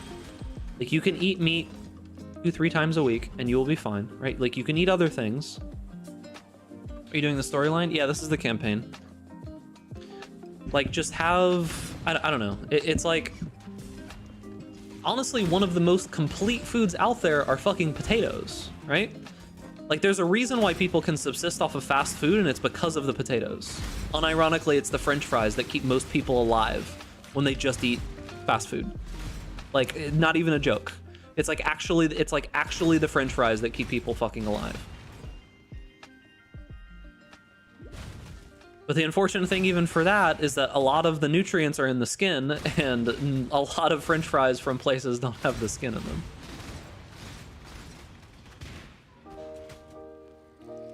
Yeah, it's rough, dude. And 100% have an iron deficiency when switching from meat to veggies.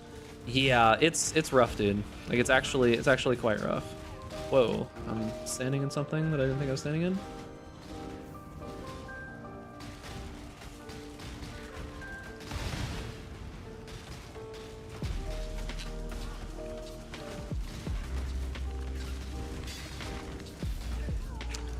I looked up a chat for half a second. All right, are we actually gonna have to not troll? What I always find funny is that I actually think a lot of the time it's harder to oh, I just fucked up. I needed to respawn in town. I actually think it's funny how a lot of the time you have a much more balanced build when you're doing a real league start. When you have like all of this just random leveling gear, your character is honestly so weak. I could never not have meat 6 days a week. You could, you're just not willing to. Like it's very easy. You don't need meat 6 or 7 days a week. If you do, you probably just need to get better at cooking, is what I would probably say. If you're at a point in life where you're considering a diet, take a time and a little money to talk to a nutritionist first. Help you transition properly. Mentally, there's no mental connection that you have to meat. That's not how it works. Like you have no mental connection to meat.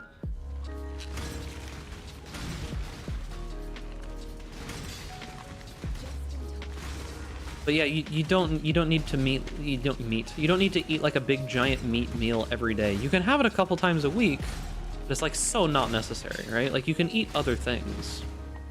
Like, you can have a meal that just has like beans and lentils in it a couple times a week. You can have a meal that just consists of like mostly veggies a couple times a week, right? Like, you don't need it every single day. Like, you can make food that tastes good without relying on it just being a giant like pile of meat, right? You just gotta like learn to cook properly.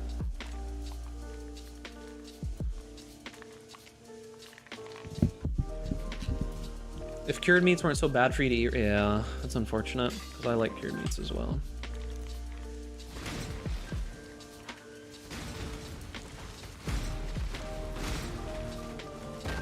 Give me meat or give me death. Well, too much meat will give you death. But yeah, most of the time, all those diets that you see are mostly just fad stuff, like keto and all of that. All of that is sure, if it works for you, that's great. I'm happy. But realistically, the healthiest way to eat is to just eat real food that is minimally processed. Don't eat too much meat. Don't eat too much sweets. Don't eat too much sugar. Just stick to foods that are minimally processed and try to hit good micronutrient value, meaning that like if you can get some kind of organ meat like liver every like a couple times a week, that would help you so drastically. You have no idea how important just like a little extra micronutrients could be for just how you feel in general. Like, if you can stomach a little bit of liver, it's like fucking amazing micronutrient wise, right? But, you know, if you can't get that, then, I mean, you can do whatever else you want. But it's extremely good for you, right? Like, if we're talking about just actually being healthy. But just don't eat like a polar bear liver, and then you're just gonna die. But minimally processed foods, you can still eat things like burgers. You can still eat steak. You can still eat like pasta and stuff. Just don't get fucking like crazy shit, right? Like, you don't need to go to fucking McDonald's and buy their like literal like schlock meals. Just get halfway decent ground beef.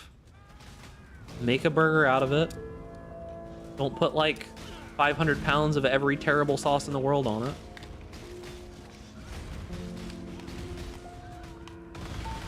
It's actually not super hard to make your own pasta sauce. Like, it's honestly not that bad. You can make your own pasta sauce literally by just buying a good can of canned tomatoes, putting it in a pot with like onions and garlic, and maybe you could like chop up like a carrot or something and throw it in there. And just cook it for like an hour or two. That's it. Salt, butter, oil, pepper.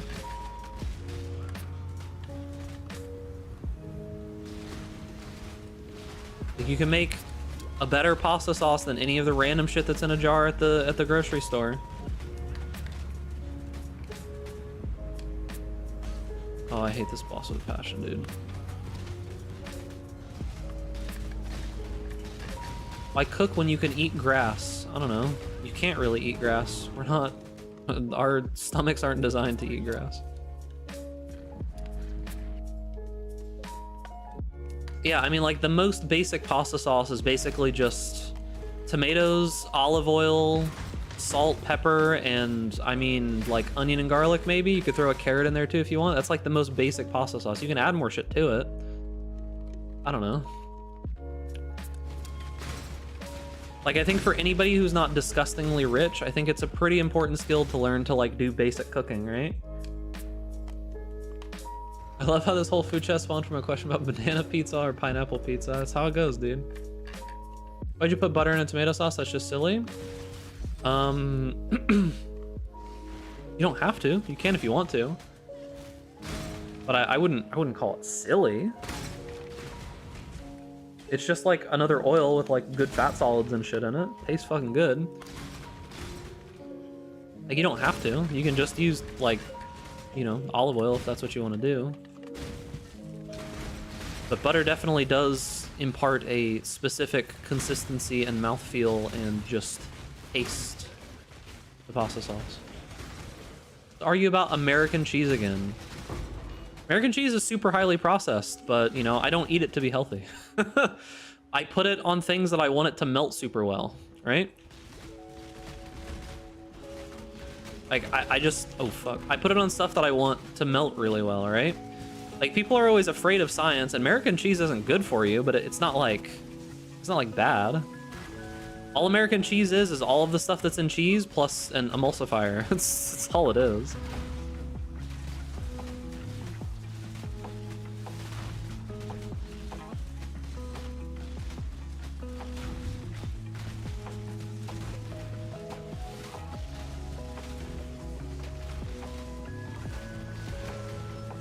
That's all it is.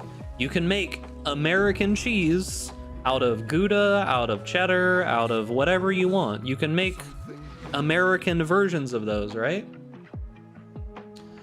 Apparently that's the secret to amazing cheese pulls, American cheese. Not necessarily. You can get amazing cheese pulls. The way that you actually do cheese pulls is you either are like doing a fake product where you use something that's not actually food, or you specifically engineer it that way. Like if you want cheese pulls on something like a grilled cheese or something, you cut the sandwich while it's cooking and then you push it back together so that the cheese melts together again, and then you pull it apart and it does the cheese pull, right?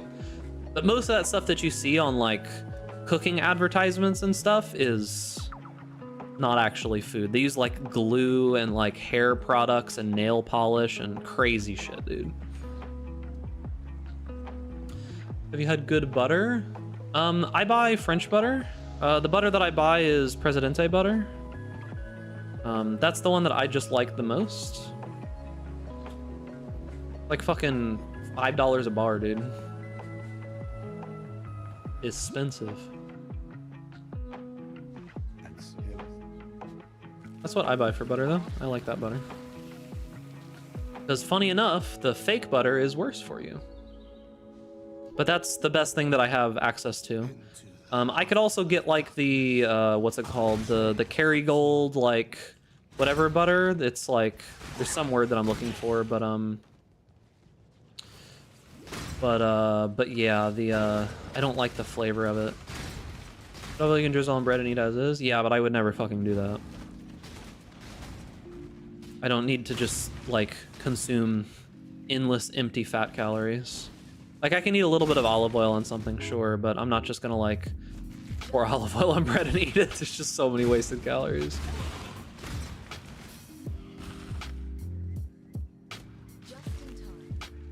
But yeah, you can make other cheeses into, like, the Americanized style of cheese. What American cheese is it's basically just... Most of the time, it's just some random, like, basic-ass cheese, and they add an emulsifier to it. Like, what's the one that most of them use? Sodium citrate, I think. I think it's sodium citrate. I've shown a bag of it. I have it in my kitchen. But you just add that to the cheese in what? Like, it's like a 2% or 3% mix, I think. Cheese to whatever that is. And then boom, you have like an emulsified cheese that will stretch and pull and melt and flow like what's it called does? American cheese does. Oh, I just did it again, dude.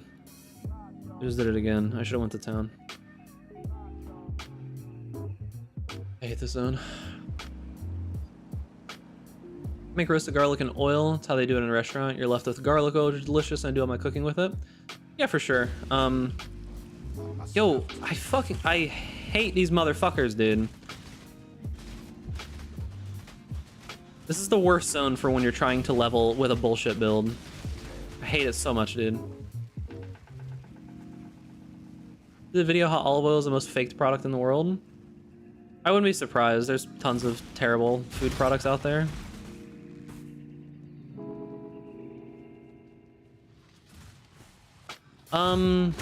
I mean, if you're going to use an oil, olive oil isn't one of the worst ones. Like, it's not one of the worst oil products. There's significantly worse things. Most of the worst fat and oil products have been outlawed at this point.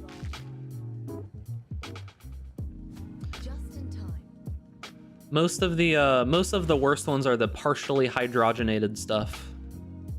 But that's mostly illegal now. You can't really get a hold of much of that anymore.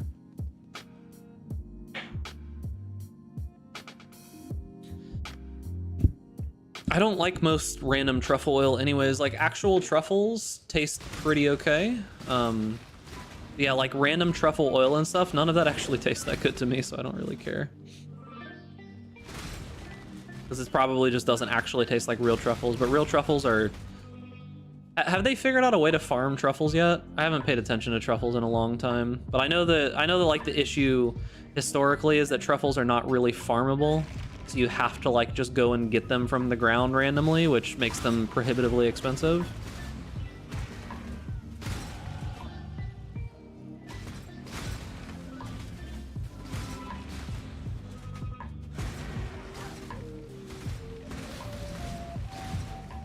How's it possible not farmable? Yeah, I don't know. That's been the issue with them historically, is that they're just not easily farmable. Like you can't mass produce them. It's the same problem with vanilla.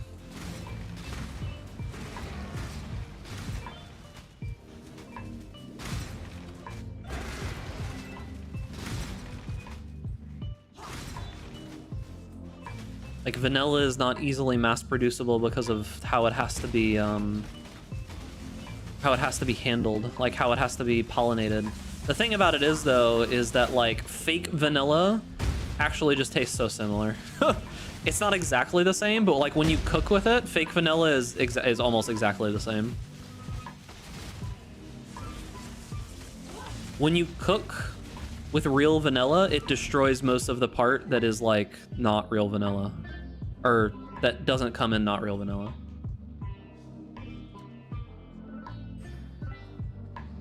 It's like if you're cooking, like baking something and vanilla is going in it, yeah, just get the extract. It's really not that different. Like you're not gonna notice the taste almost at all. Maybe very slightly, but not at all. If you're eating it in some kind of raw product like ice cream or something like that, then real vanilla definitely does have some significant merit, because the other flavors and stuff from real vanilla will come through there. But if you're cooking it, you're destroying all those flavors anyway, so it doesn't really matter. Axe, true. Yuck. Some reason wines from different regions taste so different, the soil and growing conditions? Yeah. I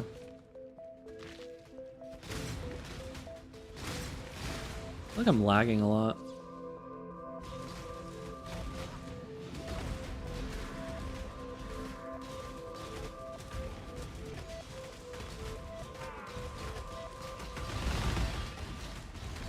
Yeah, see, these little rooms like this are really hard for this skill. Because it's like, if your projectile hits something, it just stops working. Port of LA? I mean, I don't want to play the same build for the entire league. I played it for like a week straight. I think that's enough.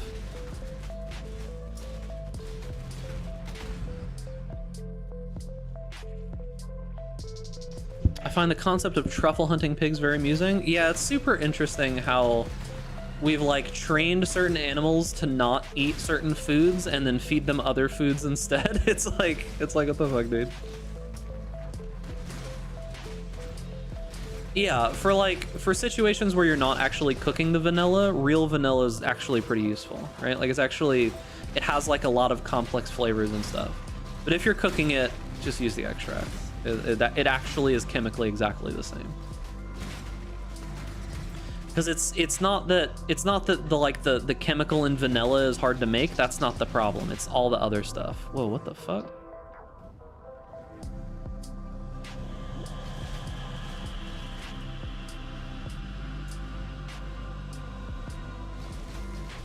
Like, what is it? It's called like vanillin or something, right?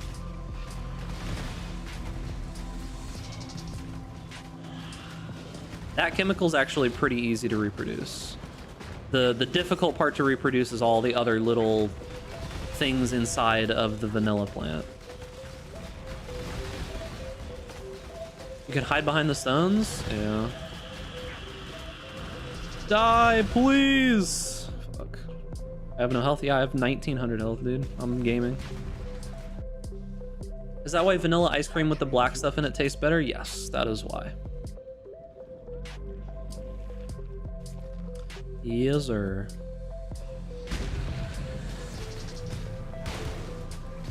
The black stuff is the like actual vanilla.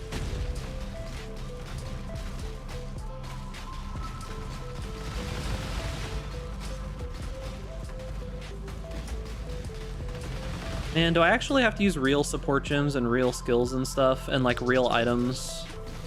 Am I actually gonna have to do that? Come on, dude. I can make it through the campaign without using real stuff, right? Like, surely I can just keep using like level 5 gear, right? Surely I can make it through. We can do it, right, chat? Late stream or normal time? It's kind of a late stream. Why would you? Laziness.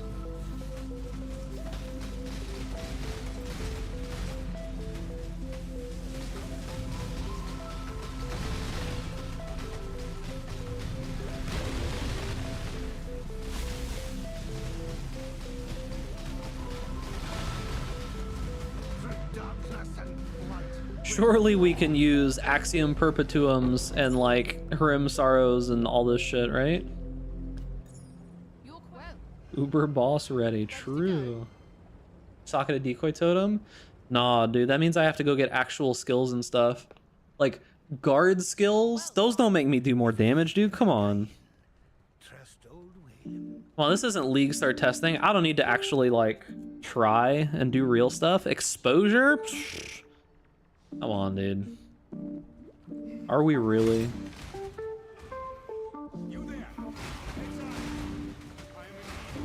Yeah, look at me. Don't you see my homeless rugby attire?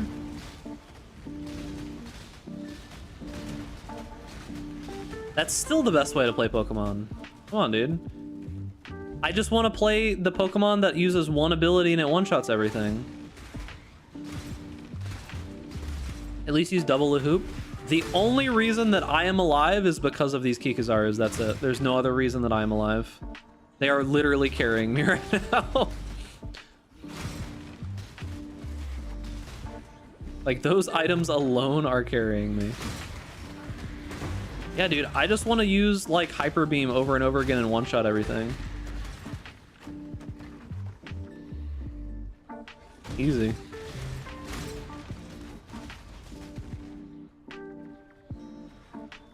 I don't know, I haven't played Pokemon in years. Pokemon stopped being fun probably about 7 or 8 years ago.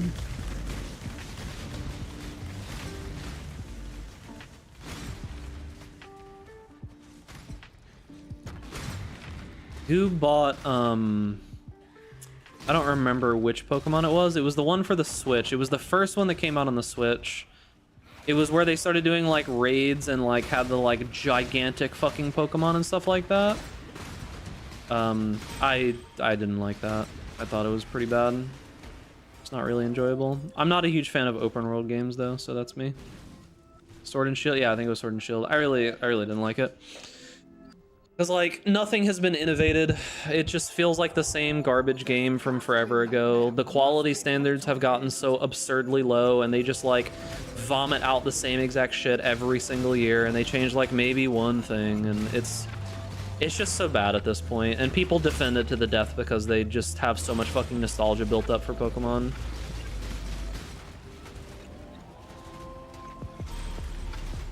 Yep. Yes, sir. No, there's no effort required, right? Because motherfuckers just buy that shit up for no reason. It's like, ooh, new Pokemon game? What changed? Huh, literally nothing. Oh, yep, $60? Gimme. Slurp it up right now.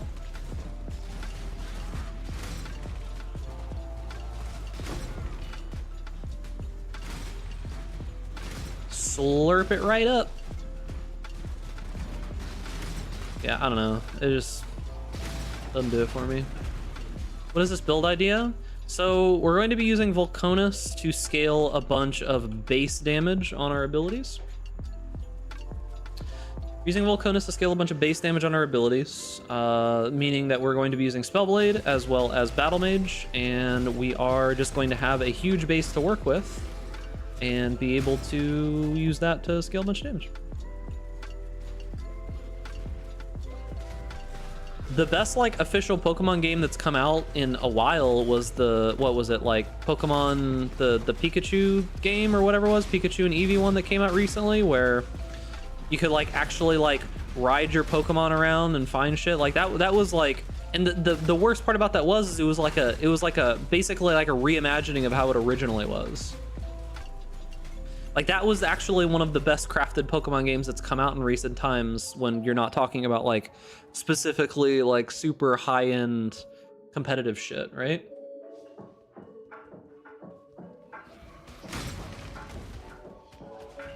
And I don't know, I never really found competitive Pokemon stuff to be super fun, so.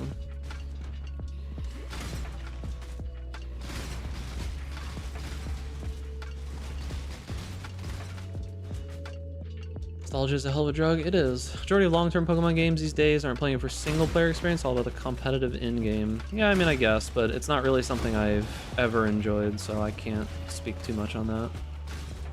But as for everything else, not for me. We should probably get some defensive notes, huh? Should we? Should we really though? I mean, should we really? I should probably just do more damage, right? Surely that's the answer when I die like every 5 seconds, right? Surely I don't need to get like a block or anything like that, right?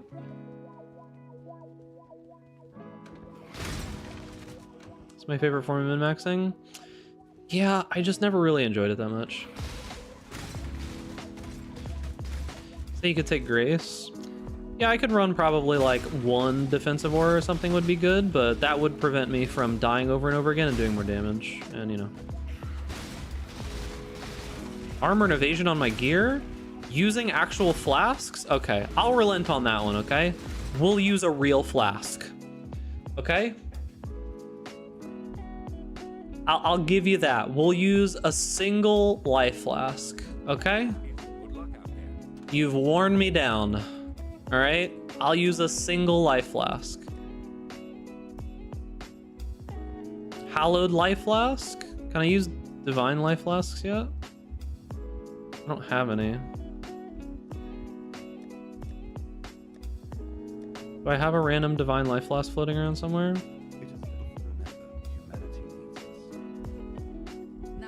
I'm gonna roll it to be instant. Okay, here we go. Divine life flask, easy. I'm gonna roll it to be instant. How come I never see you in the Pee-wee stream highlights channel? I don't know, they don't like me. I'm in there sometimes. But realistically, the reason is most likely that I've taken a lot of breaks from Pee-wee. And they don't like me. It is what it is.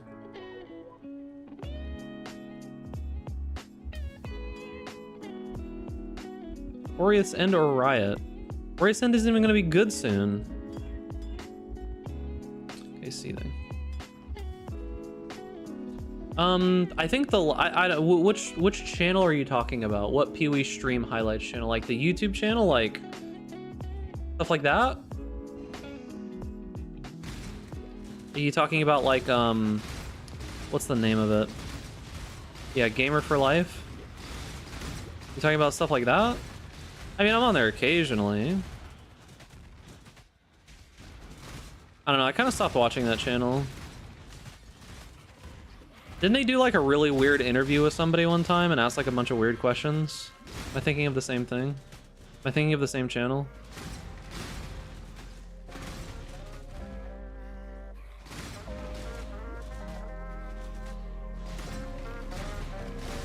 The reason I'm not going to use Orius End on this build, at least in the fire version, is because it's going to like... I'm assuming the fact that I can't deal anything but fire damage is going to make Orius End pretty bad, right?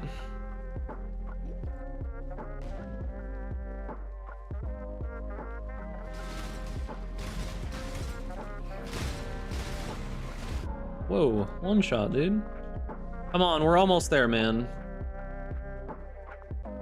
Come on, I'm almost there. I don't want to swap my gear yet. I just want to suffer for a little bit longer and make it through, right? We can do it, surely.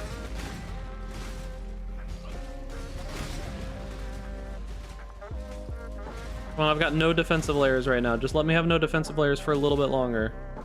Please.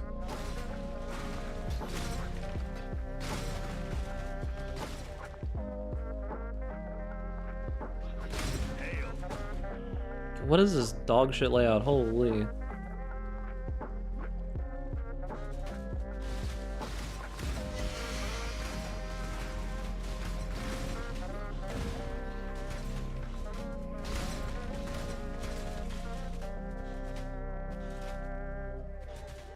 Fox uses Aureus in with Avatar of Fire? Does it just like convert 50% of the other ones, I'm guessing then? Well, maybe it'll work then, I don't know.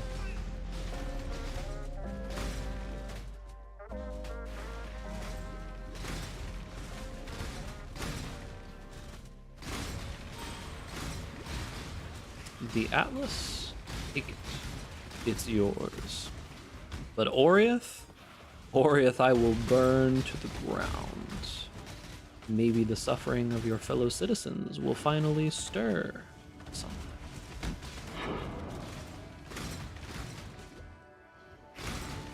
God, I fought that boss so many fucking times, dude. Those voice lines are like literally burnt into my skull.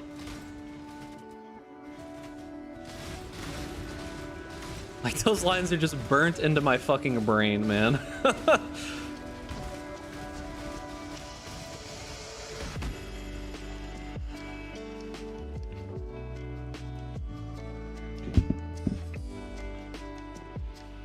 Oh shit.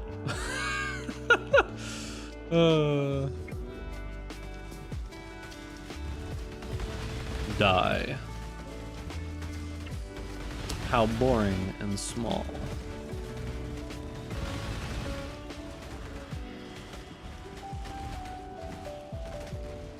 What were the other die beam lines? There's a few of them. I don't remember them off the top of my head though. I think that's because die is so good. I think the die line is so good.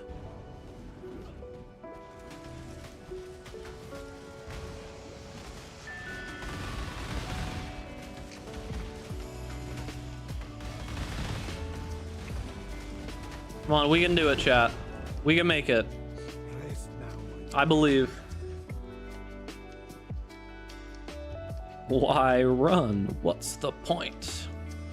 Feel the thrill of the void. The pause is important. All right, I don't know, I'll grab this one.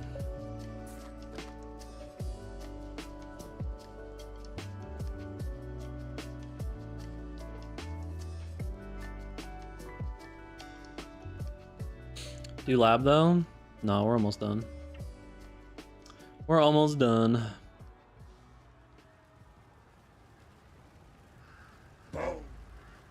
Almost finished. We'll make the build an actual build tomorrow. I knew that you would. Day one of a build is always just getting through the campaign and chilling. Kirika's not as cool. I mean, Kirik's okay. I definitely don't like him as much as Zana. Zana was kinda... She had, like, a more personal attachment because of the storyline that you did with her, with, like, the Shaper and stuff. But I feel like that's the only thing, right? She wasn't, like, super interesting beyond that. It was just that... It was just that you actually had some like time with her. With Kirik, it's like you don't even see the quests that you normally did with him previously, like where you walk into Dominus's place and you like look at the gems and like unlock the stuff or any of that. You don't even do any of that anymore, right? It's just not a thing. Now you just show up in Orieth and or the shores or whatever it is, and it's just like, you know, he's there, he says a couple of things. He's like, here, take a map. And then he says, never trust floating women. And, remember Russian Zana? Yeah, way back in the day. OG.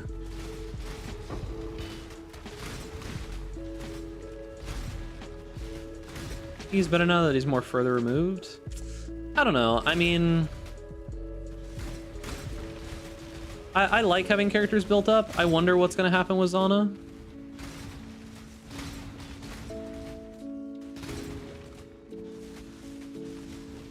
Oh, I was forgetting something while leveling. Normally one does the first lab before Act 10. Typically, yes. I've only done one act. I've only done one lab though.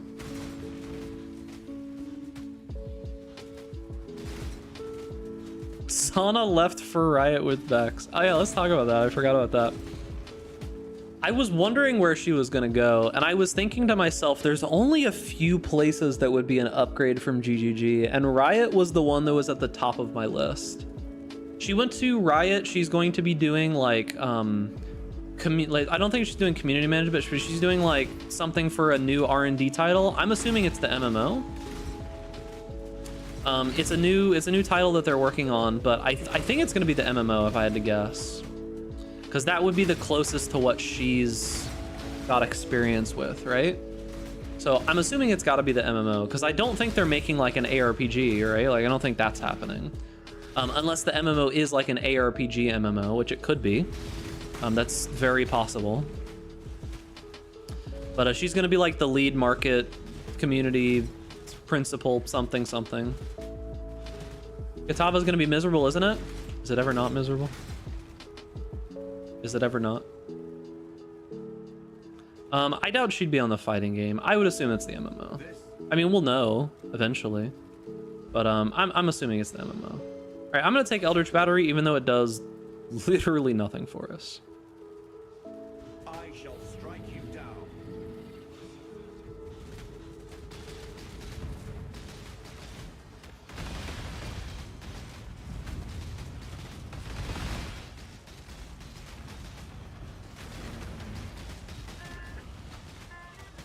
Oh, am I standing in bad shit? Riot MMO could be good. I actually think that Riot does a lot of stuff well. I just think that they do League of Legends bad. Like in recent years, it feels like specifically League of Legends has kind of like been falling off a little bit in development, but all of the other Riot games are actually doing so well. Like TFT is so good. People fucking love Valorant. What's happening? Like TFT is actually so good. People love Valorant. Valorant's pretty solid. So I'm curious to see how a Riot MMO does. I think that MMOs are actually just not really like a useful game form anymore, if I'm gonna be real with you. I just think they are outdated at this point. I don't think an MMO will have the same power that WoW does until we get a true VR MMO.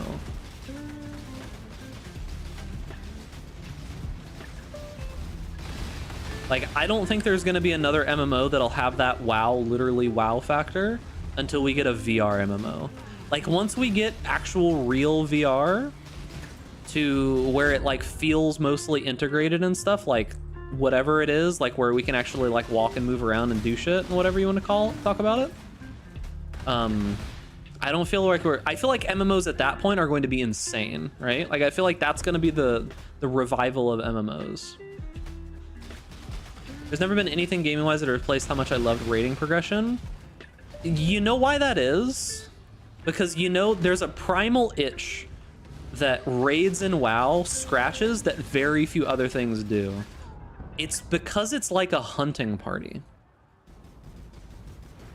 Like it scratches the primal itch in our brain to be in a group of other people and like hunt shit, right? Like just go out and like hunt fucking animals and stuff from like our like primal needs. Like it's just like getting in a group of people, everything all being in sync and overcoming some kind of obstacle, whatever that might be, right? Like, I love the concept of raiding, and I think it was fucking great. I hate it. I love that I don't do any of that anymore, though. Like, the whole idea of having, like, raid times, it felt like an additional job, dude. I was just like, nah. My life became so much better when I stopped raiding. I miss it so much. But, like, my just, like, general quality of life went up so much when I didn't have to raid anymore. Like, holy, dude. All right, we did it, boys. We death rushed our way through. How many? 23. It's actually not that bad. Well, yeah, of course it's the social aspect. It's definitely the social aspect, for sure.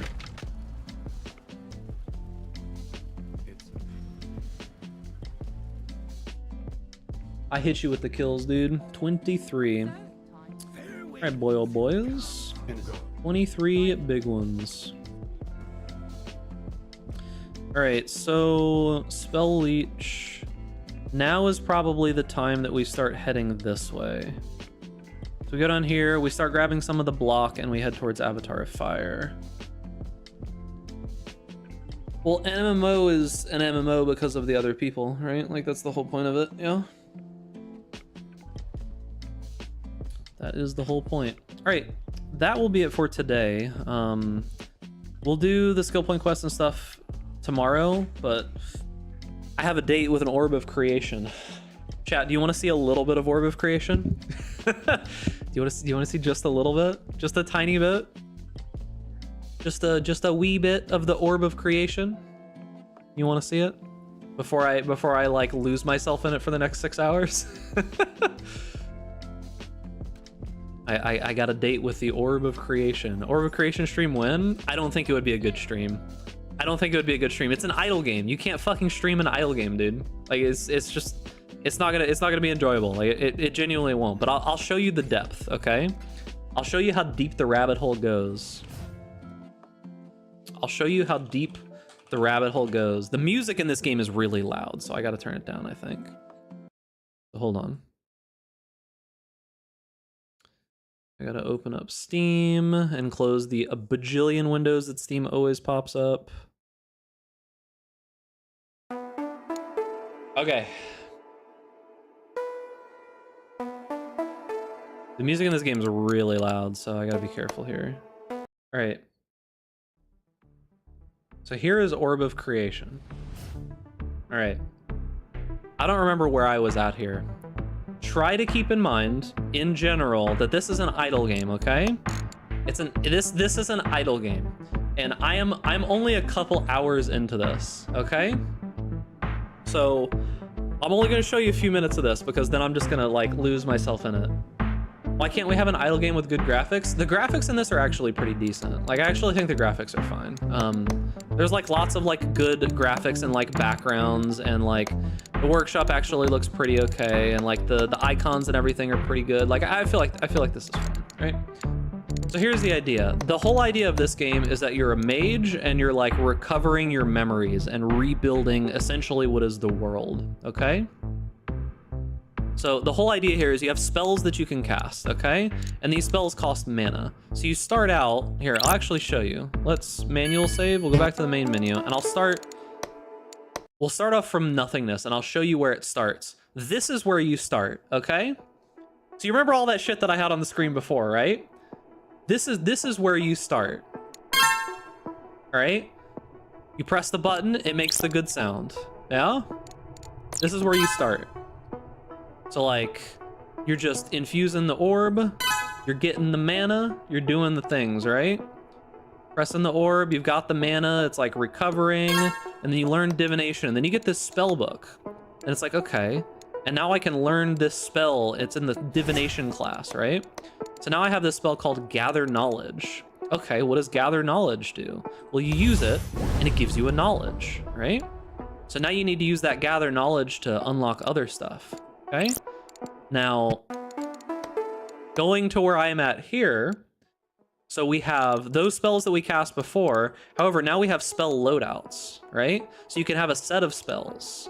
But the way that it works is that you want certain spells to be able to combo together, right? So you have multiple spell loadouts, yeah? And with those spell loadouts, you also have equipment, okay? And you can use different equipment for different spell loadouts that do different things, okay? So, for example, if I want to do divination here, right? Like if I want to do divination stuff, I have this spell, which is Attune Orb, which makes my divination spells stronger, which means I can cast that and then cast these other spells. But if I need to use creation spells, I have to cancel the divination. I go to creation spells and I have this buff that makes creation spells stronger that I can use. And it's just like, there's just so much, chat. Like, there's actually just so much to this game. It's fucking insane. And like, this is, I've only showed you a small part of it because there's like space that you have to gather together, like different things. You have to train your actual body and like become like better at certain things. And there's so much, dude. It's $5. I'm gonna go get lost in it for a couple of hours. I appreciate you boys. Thank you for coming and hanging out in the stream. We'll be back with more Inquisitor tomorrow. I'm gonna lose myself in this for a couple of hours. Listen, okay? This isn't a part-time job, okay? And this is just, yeah, this is just early access. And I don't even, I'm in like I'm only a couple hours in. I just started playing this last night. So this is early access. It's not finished. There's like a ton of shit to do. Here's the difference between this and WoW, okay? I'll be done with this in 3 days and then I'll be satisfied. WoW, I'm limited by my people who I'm raiding with being shit at the game to taking multiple months to be able to complete the stuff that I want to be done with, okay? Because I'm gonna be real with you. I cannot handle doing big boy progression raiding anymore, okay? I have too much other shit going on in my life, but unequivocally, the best way to play WoW if you like raiding is being in one of those giga top tier, but not completely top tier raiding guilds. The ones that are okay with being like world 20th or world 50th, like they're okay with that, and they don't care about being world first or anything, right? Being in that guild with a ton of really good people who can just knock out the content in like a couple of weeks and then just be done, and then they quit, and then they come back for the next set, whatever it might be, right? That's the ideal way to do it, in my opinion, if you want to do mythic raiding. Going either way off of that, either going down to where you have a bunch of people who are really fucking bad and you can't get anything done and you raid for months on the same bosses, that sucks. And going up into like the world first shit where you're literally, it's a full-time job and you're doing it 24/7, 365 to be ready to be like world first, all that shit is terrible. It's not worth it. But anyways, thank you for all the follows, all bits, all donuts, all the support. Make sure to sub to the YouTube, follow the stream. And yeah, we will be back tomorrow with some leveling up in maps and actually making the build good. EK, BB, Spellblade, Fire Conversion, Battle Mage, Inquisitor, Crit. Appreciate you boys. Take care. And I will see you all later. The gamers. And make sure that you pet Duckless in the chat.